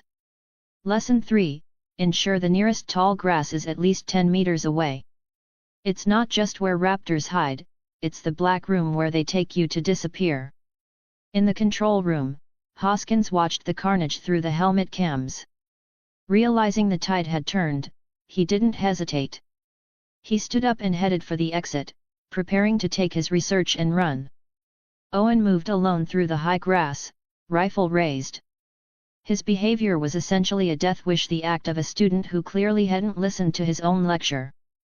The grass beside him rustled continuously. Owen spun around and spotted a tall, stiff raptor tail. Charlie stopped. Having finished off her previous lucky winner, she looked up and locked eyes with Owen. Owen didn't fire. He slowly lowered his rifle and met Charlie's gaze. Charlie tilted her head, staring back at the man who had raised her. Chapter 79, Born This Way bonus. A roar. The Indominus Rex's roar suddenly echoed across the horizon. Charlie looked toward the distance, then back at Owen, before finally turning and sprinting away into the dark. Owen's body slowly relaxed. He watched Charlie's retreating figure, only to catch a sudden flash of fire approaching in the darkness. OSH boom! The explosion rocked the earth. A rocket slammed into the spot where Charlie had just been standing. The resulting shockwave sent Owen flying backward, hitting the ground hard. He slowly pushed himself up, staring at the scorched earth. To his own surprise, he felt a wave of relief when he saw that Charlie was unharmed. Rustle. Movement in the nearby brush caught his attention, and he instinctively raised his rifle. "You're here." Barry stepped out of the foliage, reaching down to pull the fallen Owen to his feet. Seeing his friend, Owen let out a breath and stood up, adjusting his grip on his weapon. "The raptors, they seem to have left," Owen said. Barry didn't lower his revolver, his expression grim as he confirmed the suspicion. "Yet. Blue took them and left." Owen looked once more toward the direction Charlie had vanished. "No. Maybe it wasn't her." Carlo sat on the ground, watching Kafka, who was currently busy gnawing on a bone for fun. He had finally figured it out. Kafka wasn't lazy, she was a natural night owl. If this were a game, Kafka would definitely have a nocturnal trait. To keep the little dino from wandering off out of boredom, Carlo had picked out a small bone for her to pass the time. Kafka pinned the bone down with her right foot, leaning in to gnaw on the other end, seemingly self-teaching the predatory habits she'd seen from her parents. Carlo slowly lowered his head to the ground, his nostrils twitching. He couldn't help but feel that babysitting was exhausting and incredibly dull. How did Mom and Dad ever, wait, they never actually kept an eye on me, did they? Suddenly, Carlo bolted upright. He sniffed the air sharply twice. The blood scent trail he had laid out had been disturbed. This meant either humans or dinosaurs were lingering near the southwest gate. With a low huff, he gestured for Kafka to stay put and rose, moving swiftly toward the source of the disturbance. Delta stood at the gate, peering deep into the primeval ecological zone. Thud, thud. Soon, heavy footsteps resonated through the earth. Carlo, sensing the chaotic scent in the air, materialized before her. HRRNNNG. She let out a low, guttural growl, her feet instinctively shuffling backward. Carlo recognized her. They'd had a brief encounter back at the Great Lake, though that fate had been delivered by Carlo's jaws. But why was she here alone? Carlo lowered his frame slightly, wanting to get a better look at her. Aog! Aog! Aog! Without warning, she began to shriek at the top of her lungs. Carlo tilted his head. What is she doing? In the next heartbeat, Delta launched a zero-frame attack.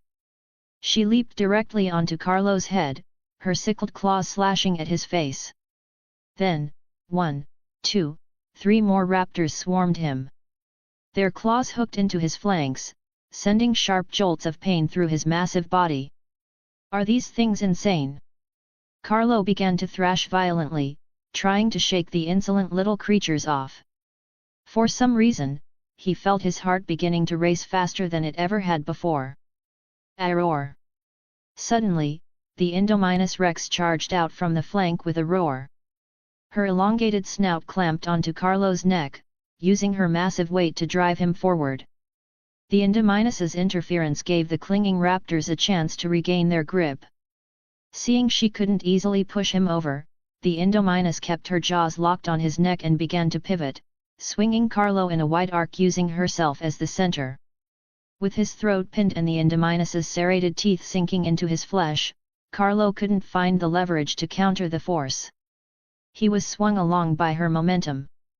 Sensing the right moment, the Indominus lunged downward, attempting to flip Carlo onto his side. But Carlo's unnatural strength manifested once more. Though he was forced down as she intended, he didn't crash completely. He rapidly adjusted his posture, kicking his hindquarters up, though his forequarters remained pinned low by the Indominus's weight. Thump thump, thump thump. His heart rate accelerated further. The raptors were still latched onto him, raking his hide, but the sensation of pain began to fade. What is happening? Why are the raptors and the Indominus working together? Why? His thoughts cut off abruptly. The blood in his veins began to boil. His vision shifted, locking onto the Indominus at his side. The Indominus was still trying to use her muscular arms and jaws to pin him to the dirt, when she suddenly locked eyes with a pair of glowing yellow pupils. Instinctive terror flooded her. She tried to release her grip, but it was a second too late. Boom! Carlo's tail whipped up and slammed into the ground with devastating force. The turf split, mud sprayed, and a massive shockwave erupted in every direction. The raptors clinging to his body were thrown off by a sheer, invisible force. Even the Indominus was knocked completely off balance. Gruoor! Carlo unleashed a deafening cry toward the sky. He didn't know why he was doing it, it just felt right. Thud! Crash! The raptors were sent flying. Blue hit the ground hard, Echo and Charlie were launched sideways, slamming into trees. Delta, caught in the worst possible position, was flung 6 meters into the air before crashing down. Thud! The Indominus scrambled to her feet, intending to stall Carlo so the raptors could strike again, but she felt the ground shudder beneath her in a rhythmic, earthquake-like tremor. Thud! Carlo stood his ground, raising his massive feet high and alternating left, right. He slammed them into the earth with bone-shaking force. The ground groaned under the pressure, cracks spreading out like spider webs. Thud! The Indominus could no longer maintain her balance. Her legs gave way, and she rolled onto her left side, crashing into the dirt. She tried to roll and right herself, but she felt a splintering agony in her right arm. Then her side. Carlo had lunged, his jaws snapping shut around the end of her long, muscular arm near the shoulder. He planted a foot firmly on her torso and pulled outward with every ounce of his prehistoric strength. Crack, snap, crunch. The Indominus's arm emitted a sickening sound of splintering bone as the joint was forcibly dislocated. Blood sprayed from where Carlo's teeth were buried, the wound widening inch by inch. A roar. The Indominus shrieked for the raptors to help, but no response came. Rib. Snap. Thud. Skin tore. Bone snapped. Blood sprayed from the Indominus's shoulder as her entire right arm vanished, now clamped firmly in Carlo's jaws. A roar. She let out a piercing, shrill wail. Blood gushed from the stump of her shoulder, but she didn't stay to fight. Scrambling with her legs and her remaining arm, she desperately pushed herself up and fled the area. Crunch, crunch, crunch. Carlo stood there, methodically chewing the severed limb as if it were just as loathsome as the Indominus herself. Tear, snap, swallow. Currently disclosed traits. Giganotosaurus, Carlo. Clumsy stealth. While in stealth, your movements will not disturb flora, and your breathing becomes silent. However, your scent remains, and you can still be detected by other forms of observation. Gnashed, attacks apply a bleed effect. Lasting 5 seconds, this causes the target to lose health equivalent to 5% of their maximum HP.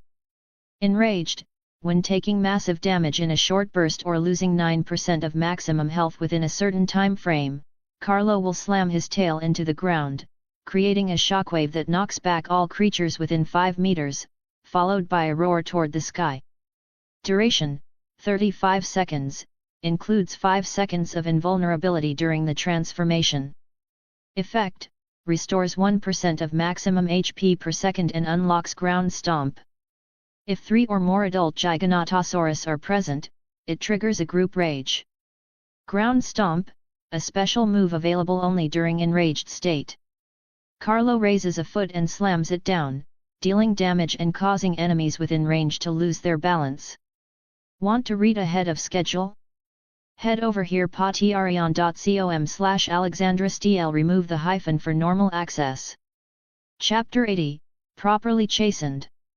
Oh, holy crap, crap, crap. Carlo's sanity gradually flickered back online, and the entire dinosaur suddenly grew calm. At the same instant, pain surged back into his body.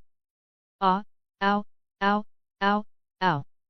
He couldn't hold it back, he collapsed onto his side, writhing and crawling on the ground like a pathetic, shadowy creature. He didn't know what had come over him to make him go into such a frenzy. His feet throbbed intensely from stomping the ground, he felt as though the bones in his soles were about to burst through the skin. Then there was the burning sensation in his neck. What kind of madness had possessed him to try and swallow someone's entire arm? His throat felt stretched raw. Hiss! He felt like his stomach was about to rupture. He lay on the ground, flopping like a stranded fish, making the earth groan once more under his weight. It hurts, it hurts, it hurts. Ayo! Suddenly, Kafka's voice chirped nearby, causing Carlo's contorted movements to freeze. He bolted upright instantly, looking toward the source of the sound, and found Kafka staring at him with a look of pure astonishment. He was furious.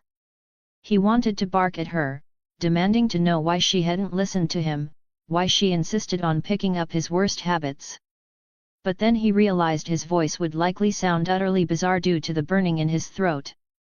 Ultimately, he remained silent, stepping forward to nudge Kafka back toward the habitat of their parents. Kafka's gaze remained fixed on Carlo as if she were seeing him for the first time, or perhaps she was just contemplating the meaning of his recent behavior. Carlo stole a secretive glance at her. Seeing her watching him made him feel incredibly uncomfortable, like a family member had just caught him in his most embarrassing moment. Roar! If you dare say a word about this, I'll have to disown you for the good of the family. He finally couldn't help himself and let out a low growl at Kafka, his voice sounding both muffled and sharp. Kafka was startled. For her, tonight was the equivalent of seeing a respected elder suddenly go clubbing at a KTV and then roll around on the floor. It was a total shock. Fortunately, dinosaurs don't have a habit of gossiping or sharing the day's events with their peers. We have to get indoors. Follow me. When the velociraptors turned, Owen had notified Claire to evacuate with her nephews. Barry and the injured team members had already headed toward the shelter, while Owen, on his motorcycle, caught up with Claire as she tried to reach the Innovation Center. Claire nodded to Owen, grabbed her phone, and established a connection with Lowry. Lowry, we're heading your way. Call in the helicopter. The cruise ship for the shelter evacuation wasn't due until tomorrow. With a cold-blooded killer roaming the island, evacuating early by helicopter was clearly the best choice. No problem. Lowry replied to Claire from the control room. He looked at the monitors on the big screen, the herbivore territory, the T-Rex kingdom, the primeval ecological zone. This was likely the last time he would see these dinosaurs from here. Around him, colleagues were getting up and moving about. The thinning crowd brought his wandering thoughts back to reality. He looked back and realized most people had already evacuated. Vivian, who sat at the adjacent workstation, noticed he was still in his seat and asked, "Hey, they say we have to evacuate. There's a boat waiting. You coming?" Lowry paused, then looked back at the big screen. The Indominus Rex was nowhere to be seen, and Claire, Owen, and the two boys were in danger. "I guess, someone has to be the last one out.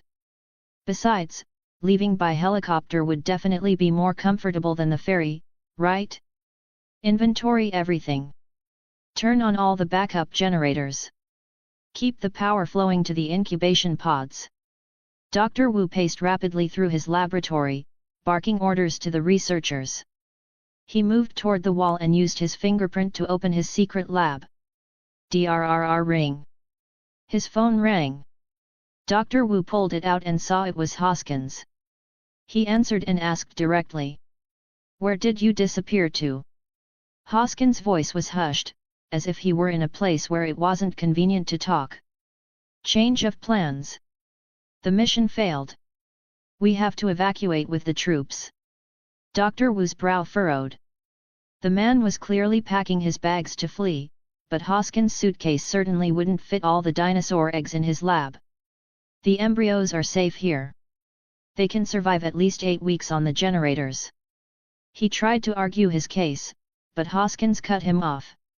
"No, no, no. Listen to me. This park will be bankrupt by tomorrow. I'm sending men to help you pack up the experimental data and samples. I don't want a bunch of lawyers sticking their noses into things they don't understand, got it?" Dr. Wu's expression turned grim, an expression he hadn't even worn when Masrani threatened to shut down his experiments. His gaze swept over the numerous incubation pods filled with dinosaur eggs. "Hey, if you don't say anything, I'll take that as a yes. When Hoskins' voice came through again, Dr. Wu snapped back to attention. "Give me a team." "What? Give me a team? I want to give my unborn creations a chance to live." You've finally lost your goddamn mind. Thank you for visiting. We hope you enjoyed your stay." The announcement on Main Street continued to loop, but the area was deserted. Claire and Owen drove up, stopping next to the Innovation Center. "Come on, quick, this way." Claire's plan was simple: lead them to the underground lab center, take the employee passage straight to the control room, and leave by helicopter. The lab was already empty, a sign that the park had completely collapsed. They evacuated the lab. They followed the corridor into a secure room. It was filled with strange cultivation pods and shelves of bizarre animals in terrariums. "What are you doing?" Claire noticed people moving lab equipment, and some samples. Before she could breathe a sigh of relief, she sensed something was wrong. "I'm afraid you don't have the authority to ask." Hoskins stepped out from the crowd, slowly approaching the bedraggled group. "Where is Henry?" "Dr. Wu is one of us." Claire pressed him, but Hoskins gave only a vague response. After all, he didn't even know if Dr. Wu had run outside and been eaten by a dinosaur. That's not a real dinosaur. Gray huddled behind Owen, poking his small head out to look at the Indominus Rex on the monitor. No, of course not, kid. Hoskins acted as if he'd heard something hilarious, his interest piqued by Gray's naive observation. Someone has to consider the future of this company. Imagine that thing, massive, lethal, high intelligence, able to evade the most advanced technological detection. Something the world has never heard of, a living, breathing new type of weapon. Millions of years of evolution, and what have we learned? Bro didn't even know his weapon had just lost an arm. Nature itself is a gift. Before Hoskins could finish, the sound of shattering glass rang out from ahead. Get it off me! Get it off me! The velociraptor Charlie lunged straight onto Hoskins, pinning him down. Shit, go! Go! Owen reacted instantly, leading Claire and the two boys out of the secure room. But when he spotted Delta, they were forced to flee in the opposite direction. Delta limped forward. She saw Owen and the others, but she was exhausted and lacked the strength to give chase. She decided to find Charlie first. In her haste, she didn't notice the glass and slammed her head right into it. Shaking her head, she maneuvered around the glass, found the correct exit, and walked over to Hoskins. Seeing this, Charlie let go and moved aside. Delta, somewhat unsteady, placed one foot on Hoskins' chest. Ah! Hoskins screamed incessantly as he felt the crushing weight on his chest. Chirp! Delta's inner scimitar-like toe claw swept down, sinking into his body and bringing his screams to an abrupt halt. Charlie, seeing the job was done, let go entirely and went back to chasing the escaping humans. Beep! As the group ran through the Innovation Center lobby, Gray hit a button on a dinosaur display. A projection of a Dilophosaurus appeared, flaring its frills and hissing at the path ahead. Saw! Charlie was startled by the sudden threat. Not to be outdone, she roared back, entering a standoff with the hologram. The statue of Hammond stood nearby, watching the confrontation between the projection and the dinosaur, a clash between technology and life, a scene identical to one from over a decade ago. Owen had just opened the door and hadn't gone far when he received a warm welcome from Blue. Then Echo stepped out from the side, and the door behind them was burst open by Charlie, who thoughtfully held the door for the limping Delta behind her. We have to do this, don't we? Owen knew resisting them would be futile and lowered his gun.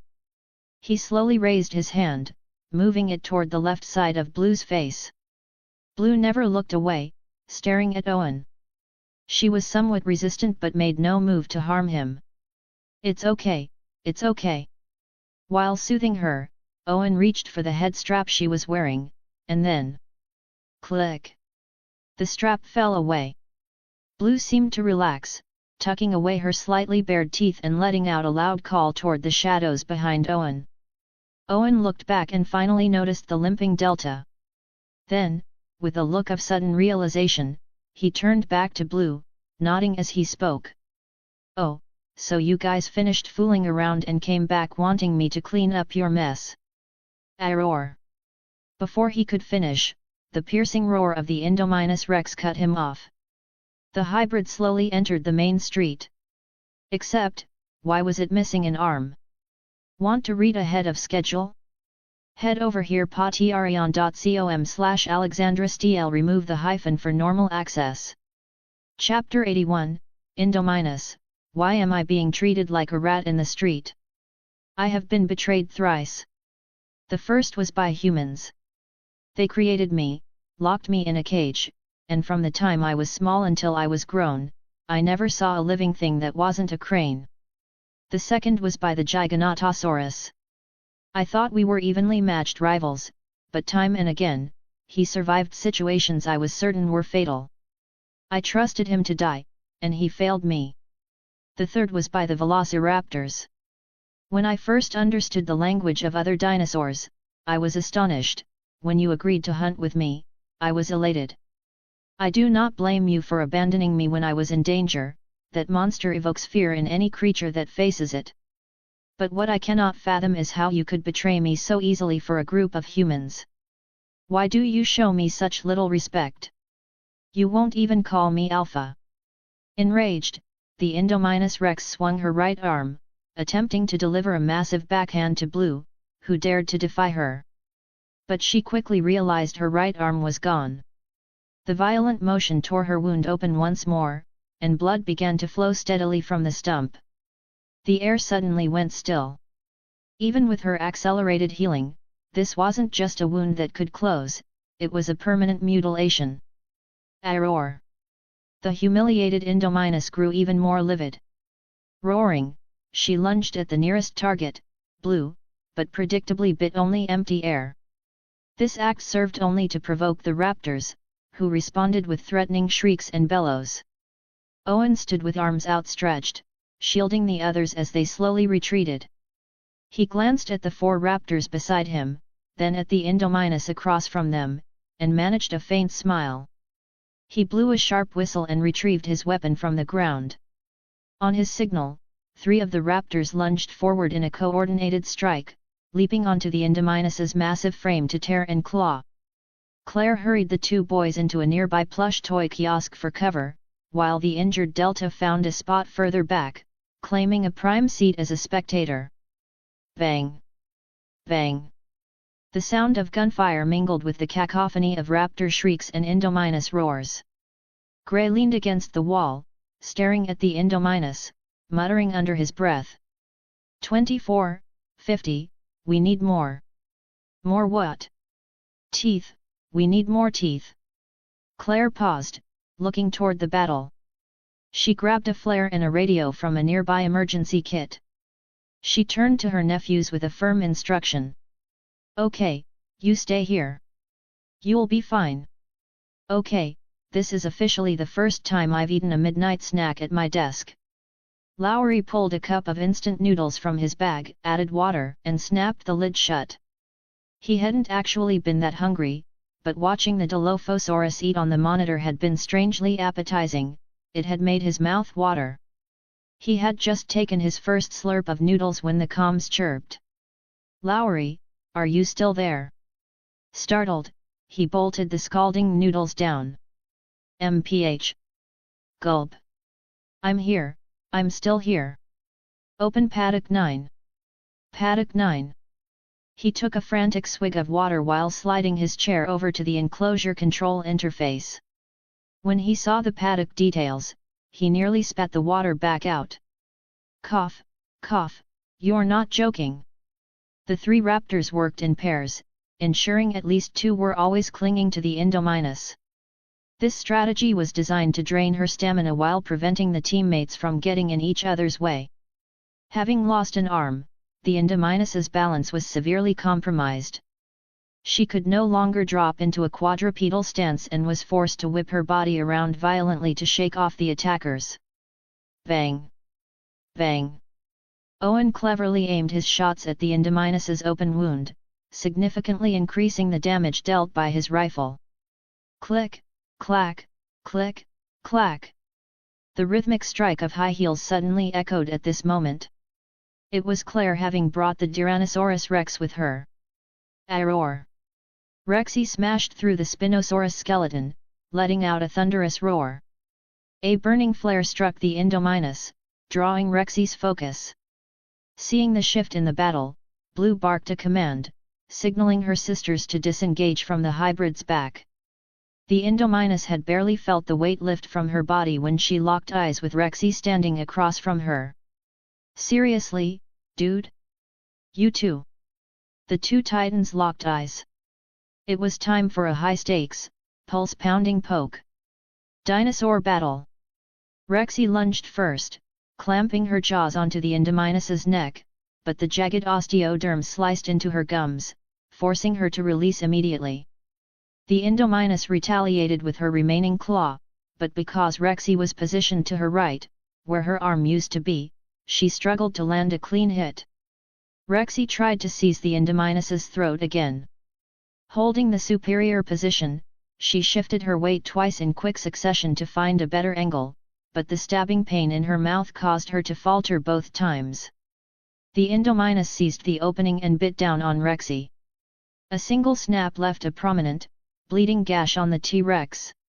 The hybrid lowered her center of gravity, using her left hand to brace against the ground as she maneuvered her head to Rexy's left, her own advantageous side. Rexy felt a sharp pain in her throat and realized the spikes on the hybrid's neck were the primary obstacle. Taking advantage of the Indominus's slight recovery lag while repositioning, Rexy avoided the spikes and clamped onto a smoother patch of skin on the hybrid's flank.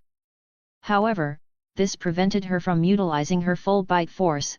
She was only gripping skin and muscle, unable to crush bone. She thrashed her head, attempting to tear the flesh away. But as she wasn't a Carcharodontosaurid, her sawing efficiency was low. She relied entirely on her massive jaw strength and power to lock the opponent down. The Indominus was well versed in countering this kind of tearing combat.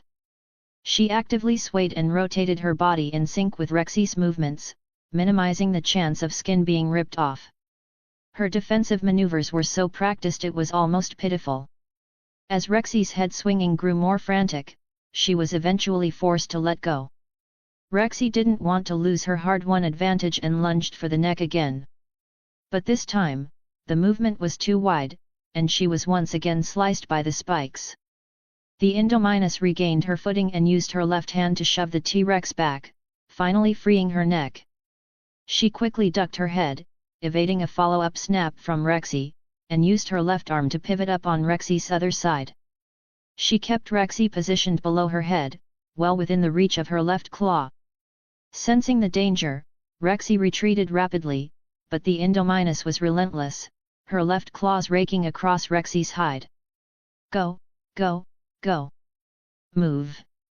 Owen led the group away from the clearing, running back toward the interior of the Innovation Center. He held the door open for them, and as the last person entered, he turned back and called out. Blue. Blue, who had been watching the spectacle, tilted her head and looked at Owen. Owen had intended to lead her and the other raptors to safety, but seeing that Blue had no intention of leaving, and that Charlie and Echo were staring transfixed at the Indominus while Delta sat nearby, he changed his mind. Take care of yourself. Take care of them. Blue seemed to understand, or perhaps she didn't. Either way, after Owen left, she turned her gaze back to the Indominus. Ayo! She chirped to her pack, signaling them to take Delta and leave. Then, she charged forward alone, leaping onto the Indominus's right side. The mission wasn't over yet. The Indominus felt the sudden surge of pain in her side, her stride faltering for a split second. That was all the opening Rexy needed. Before the hybrid could recover, Rexy changed tactics, biting down on her head and using her body weight to hurl her aside. Blue was thrown clear by the force and tumbled to the ground, but she was back on her feet instantly, circling for a new opening. Rexy didn't give the Indominus a moment to breathe.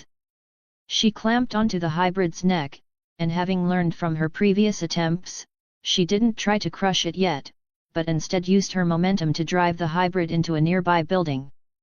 Crash! The structure shattered, and jagged rebar pierced into the Indominus's flank. Before the hybrid could recover, Rexy bit across her skull again. This time, her teeth sank directly into the eye socket, right where Carlo had previously left a wound. She wrenched the Indominus's neck clockwise, attempting to snap it, but the hybrid tilted her body violently to roll with the force and prevent the break. Rexy let go to hurl her once more, but this time the Indominus missed the buildings and managed to scramble to her feet. To prevent the hybrid from using her remaining arm, Rexy stayed low and pressed against her left side, pinning the left hand. The Indominus began a test of pure strength, using her height advantage to press Rexy down toward a storefront on the left. At the last possible second, Rexy found her footing. She pressed her head against the Indominus, braced with her left leg, and lunged forward with her right. With a massive surge of power, she drove the exhausted Indominus back into the ruins. The hybrid's immense weight buckled the remains of the building, and debris pierced the left side of her body. Rexy adjusted her stance, bit across the Indominus's head again, and dragged her out of the wreckage with a counterclockwise wrench. She found an opening to shift her grip to the hybrid's jaw joint and threw her outward with a massive head snap. The blow shattered the Indominus's masseter muscles and severely damaged her cervical vertebrae. Several ribs were already crushed. Blue seized the moment before the Indominus could rise, leaping onto her head and raking her talons across the hybrid's face. Rexy opened her jaws to snap at the head again, but Blue was in the way. At the last second, she used her skull as a battering ram to pin the hybrid down. The Indominus lurched backward. The spikes on her neck sliced Rexy's throat again, and she thrashed her head to shake Blue off. But in doing so, she inadvertently exposed her flank. Rexy, having regained her stance, delivered a shoulder check that flipped the hybrid onto her back. Without her right arm, the Indominus was unable to protect her soft underbelly or right side. Rexy wasted no time and clamped her jaws firmly onto the hybrid's throat. This time, there were no spikes in the way. Rexy applied every ounce of her crushing power. The Indominus's cries turned shrill and raspy before fading into nothingness. Chapter 82, Not even a year old, and already a single-parent bonus. Place this crate of eggs here. Remember to leave the lid open. By the Great Lake of the Primeval Ecological Zone, Dr. Wu led two teams, one responsible for transporting crates of dinosaur eggs, the other tasked with pulling security.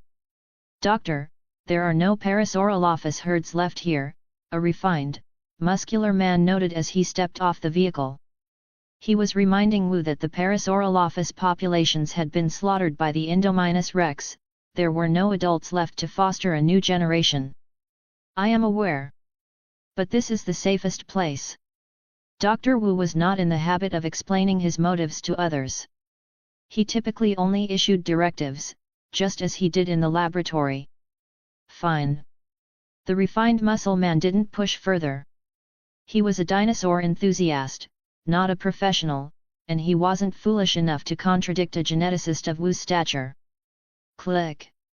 The latch on the crate of Parasaurolophus eggs was flipped. Dr. Wu grabbed a bundle of hay from the truck and knelt beside the crate, meticulously tucking the straw around each egg to ensure they were shielded.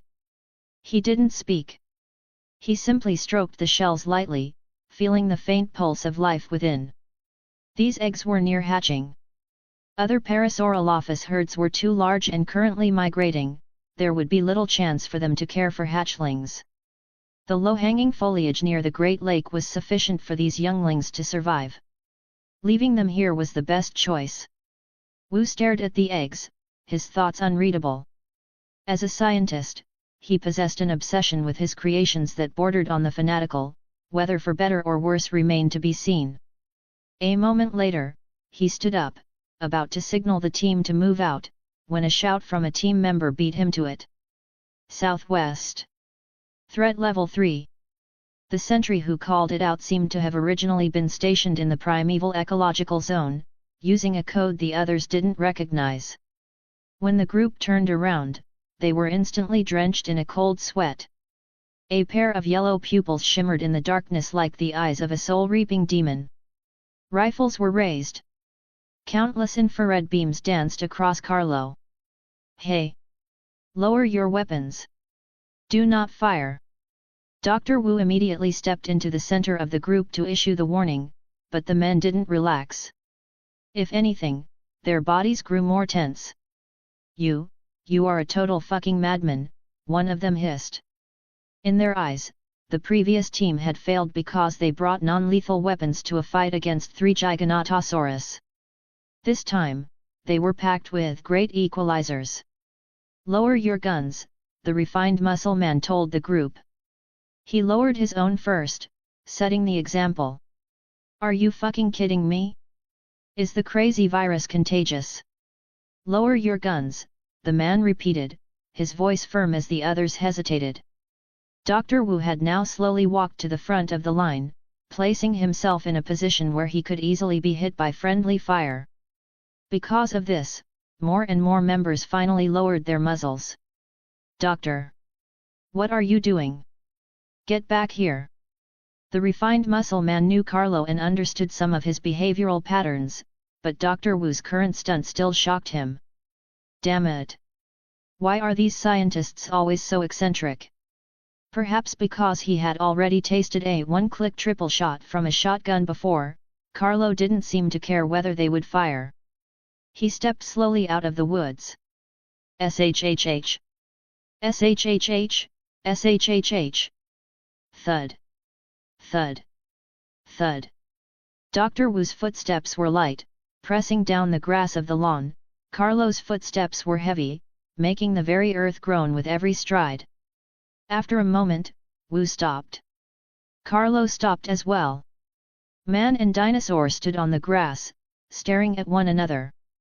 Carlo lowered his head, looking at this human who felt both familiar and strange. Dr. Wu slowly raised his hand, palm open, gradually moving it toward Carlo's snout.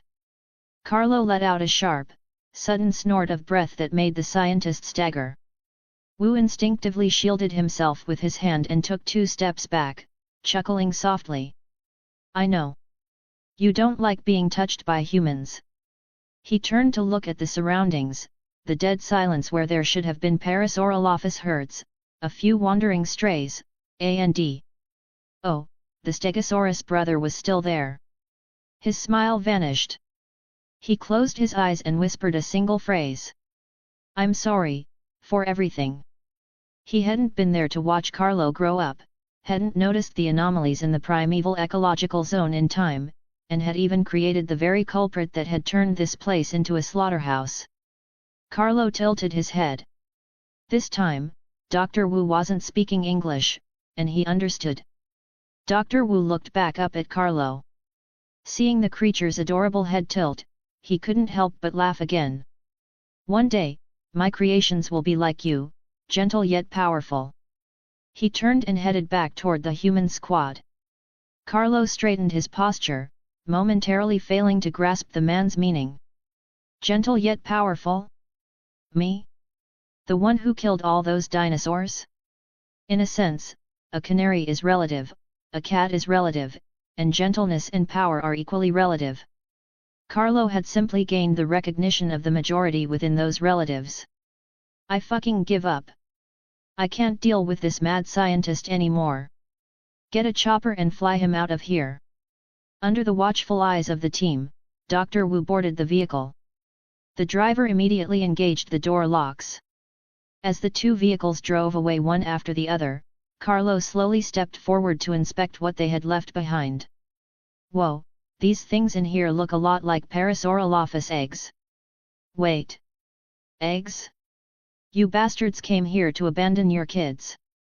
Carlo felt like cursing. Abandoning kids on my doorstep, seriously? I'm still a kid myself. There's no way I can raise children. Carlo scanned the area and found the humans had long since vanished. He let out a silent sigh. He couldn't just leave them to rot. He snatched a cluster of leaves from a nearby tree and draped them over the eggs to help maintain their warmth. Inside the control room, Lowry finished his cold cup of instant noodles and straightened the dinosaur figurines on his desk. Goodbye, my... Ding! The elevator doors behind him chimed, making him jump. I didn't expect anyone to still be here at 3:00 a.m. The silhouette seemed a bit surprised as it moved toward Lowry's station. Who are you? Like you, a former employee. Lowry questioned him, but the man made no effort to hide. He openly began to manipulate the paddock control console. What are you? Lowry saw that the man was attempting to open the paddocks and hesitated over whether to stop him. The ferry has docked. Don't worry, we're evacuating soon anyway. Jurassic World is finished, there's no harm in making things a little easier for these creatures, right? The figure sensed Lowry's hesitation and offered an explanation. He pressed a sequence of buttons, triggering alarms at multiple containment zones simultaneously. Beep beep beep. The gate of an unreleased paddock slid open. 3 Allosaurus peered out curiously. They were about to step out when a roar from behind stopped them. They froze and backed into the shadows, making way for a much larger Allosaurus. The big one didn't rush, he paused at the threshold, scanning for potential threats. Beep beep beep. Another gate opened. A sleeping Datang Glong, a dinosaur discovered in China, lifted its head toward the sound. After confirming there was no threat, it lazily flopped back down. Beep beep roar. An Acrocanthosaurus didn't even wait for the gate to fully retract before charging out with a roar. It looked around and found no enemies. Compared to the inside of the paddock, it seemed far more interested in the world outside, beginning a slow trek into the deep jungle. Beep beep beep. A paddock gate opened to reveal what looked like nothing at all. Only the slight rustling of the grass gave it away as a pteranodon slowly manifested. It appeared irritable, letting out a furious roar at the gate as if mistaking the mechanical door for a rival predator. Beep beep beep. Inside a paddock filled with snapped branches, a duck peered out curiously. But soon, a sodden behemoth blocked its view. A Giganotosaurus. Water dripped from its thick coat of proto-feathers, and it stared at the gate in confusion, still chewing on a mouthful of aquatic plants. Beep crash. A one-eyed Carcharodontosaurus, covered in scars, began slamming into the gate the moment the alarm sounded. Faint cracks appeared on the barrier as it struggled to lift. The moment the gap was wide enough, the shark-toothed lizard lunged out. Two other heavily scarred Carcharodontosaurus stood behind him, though they chose not to follow. Want to read ahead of schedule? Head over here patreon.com/AlexandraSTL. Remove the hyphen for normal access. Chapter 83, Indominus, Even Dead, I'm a Scene Stealer Jealous? The horizon shimmered with a faint light as the sun slowly climbed. Humanity had completely abandoned the island, and the creatures of Isla Nublar welcomed a new day, a day without fences. Carlo peeled back the leaves covering the Parasaurolophus eggs and pushed the crate out from the shade of the trees, allowing it to soak up the morning sun. What am I even doing? Carlo slowly lay down, his body curling into a semicircle to protect the nest. A tender cry rang out. Katiusha and Carl came trotting toward Carlo. I'm calling the police. Someone isn't watching their kids. Katiusha, clearly an expert by now, went straight for Carlo's first trophy, the Triceratops skull that the Indominus Rex had previously swatted away. Carlo had retrieved it later.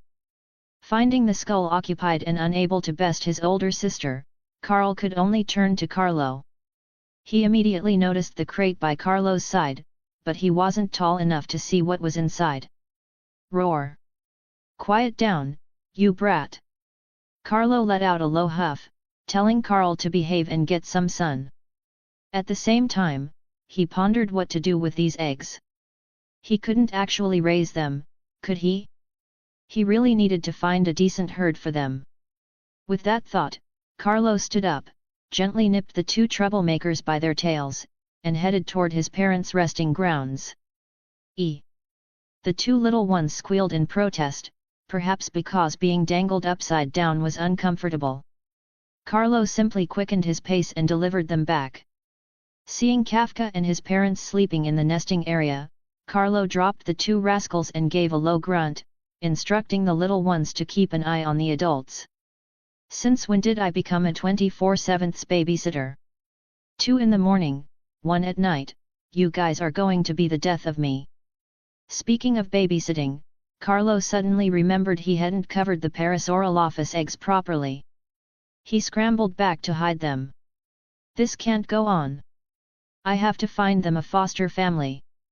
Decision made, Carlo set off toward the edge of the primeval ecological zone. As for a potential ambush, a creature that had lost an arm was no longer a threat.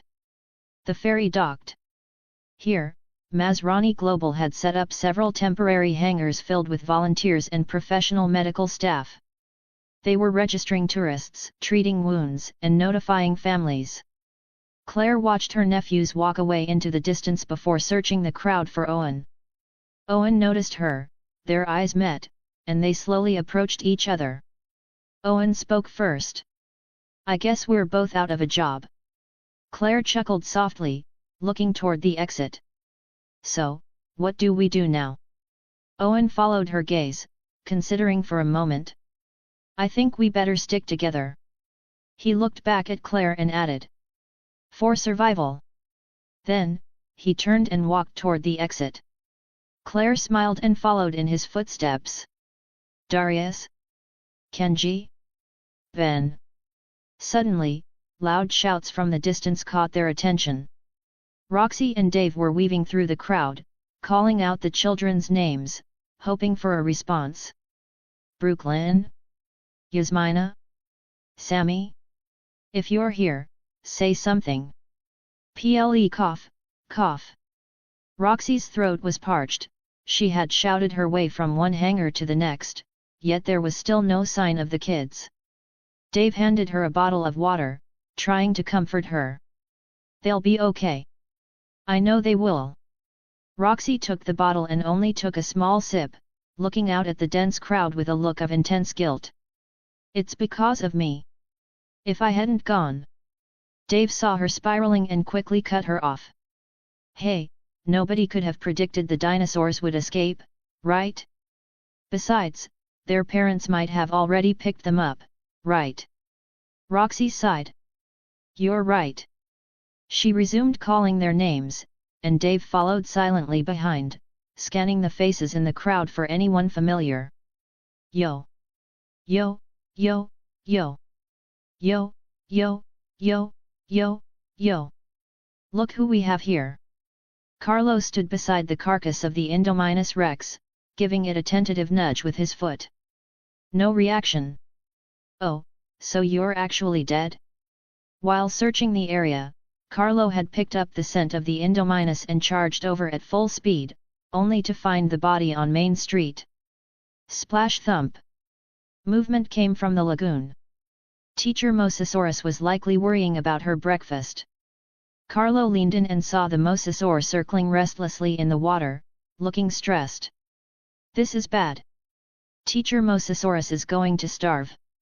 Carlo thought for a moment, looked at the Indominus carcass, and approached it again with the air of someone giving a heartfelt eulogy. Hey, Indominus! Look, you're already dead.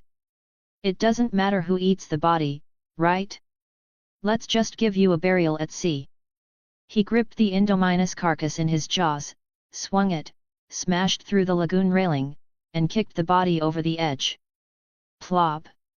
Groar! Carlo gave a low call.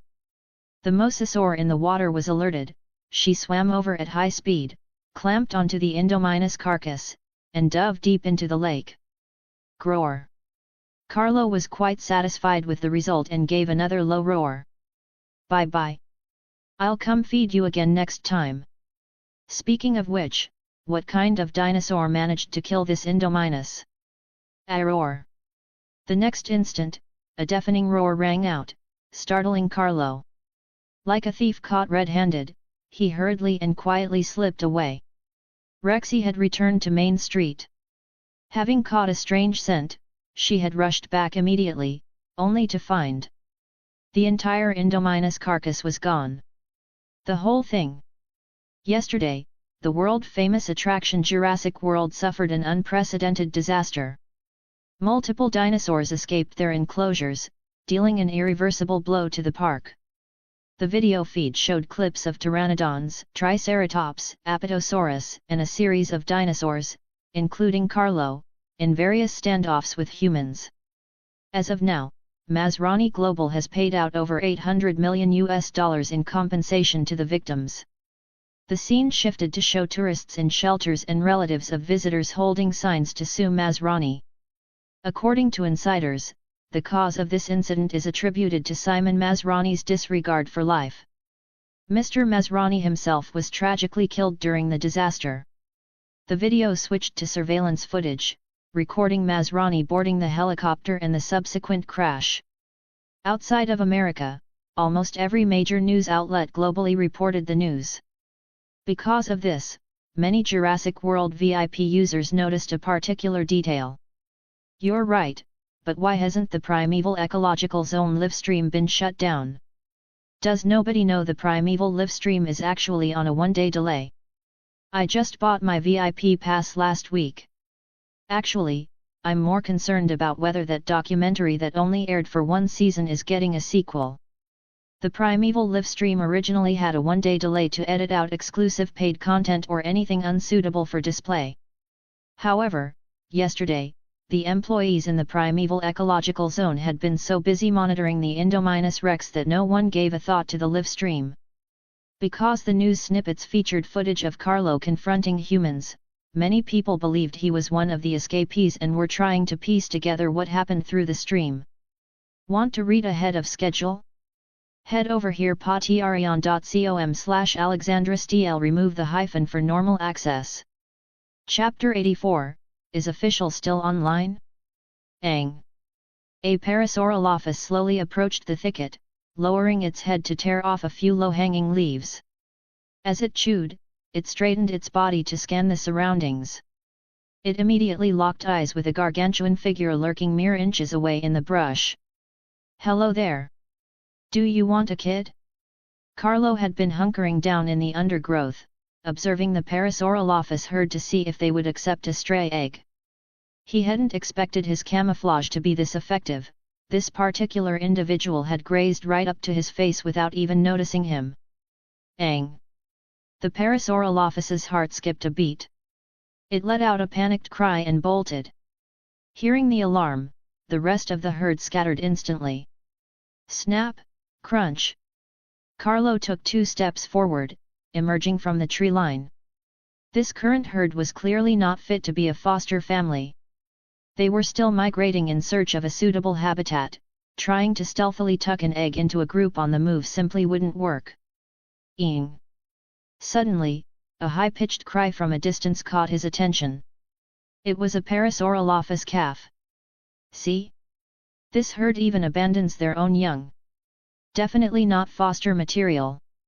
The calf came stumbling toward him, crying out as it ran. Wait, why do you look so familiar? Carlo lowered his head. The little thing stopped right in front of him, chirping happily. Oh, it's you. He leaned down and huffed a heavy breath of air at the little creature, intending to spook it. Instead, the calf grew even more excited. This is bad. This little idiot doesn't even know to run when it meets a carnivore. Carlo nudged the calf with his massive snout, then turned to head back toward the primeval ecological zone. Snap, crunch. Rustle, rustle. Carlo stopped and looked back. There was nothing there. However, his olfactory radar picked up the trail instantly. The little guy was hiding well, tucked motionless inside a bush. Roar! He let out a sharp bellow in that direction, then turned and continued on his way. Snap, crunch. Rustle, rustle. Fine, fine. You're not leaving? Then don't leave. Come help me babysit. This time, Carlo didn't hesitate. He spun around, scooped the little Parasaurolophus up in his jaws, and continued toward the Great Lake.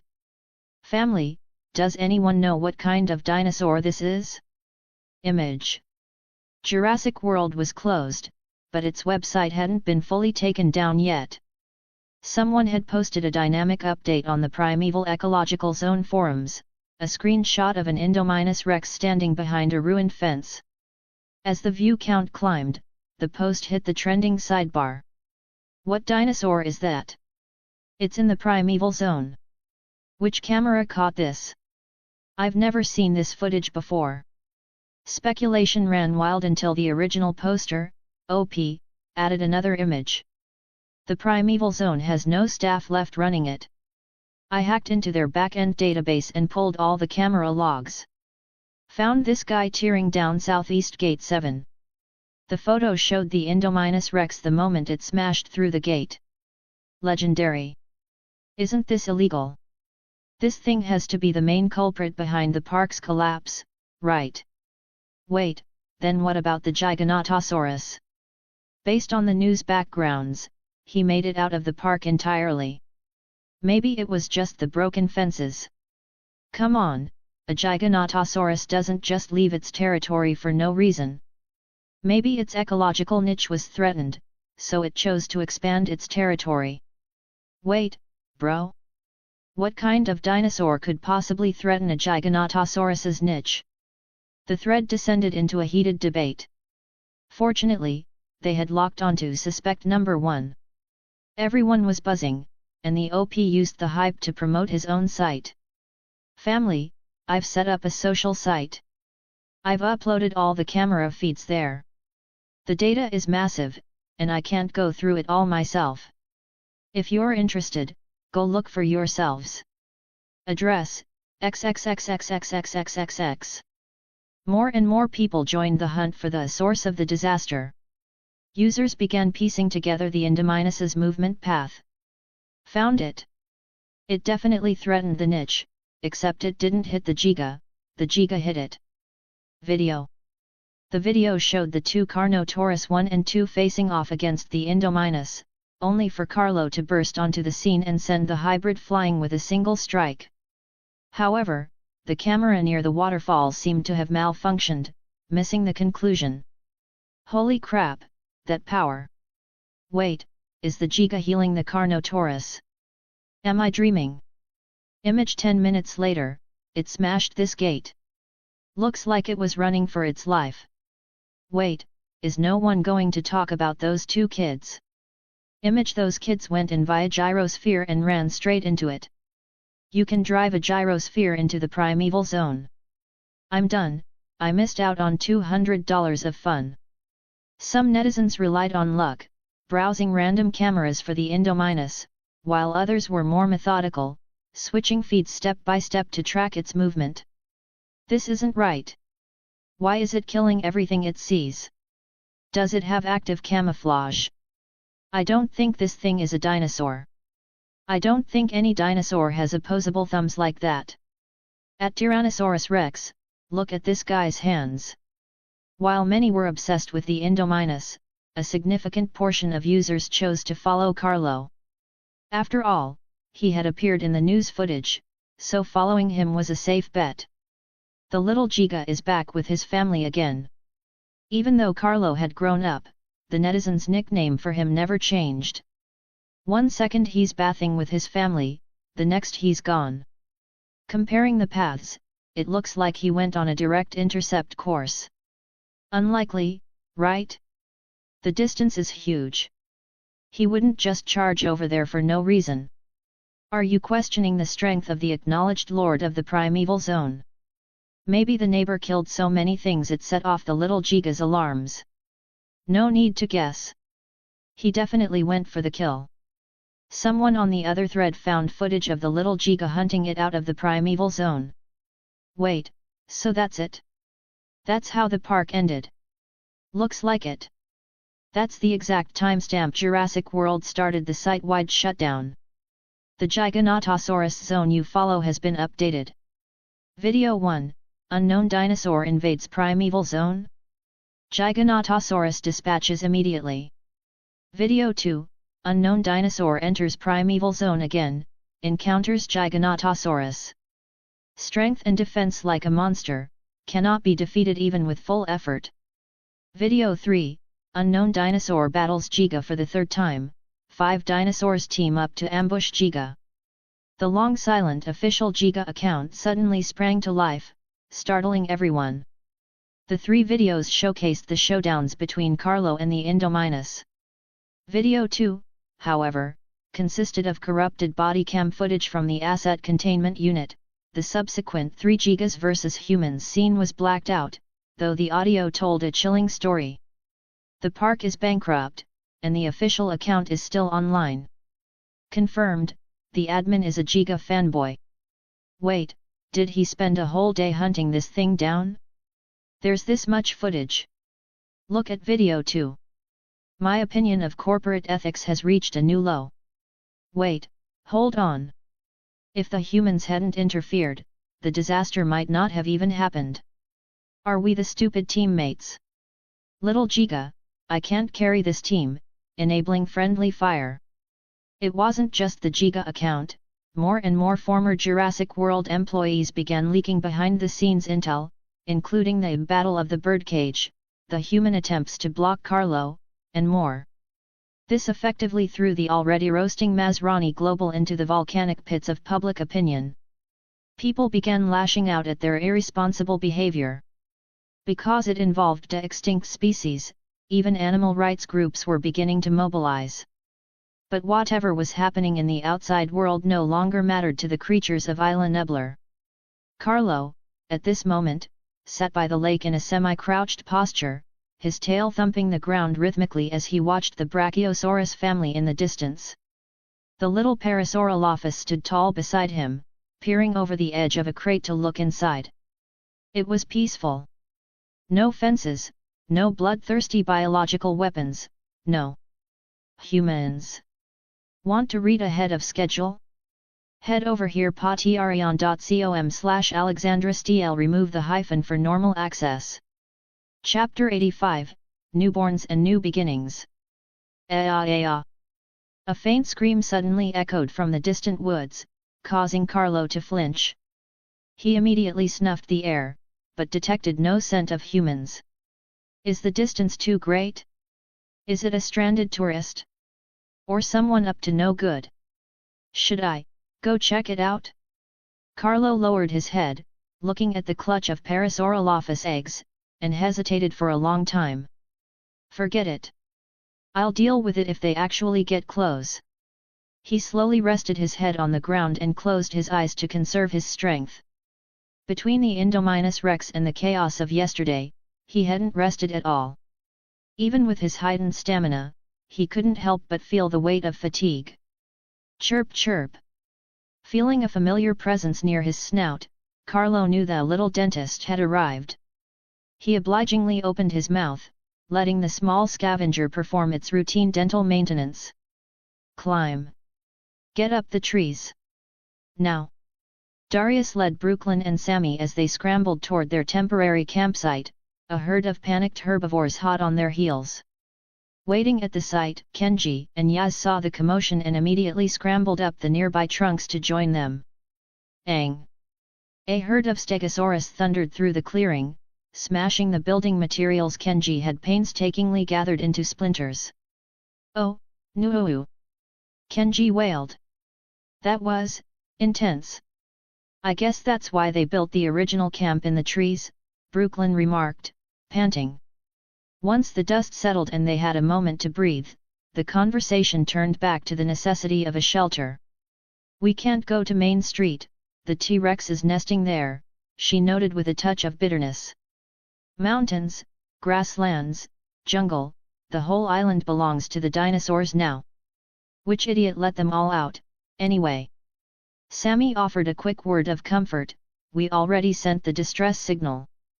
We just need a safe place to hide and wait for rescue. Simple, right? Yeah, real simple. Right up until we get flattened by a dinosaur, Kenji muttered, his morale at an all-time low after seeing his hard work destroyed by a bunch of plates and tails. Darius thought for a moment before suggesting, hey, what if we build the shelter like a treehouse? Brooklyn. Brooklyn looked up, confused by the sudden call-out. What? You've definitely filmed videos of people building shelters, right? Darius asked. Kenji had a light bulb moment and beat Brooklyn to the punch. Oh yeah. Don't you just make videos for a living?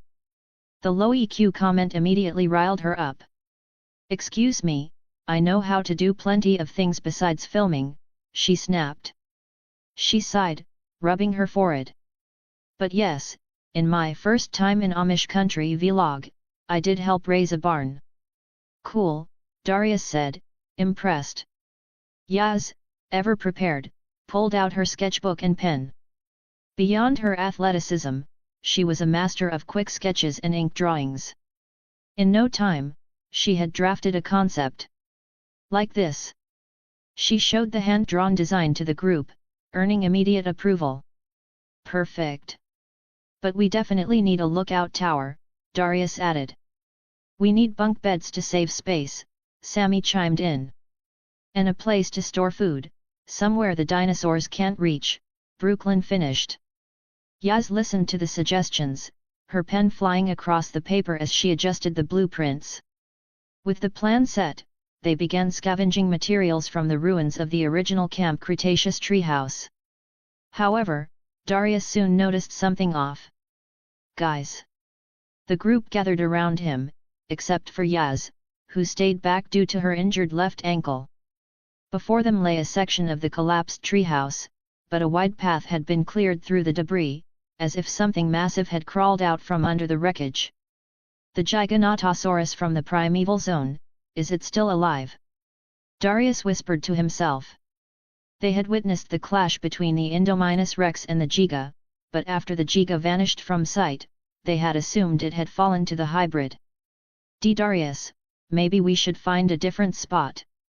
Kenji stammered, the memory of the Giga's overwhelming presence sending a shiver down his spine. Darius considered this for a moment before turning to the others. "It's okay. There aren't any large herbivores here, so he has no reason to come back. Maybe we should set up some bells as alarms to keep dinosaurs from sneaking up on us. Just like those ankylosaurs that collect branches," he added silently to himself. Crack, crunch. The eggshells shifted as the cracks widened. A tiny Parasaurolophus snout poked through, letting out its first cry to the world. "Eeng! Eeng!" The older Parasaurolophus calf nearby seemed thrilled, chirping back and running in circles. Carlo glanced at it and used his tail to gently push the calf away from the crate of eggs, ensuring it wouldn't accidentally trample the newborns. He lowered his massive head, letting his warm breath wash over the shells to encourage the hatching young. Soon, the second, third, and fourth, like bamboo shoots after a rain, cracks appeared across the clutch. One by one, the little ones caught their first glimpse of the sun. "Eeng!" The first hatchling finally scrambled out. It was covered in slime, looking a bit like a miniature xenomorph emerging from a host. Carlo had zero experience raising young. He wasn't sure if he was supposed to clean the slime off them. After a moment of thought, he used his sharp talons to dig a shallow pit in the dirt and nudged some lake water into it. Then, bracing one side of the crate with his foot and using his tail as a ramp on the other, he slowly tilted the box. The infant Parasaurolophus slid gently down his tail. He leaned in to check if they were deceased. Confirming they were very much not deceased, he used his snout to gently nudge them one by one into the makeshift bath he had prepared. The older calf, having waited patiently, trotted over to inspect its new siblings. "Eeng! Eeng! X8!" The babies chirped back in a chorus. Carlo watched them, already pondering the next step. "What's next? Eating? It's probably eating." Carlo tried to remember what the mother Parasaurolophus used to eat. He borrowed a bunch of leaves from a nearby tree and placed them in front of the little ones. The older calf happily tucked in, but the tiny infants just stared at the foliage, looking confused and helpless. Carlo sighed internally. "I guess it has to be this way." He tore off a mouthful of leaves, chewed them thoroughly into a soft pulp, and spat it out for the infants. This time, the babies finally started eating. Carlo breathed a sigh of relief, reaching for more leaves as a final thought crossed his mind: "I'm definitely going to need the little dentist to clean this up later." Chapter 86, Wake Up, She's Already Dead bonus. Carlo lay lazily on the ground, basking in the sun and savoring a peaceful afternoon. He cast a secretive glance at the nearby mother Parasaurolophus. She seemed to have thinned out quite a bit from the strain of incubation, though it was equally likely she was just terrified by the fact that he was constantly looming over her. He stood up, borrowed a cluster of leaves from a nearby tree, and carried them over in his mouth to drop them in front of her. To avoid spooking her further, Carlo pointedly avoided eye contact. Perhaps because she had grown accustomed to his presence, the mother Parasaurolophus didn't panic as he approached, though her body tensed instinctively. Once Carlo dropped the leaves and retreated to his spot to feign sleep, she hesitated for a long moment before finally lowering her head to eat. It seemed that from this moment on, a strange sort of harmony had formed between the two dinosaurs. Not long after, Carlo felt something nudging his cheek. "Is it her?" Has she finally gathered the courage to get close? Carlo opened his eyes to find the Parasaurolophus calf standing before him. Seeing him awake, it let out a cheerful chirp and nudged him twice more, as if saying, "I'm hungry, where's the food?" "Oh, right. She's already dead." Carlo sat up and shook his groggy head. He had grown used to sleeping curled in a semicircle, mainly because a group of tiny Parasaurolophus hatchlings loved to huddle against his side for warmth. It had been 3 days since the little ones hatched. Every day, Carlo would chew up leaves to feed them, but since he wasn't a natural herbivore, his ability to pulp greenery was limited. The hatchlings seemed to realize this. Survival instinct had pushed them to develop their own chewing abilities rapidly. By this morning, they were already tucking in before Carlo could even process their meal for them. Before fully standing, Carlo carefully checked his immediate surroundings. He had nearly crushed one of them once, with his footpad practically hovering over it. Luckily, he had been treading lightly so as not to wake them, or that little one would have been deceased for real. Honestly, the fact that these little guys had survived this long was a testament to their sheer luck. Fortunately, this time the hatchlings were all huddled in the hollow beneath Carlo's neck, well out of the way of his feet. Carlo looked down from his towering height at the calf begging for food. He considered whether he should teach her to forage for herself as he plucked another branch from a tree that was already looking suspiciously bald. Wait, she was raised by the mother Parasaurolophus. She definitely knows how to find food. He dropped the leaves on the ground, and the calf immediately scrambled over to feast. The hatchlings, noticing the commotion, woke up from their nap and descended upon the leaves like a tiny, voracious army. Carlo hunkered down again, watching the little things and thinking he ought to give them names, otherwise the readers would never keep them straight. First, the calf that came from the mother Parasaurolophus. I'll call you Kid. The others I raised myself. I'll just call you the toddlers. Wait, does that make me the uncle? Whatever. I'm sending them off eventually anyway, so these names will do for now. Once the toddlers had finished eating, Carlo herded them and the kid toward a small den, the former territory of the Simosuchus that the Indominus Rex had snacked on earlier. Turning his gaze toward a Stegosaurus drinking by the Great Lake, Carlo let out a soft huff. Hey, Stego bro, keep an eye on the kids for me while I go grab some lunch, yeah? Carlo gave a low roar as a greeting and then departed. The Stegosaurus looked back, wondering when that goofy kid had grown so large, and why he still insisted on roaring at nothing all the time. There it is again, that buzzing sound. Brooklyn pushed through the thicket, pressing steadily toward the Great Lake. Earlier, while scouting for shelter materials, she had heard an unusual noise and followed it to find a patch of frozen flowers. But when she tried to lead the others back to see it, the frozen flora had mysteriously vanished. Now that she heard the sound again, she wasn't about to let it go. She was determined to get to the bottom of the weird occurrences on this island, seemingly forgetting that she was supposed to be in survival mode. She wasn't being entirely reckless, though. A GPS tracker she'd scavenged in the park showed an active signal coming from the primeval ecological zone. After consulting with Darius, she had mapped out a relatively safe route. Do dinosaurs really just hang out peacefully at the Great Lake? Rustle. Stepping out of the brush and onto the grassy plain, she took in the sight. The Great Lake was no longer the bustling spectacle it once was, only the Brachiosaurus family and a few scattered stragglers remained. Even so, the sheer scale of the place was breathtaking for a first-time visitor. Darius, you were being way too modest. Brooklyn stood frozen. If Isla Nublar was currently a multi-level hell of prehistoric predators, this place felt like a sanctuary. Why didn't we build our shelter here? She whispered to herself. She had asked Darius that before, but he had been uncharacteristically evasive. Shifting her gaze, she spotted 2 overturned, modified SUVs nearby, likely belonging to the Asset Containment Unit, ACU. Nice. She approached the vehicles and climbed in through a shattered sunroof. The interior was a mess, littered with debris and broken glass. Despite the chaos, Brooklyn immediately spotted several useful items. Shock batons, walkie-talkies, and body armor? Why would they even need that here? She quickly catalogued the supplies. There was too much to carry alone, she'd have to bring the others back later. There are meds here too. Yaz might need these. Yasmina had injured her ankle while distracting the Mosasaurus, and it hadn't improved over the last 3 days, leaving the group worried.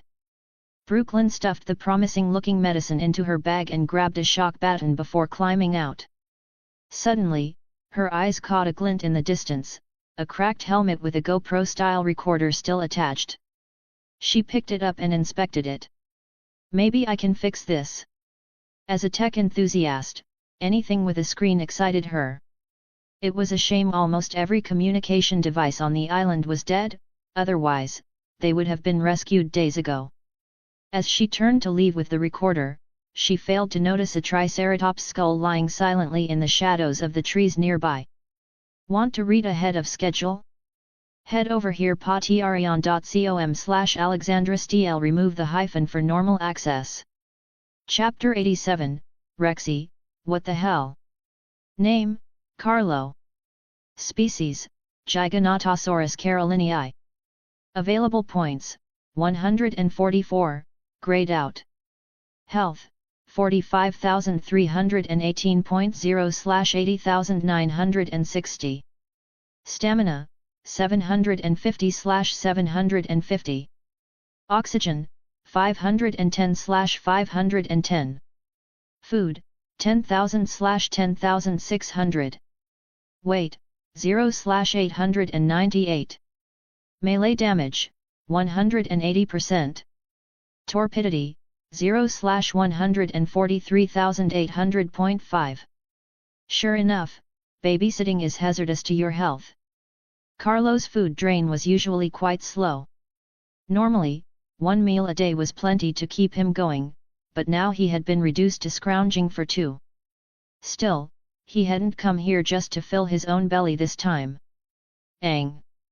In front of him, a herd of Triceratops had formed a defensive circle, horns pointed outward to ward off the intruder. In the past, they might have held their ground with grim courage against standard large predators. But today, every Triceratops wore a look of unmistakable terror. Against a monster nearly 6 meters tall and over 20 meters long, the fact that they maintained a formation at all was a miracle. Carlo scanned the herd and picked out an elderly Triceratops, slowly closing the distance. Note: some reptiles grow stronger as they age, only weakening when they are on the literal brink of death. Crocodiles, for example. This story applies that logic to all dinosaurs. Old-timer, let me send you into the next life. Leave the growth opportunities to the younger generation. Carlo leaned down, lunged, and clamped his jaws directly onto one of the massive horns, lifting the 9-ton beast clean off the ground. The process was so practiced and smooth that Carlo didn't even register how absurdly strong he had become. While a Triceratops's frill and horns are formidable weapons against a Tyrannosaurus rex, their upward reach is limited. Against a titan like Carlo, that ornate crest was little more than a mating decoration, entirely useless for defense. Seeing the strongest of their herd hoisted like a ragdoll, the remaining Triceratops abandoned their formation and bolted. Ang! It's a master! Everyone, fall back! Seeing them scatter, Carlo relaxed his grip, dropping the Triceratops to the ground before pinning its side with a massive foot and precisely tearing its throat. In an instant, the thrashing stopped. The Triceratops was dead. Carlo gripped the frill in his teeth, hoisted the carcass, and began the trek toward Main Street. Thanks, Brooklyn. Yasmina took the bundle of medicine from Brooklyn, carefully reading the labels and instructions. During their initial flight for survival, the relationship between the 3 girls had dropped to absolute zero. It was only just beginning to thaw, perhaps this gesture could help bring the temperature back up. Where is everyone else? Brooklyn asked. Yaz looked up from the meds. Sammy went back to that dinosaur field lab you found to scavenge for food. Kenji, he's probably off somewhere slacking. And Darius is? I'm up here. Darius's voice drifted down from the canopy. Brooklyn looked up and noticed he had already constructed a small wooden platform high in the branches. I think we need to saw off some of these limbs, otherwise we can't extend the platform any further, Darius said, wiping sweat from his brow. He looked down and spotted the shock baton in Brooklyn's hand. Good timing. I think I found a way to solve our supply problems. I'll tell you all about it when everyone gets back, Brooklyn said. Darius climbed down. That sounds great. In the woods near Main Street, Carlo ran into an old acquaintance. It was Carnotaurus II. She had fled the primeval ecological zone after the death of Carnotaurus I. Originally, the two of them, along with the Giganotosaurus and Ceratosaurus, had formed a sort of triple threat balance of power. With Carnotaurus I gone, she had become vulnerable. For the sake of survival, she had chosen to leave her old territory behind. It seemed the scent of Triceratops' blood had drawn her in. Carlo dropped the carcass, curious to see what she would do. To his surprise, Carnotaurus II immediately lowered her head, avoided eye contact, and began to back away slowly. Carlo was taken aback. Is this the same Carnotaurus that used to try and steal my kills? He stepped on the Triceratops, tore off a hind leg, bone and all, and tossed it toward her. Carnotaurus II froze, staring at the bloody hunk of meat, then looked up at Carlo as he picked up the rest of the carcass to leave. Consider it tuition, or perhaps a thank you. Carlo had learned a few dirty tricks from their previous skirmishes, which had served him well against the Indominus Rex. He remembered every dinosaur in the primeval zone he'd crossed paths with. If the opportunity arose, he was happy to lend a hand. Reaching Main Street, Carlo set the Triceratops down. He looked toward the lagoon and considered his options. He decided a 5-day feeding schedule for the Mosasaurus was best, but this Triceratops was better suited as an apology to the local boss. Though he'd fought the Indominus Rex several times, the veteran queen of the island had been the one to finish it. It felt a bit rude to just feed the Indominus to the Mosasaurus without paying respects. Because of the toddlers, he was a bit late with the tribute. After Carlo left, Rexy returned to Main Street, a sub-adult Edmontosaurus clutched in her jaws. She stopped dead in her tracks, staring at the spot where the Indominus carcass had vanished, only to find a fresh Triceratops lying there in its place. The Edmontosaurus slipped from her mouth and hit the pavement. What the hell is going on? Seriously? 2 trucks full of supplies? Sammy cheered. She was the most optimistic of the group, and Brooklyn's news was the best thing she'd heard all day. I have the same shock baton. Actually, mine is custom-made. Much better, Kenji bragged, though the way he gripped the baton Brooklyn had brought back suggested he was secretly thrilled. Brooklyn, are you sure you didn't see a very large dinosaur? Black back plates, white underbelly? Darius asked, his worry contrasting with the others' joy. While the Giga didn't always attack on sight, being hunted by one was a death sentence. If you mean Brachiosaurus, then yes, I saw 3. Brachiosaurus don't have black back plates. Darius noted internally. After a moment, he said, it's a risk worth taking to get those supplies. But it's nearly dusk, which is when the Ceratosaurus are most active. We should head out tomorrow morning and aim to arrive at noon. As the resident dinosaur expert, Darius set the schedule based on predator activity cycles. Agreed. Also, I found this, Brooklyn said, pulling out the recorder. The battery is dead. If we can find a replacement, we might be able to see what's on it. Sammy pulled out a map and pointed to a location. I remember, there should be spare batteries at the genetics lab. We can check there on the way. She wore a slightly apologetic look.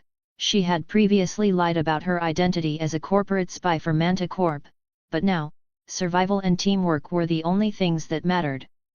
"Let's do it," Brooklyn said, happy to bury the hatchet. Bzzzt. Static. Inside one of the overturned ACU vehicles, a monitor suddenly flickered to life. This was the result of an automated sync process triggered when a nearby recorder attempted to transmit data. Get away! Get! A blurry image appeared on the screen accompanied by distorted audio, before the power failed completely and the screen plunged back into darkness. Want to read ahead of schedule? Head over here patreon.com/AlexandraSTL. Remove the hyphen for normal access. Chapter 88, A Gentle Dinosaur? Sunlight filtered through the gaps in the canopy, dissolving into countless golden specks that lent the forest a sense of tranquil mystery. The Gallimimus felt the same way, mostly because it never knew exactly where a predator might lung out from. Shasha! The undergrowth shifted. At the sound of a faint footfall, the Gallimimus reacted instantly, bolting in the opposite direction. The shadows of the forest receded as the vista of the grasslands expanded in its vision, the mottled sunlight growing brighter with every stride. Just reach that spot! Just reach that spot! Its herd had migrated southeast because of the Ceratosaurus, only to encounter the Indominus rex. They had been nearly wiped out. Now, it was a wanderer. To survive, it could not, would not, give up. Shasha! Crack! The bushes surged. It burst through the thicket, heading straight for the open plains as intended. This was its paradise. Here, it could unleash its maximum speed. No carnivorous dinosaur could challenge it in the open. Except, wasn't that rustling in the bushes a bit too loud? The sun hit the skin of its forebody, warming the creature through. But despite being on the grassland, the light didn't cover its entire body. It felt a sudden, piercing chill. It felt sharp teeth sink into the skin of its back. Its stride faltered. Then, a surge of agonizing pain and pressure crushed its throat. The Gallimimus pitched forward, crashing to the ground. Ceratosaurus 1 pinned the body with one foot and leaned down, locking its jaws around the victim's throat. With a display of massive bite force, he held on until the life flickered out. He stood up and scanned the perimeter, ensuring the area was secure. Sunlight poured from a cerulean sky, reflecting unreservedly off the surface of the water. A breeze drifted by, sending delicate ripples across the lake like soft silk fluttering in the wind. It was the Great Lake. A Brachiosaurus raised its head from the water, calling out to the sky. Perhaps it was echoing a greeting, or perhaps it feared the Lord who had just returned to the primeval ecological zone. Ceratosaurus 1 picked up the Gallimimus and turned back toward the forest. The light in his eyes was quietly swallowed by the dense canopy, leaving only dappled shadows lingering between the leaves. He took one last look back at the Great Lake and noticed a familiar figure. Carlo was about to lower his head at the water's edge when, as if sensing something, he looked up in the direction of Ceratosaurus 1. A flood of memories rushed back. Ceratosaurus 1 quickly averted his gaze, wary of his look being misinterpreted as a provocation. Now, he and Ceratosaurus 2 no longer needed to stalk prey at the Great Lake, nor did they need Carlo to share his kills. The primeval ecological zone had forged him into a capable, silent hunter. He would survive just fine on his own. Carlo watched the predator disappear into the jungle and gave a soft, huffing chortle. He looked down at his collection, a triceratops skull. A little troublemaker was hiding inside. Roar! He let out a low rumble. Katiusha scrambled out from the skull, calling out to Carlo happily. Eeng! Prey was here. Prey? What prey? Carlo didn't quite catch what Katiusha meant and nudged for clarification. Eeng! The two-legged kind. Two-legged? Humans? Oh, then it's fine. Carlo had already noticed humans had been here. Someone had lingered in a vehicle for a while before leaving. As for how Carlo knew so precisely, well, these humans had a scent so pungent they smelled like a Dryosaurus that hadn't bathed in a week. It was a miracle the dinosaurs hadn't found them sooner. A roar. In the distance, the trees shook and birds took flight. A faint roar echoed, humans carrying a strange scent were approaching the Great Lake. This was not in the plan. Kenji yelled as he ran, a move that, in a survival situation, was a great way to get a stitch in your side and get killed. This doesn't make sense. There aren't any waterways near the lab. Why is there a baryonyx here? Even now, Darius was trying to analyze dinosaur behavior patterns, leaving Brooklyn beyond frustrated. Can you two just be quiet? The three of them had set out for the lab to get new batteries. Fortunately, Sammy and Yasmina hadn't come along, the two had been bickering, so the trio suggested Sammy stay behind to look after Yasmina to help them patch things up. Darius? Are we just running aimlessly? Brooklyn asked. Her greatest fear was running without a destination, their stamina was no match for a dinosaur's. The Great Lake, huff, run to the Great Lake.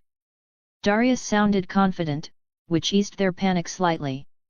Sunlight broke through thin clouds, glittering brilliantly on the water. As the lake loomed larger in their sight, a fresh, moist breeze brushed against their faces. It was nature's gentlest touch. Kenji pushed his long legs to the limit, but his vision was blurring. A guy who usually couldn't be bothered to clean his own room, his physical energy was rapidly hitting zero. Thud. Kenji, the two cried out in unison. He collapsed barely 15 meters from the shore. Darius and Brooklyn didn't abandon him, immediately doubling back to haul him up. But the baryonyx was already upon them. It only had to lower its head to end all three.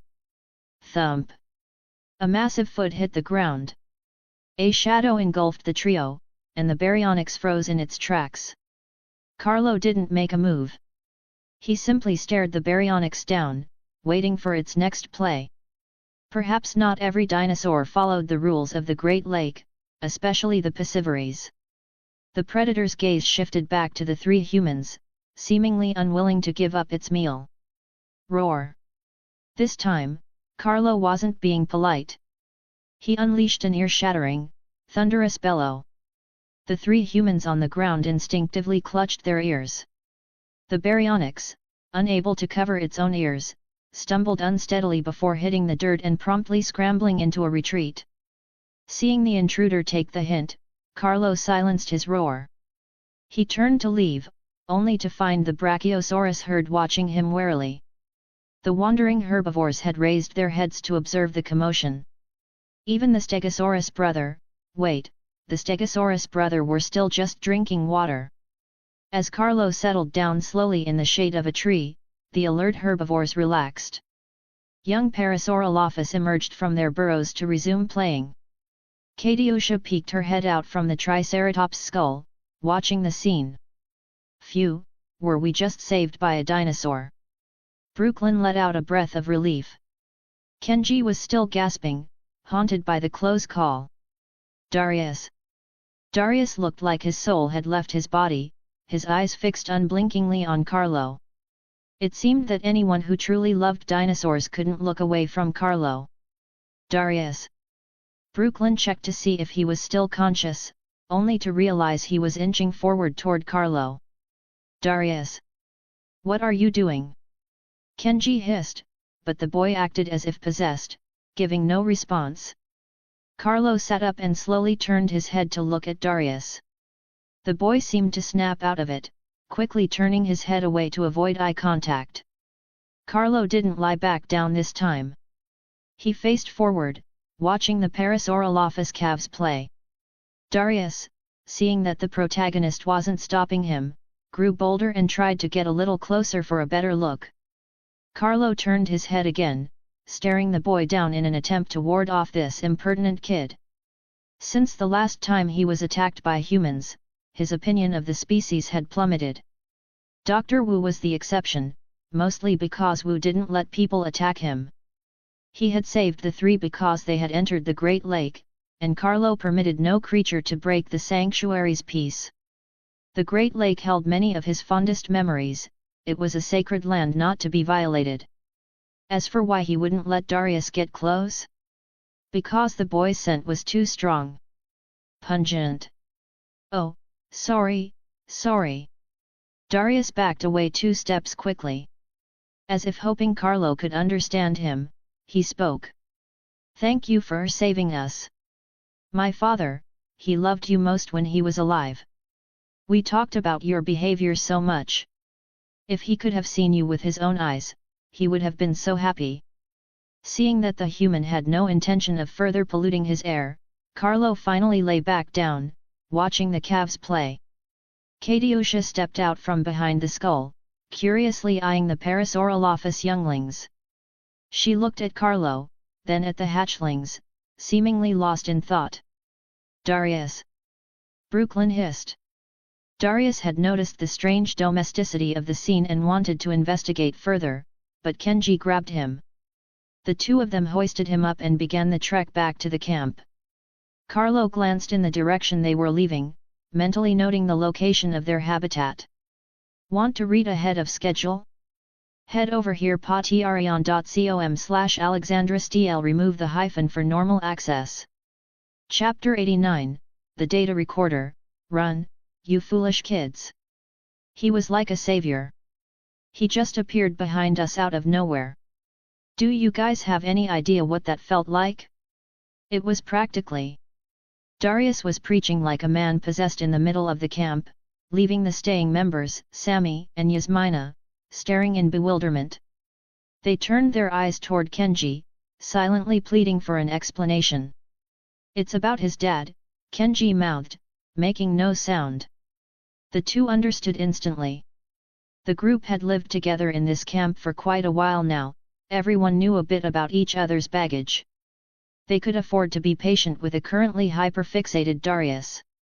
Meanwhile, back at the camp, Brooklyn had immediately started tinkering with the data recorder. Static, TSZZZ. As the image gradually flickered to life, Brooklyn's eyes widened. She sucked in a sharp breath. Night fell. Darius, humming a cheerful little tune, climbed into his makeshift hammock and rested his head on his hands, gazing up at the starry sky. Seeing the idol he had shared with his father had kept his spirits high all afternoon. Brooklyn glanced toward him with a look of concern, sitting by the campfire and hesitating for a long time. Noticing Sammy was sorting through the supplies they had brought back today, Brooklyn whispered, Sammy, can you come here for a second? There's something I need you to see. Sammy stopped what she was doing. Without a word, she glanced around to ensure the others were asleep before tiptoeing over. What is it? She asked, noticing Brooklyn's troubled expression. You remember how Darius spent the whole afternoon rambling about the Giganotosaurus? Remember? How could I forget? Well, I fixed the data recorder. But I saw some disturbing footage. I don't know if I should tell Darius. Brooklyn handed the device over. Sammy was a bit surprised. She had broken Brooklyn's phone once before, and the fact that Brooklyn was willing to trust her with another electronic device made her wonder if she had finally been forgiven. Because of that, she watched the screen with extra intensity. Static, TSZZZ. The screen showed a group of ACU team members sitting in the back of a jeep, chatting and laughing. Hey, you here? Lucy's getting married next week. No way. Who's the guy with that much courage? Nah, she's marrying a woman. Nice. The owner of the recorder seemed to be a new recruit, unfamiliar with the team. Lucy? Which Lucy? The captain, sitting in the front passenger seat, replied in a flat tone, Intelligence. You'll be getting updates from her during the upcoming OP. Heavy breathing could be heard from the recorder's owner. They were clearly nervous. A veteran sitting next to them, obviously an old pro, spoke up. Cap, what's the mission this time? The captain knew the veteran wasn't asking because he'd missed the briefing, he was trying to comfort the rookie.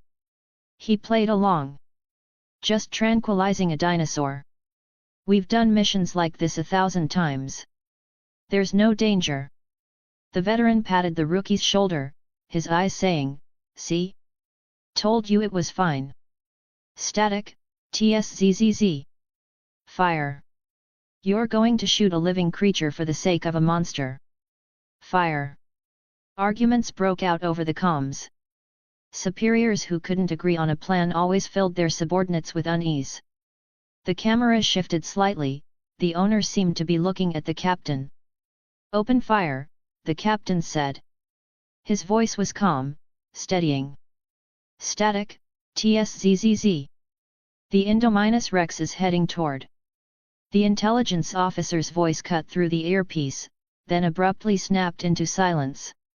The camera panned, capturing the intelligence officer, whose upper body was already clamped firmly inside a dinosaur's maw. The recorder's owner seemed to jump in fright, their legs giving out. They collapsed to the ground, trembling as they tried to aim the tranquilizer rifle at the predator. Thump! A dull sound came from behind. Turning back, the camera revealed the previously tranquilized dinosaur had somehow stood back up. The lens tilted down as blood splattered across the screen.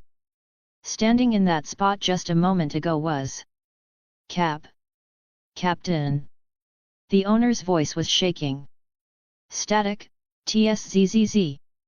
ARK. The perspective had shifted to behind a bush.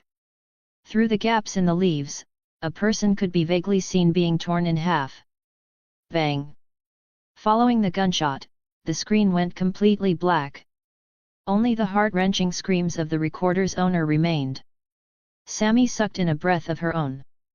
She looked at Brooklyn with dead seriousness. "Brooklyn, you absolutely cannot tell him." "Why not?" Brooklyn didn't actually want to show this to Darius either, but she was worried he would go into a trance and approach that dinosaur again like he did at noon. She was wavering, she needed someone to convince her. "You heard what he said this afternoon. This is his and his father's favorite dinosaur. If you tell him this, you know what it'll do to him." Sammy had always been the type to think, "I'll carry the cruel truth so you can enjoy the beauty of the world." The last thing she wanted was for her friends to feel despair. Besides, Darius knows dinosaurs. He knows his limits. "I'm not so sure." Brooklyn was still hesitant, mostly because Darius's behavior that afternoon had been utterly reckless. "It's not like he's going to go there alone, right? We just need to make sure someone is keeping an eye on him at all times." "Right." Sammy continued her persuasion. Brooklyn took a deep breath and finally relented. "Fine. What are you guys talking about?" Before she could finish, Yaz's voice came from behind, startling them both. "Nothing." Sammy stood up, brushing it off. After being treated with medicine, Yaz's ankle had improved significantly, she could now walk with a slight limp. "Really?" Yaz felt like the two were hiding something important. She didn't like it. Last time, Sammy's grand lie had sent her head spinning. "Oh, right. Yaz, your foot just started getting better. You should be resting. Come on, I'll help you back."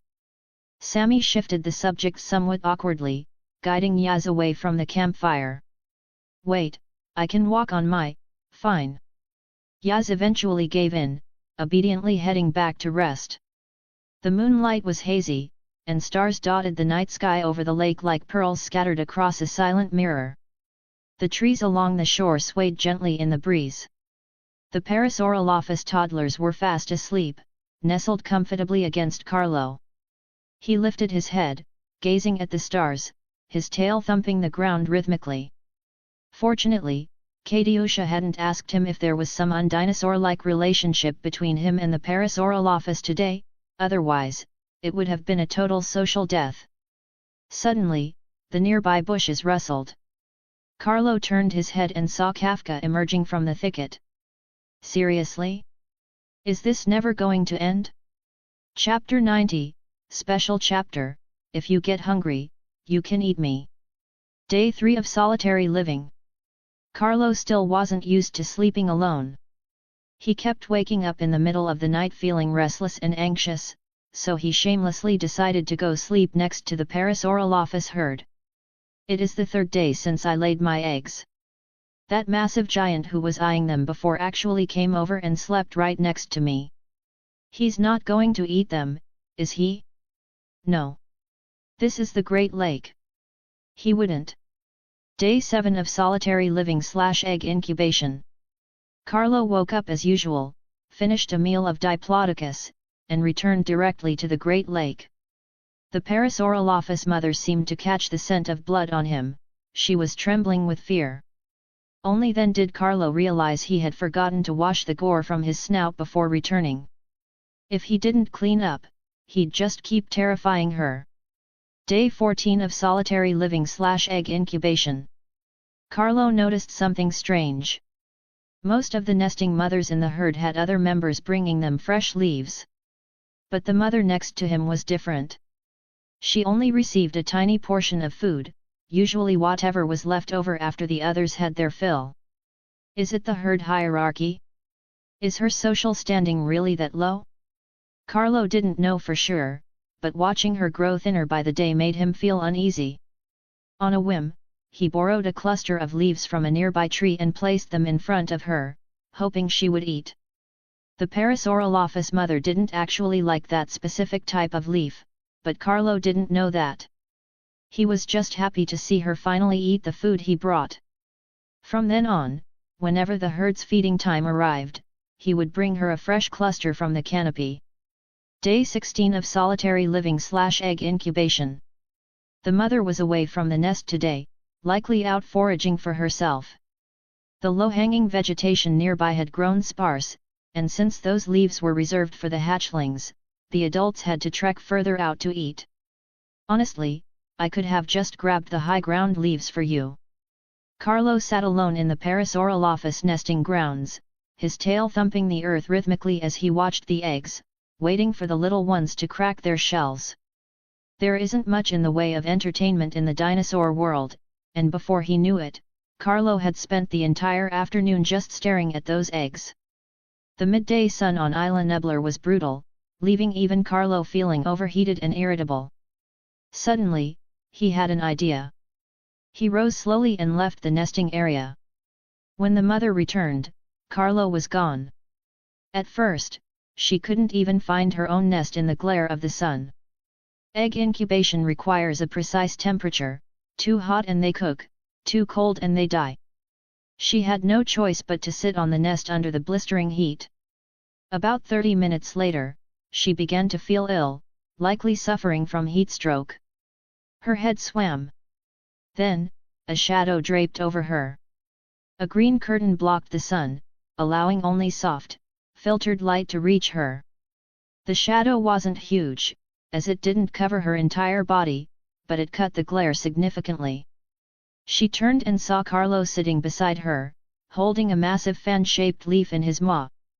The giant leaf provided her with much-needed shade. Perhaps her brain was still foggy from the heat, but the mother didn't feel afraid of his proximity. Instead, she lay down, exhausted. To give her better coverage, Carlo crept a little closer, enveloping her in his shadow. As the heat faded and the horizon turned crimson, the mother woke up. She sat up and looked around, but Carlo was nowhere to be seen. There was only a single, large leaf left on the ground. For some reason, she felt a strange sensation. Was it the feeling of being preyed upon? Day 18 of solitary living/egg incubation. While eating, Carlo suddenly sensed a large group of creatures approaching the Great Lake. He rushed back in a hurry. At that time, the primeval ecological zone was reaching its carrying capacity, not for the carnivores, but for the herbivores. A group of Gallimimus had launched a raid on the Parasaurolophus to seize their nesting territory. Though the Gallimimus were lean and couldn't overpower an adult Parasaurolophus in a fair fight, their goal wasn't victory. Their goal was the eggs. In nature, most creatures prioritize their own survival even as mothers. The Gallimimus knew that if they harassed the nesting mothers enough, they could scare them off and easily destroy the defenseless eggs. A few brave Parasaurolophus tried to intercept the raiders, but there were too many Gallimimus to protect every nest. The mother curled up over her nest, feeling the constant, dull pain of the Gallimimus pecks and shoves. She couldn't fight them off, she could only huddle there, hoping her kin would come to her aid. Then, a heavy footfall echoed. Carlo approached slowly and sat down right next to the mother, causing every dinosaur in the area to freeze. He would honor the rules. If the Gallimimus truly had the courage to drive her away in his presence, he wouldn't interfere too much. However, drip, drip. Fresh blood ran down Carlo's lower jaw, splashing onto the grass. He had literally just finished a meal, and the thick scent of gore was enough to make any herbivore's instincts scream for retreat.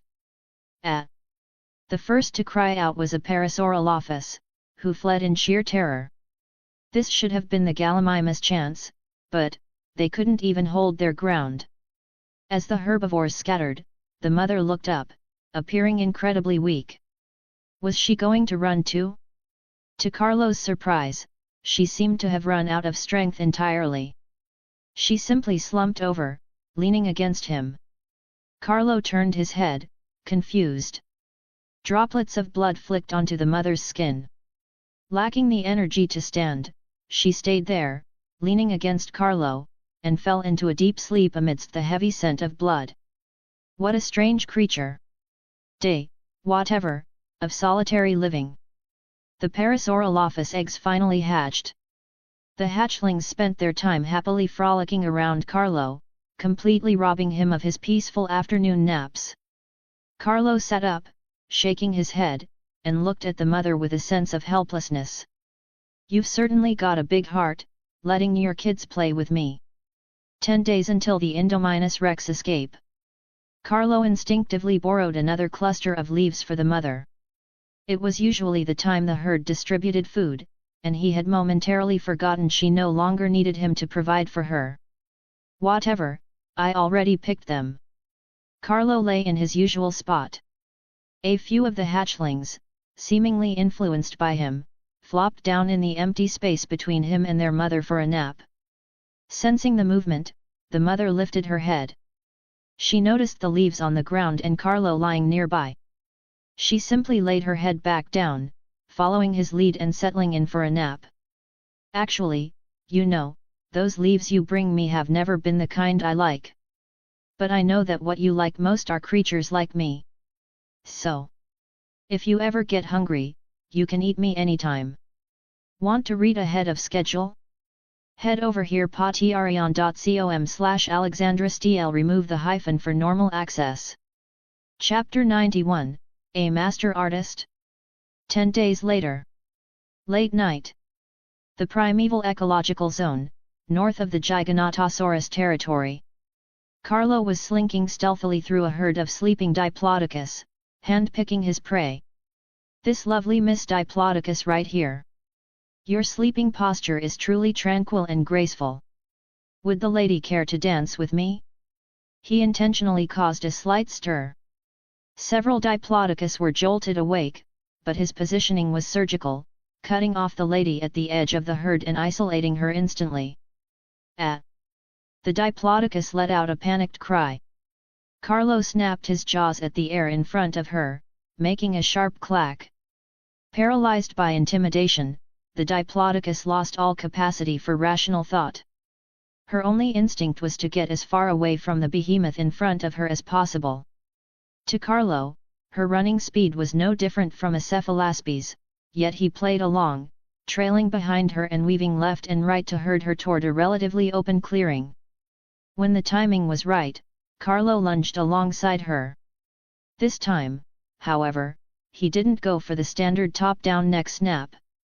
Instead, he lowered his head and tore a massive chunk of flesh from beneath her ribcage. The Diplodocus stumbled a few steps, collapsed to the ground, and ceased to move.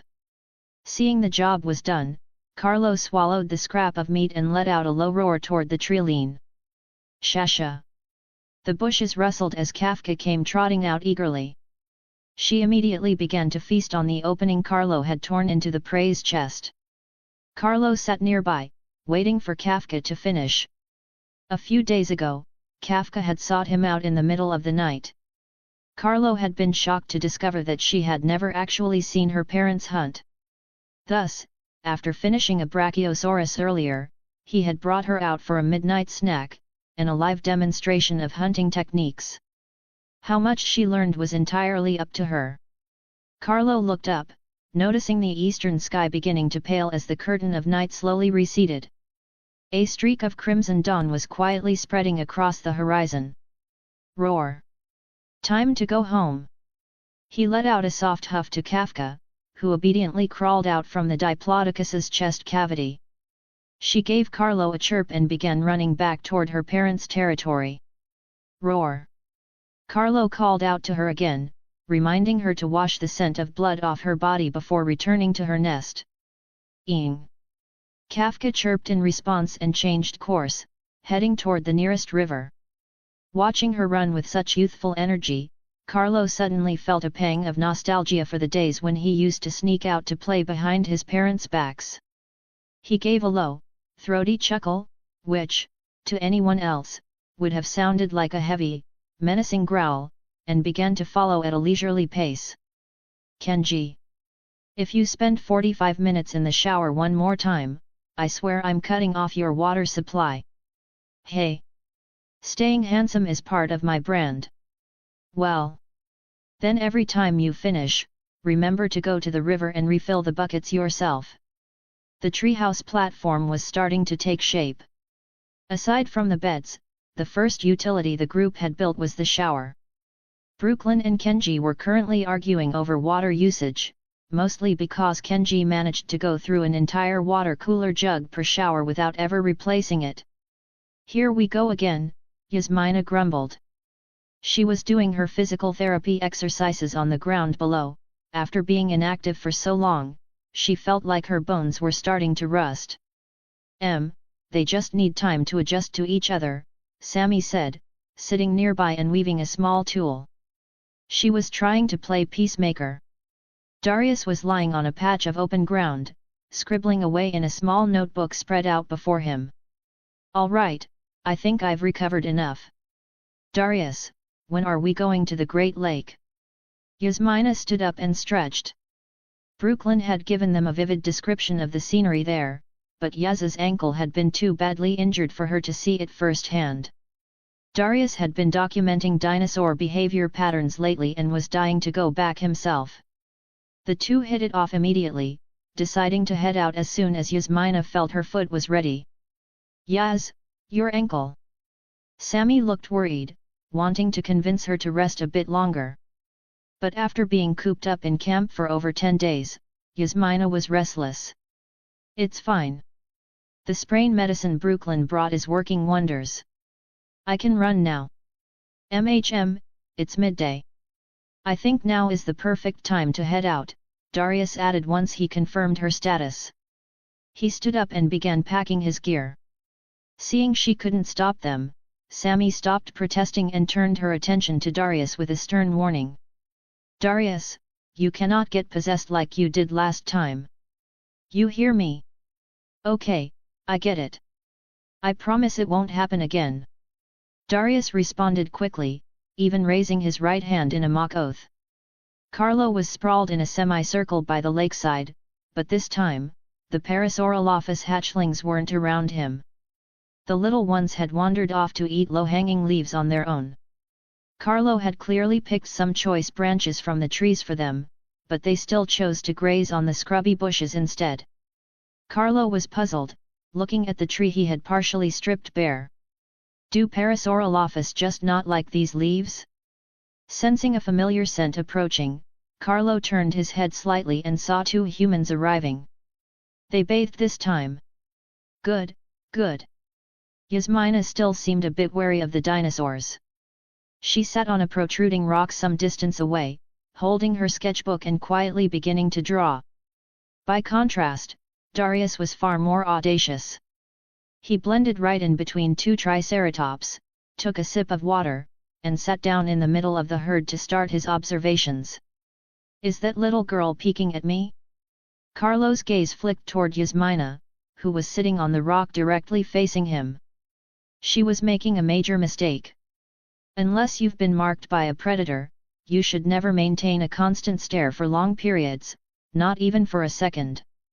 At best, it piques a predator's interest, at worst, it makes them think you're planning something indecent. Yasmina used her left hand as a makeshift brace behind the sketchbook while her right hand swept a pencil across the paper, defining shadows and tones on the rough outline she'd just finished. She looked up to check the lighting on Carlo, only to find that the spot where he had been lying was now empty. Where did he go? She started to look around, but before she could even turn her head, she felt a sudden wave of heat radiating from behind her. Oh no!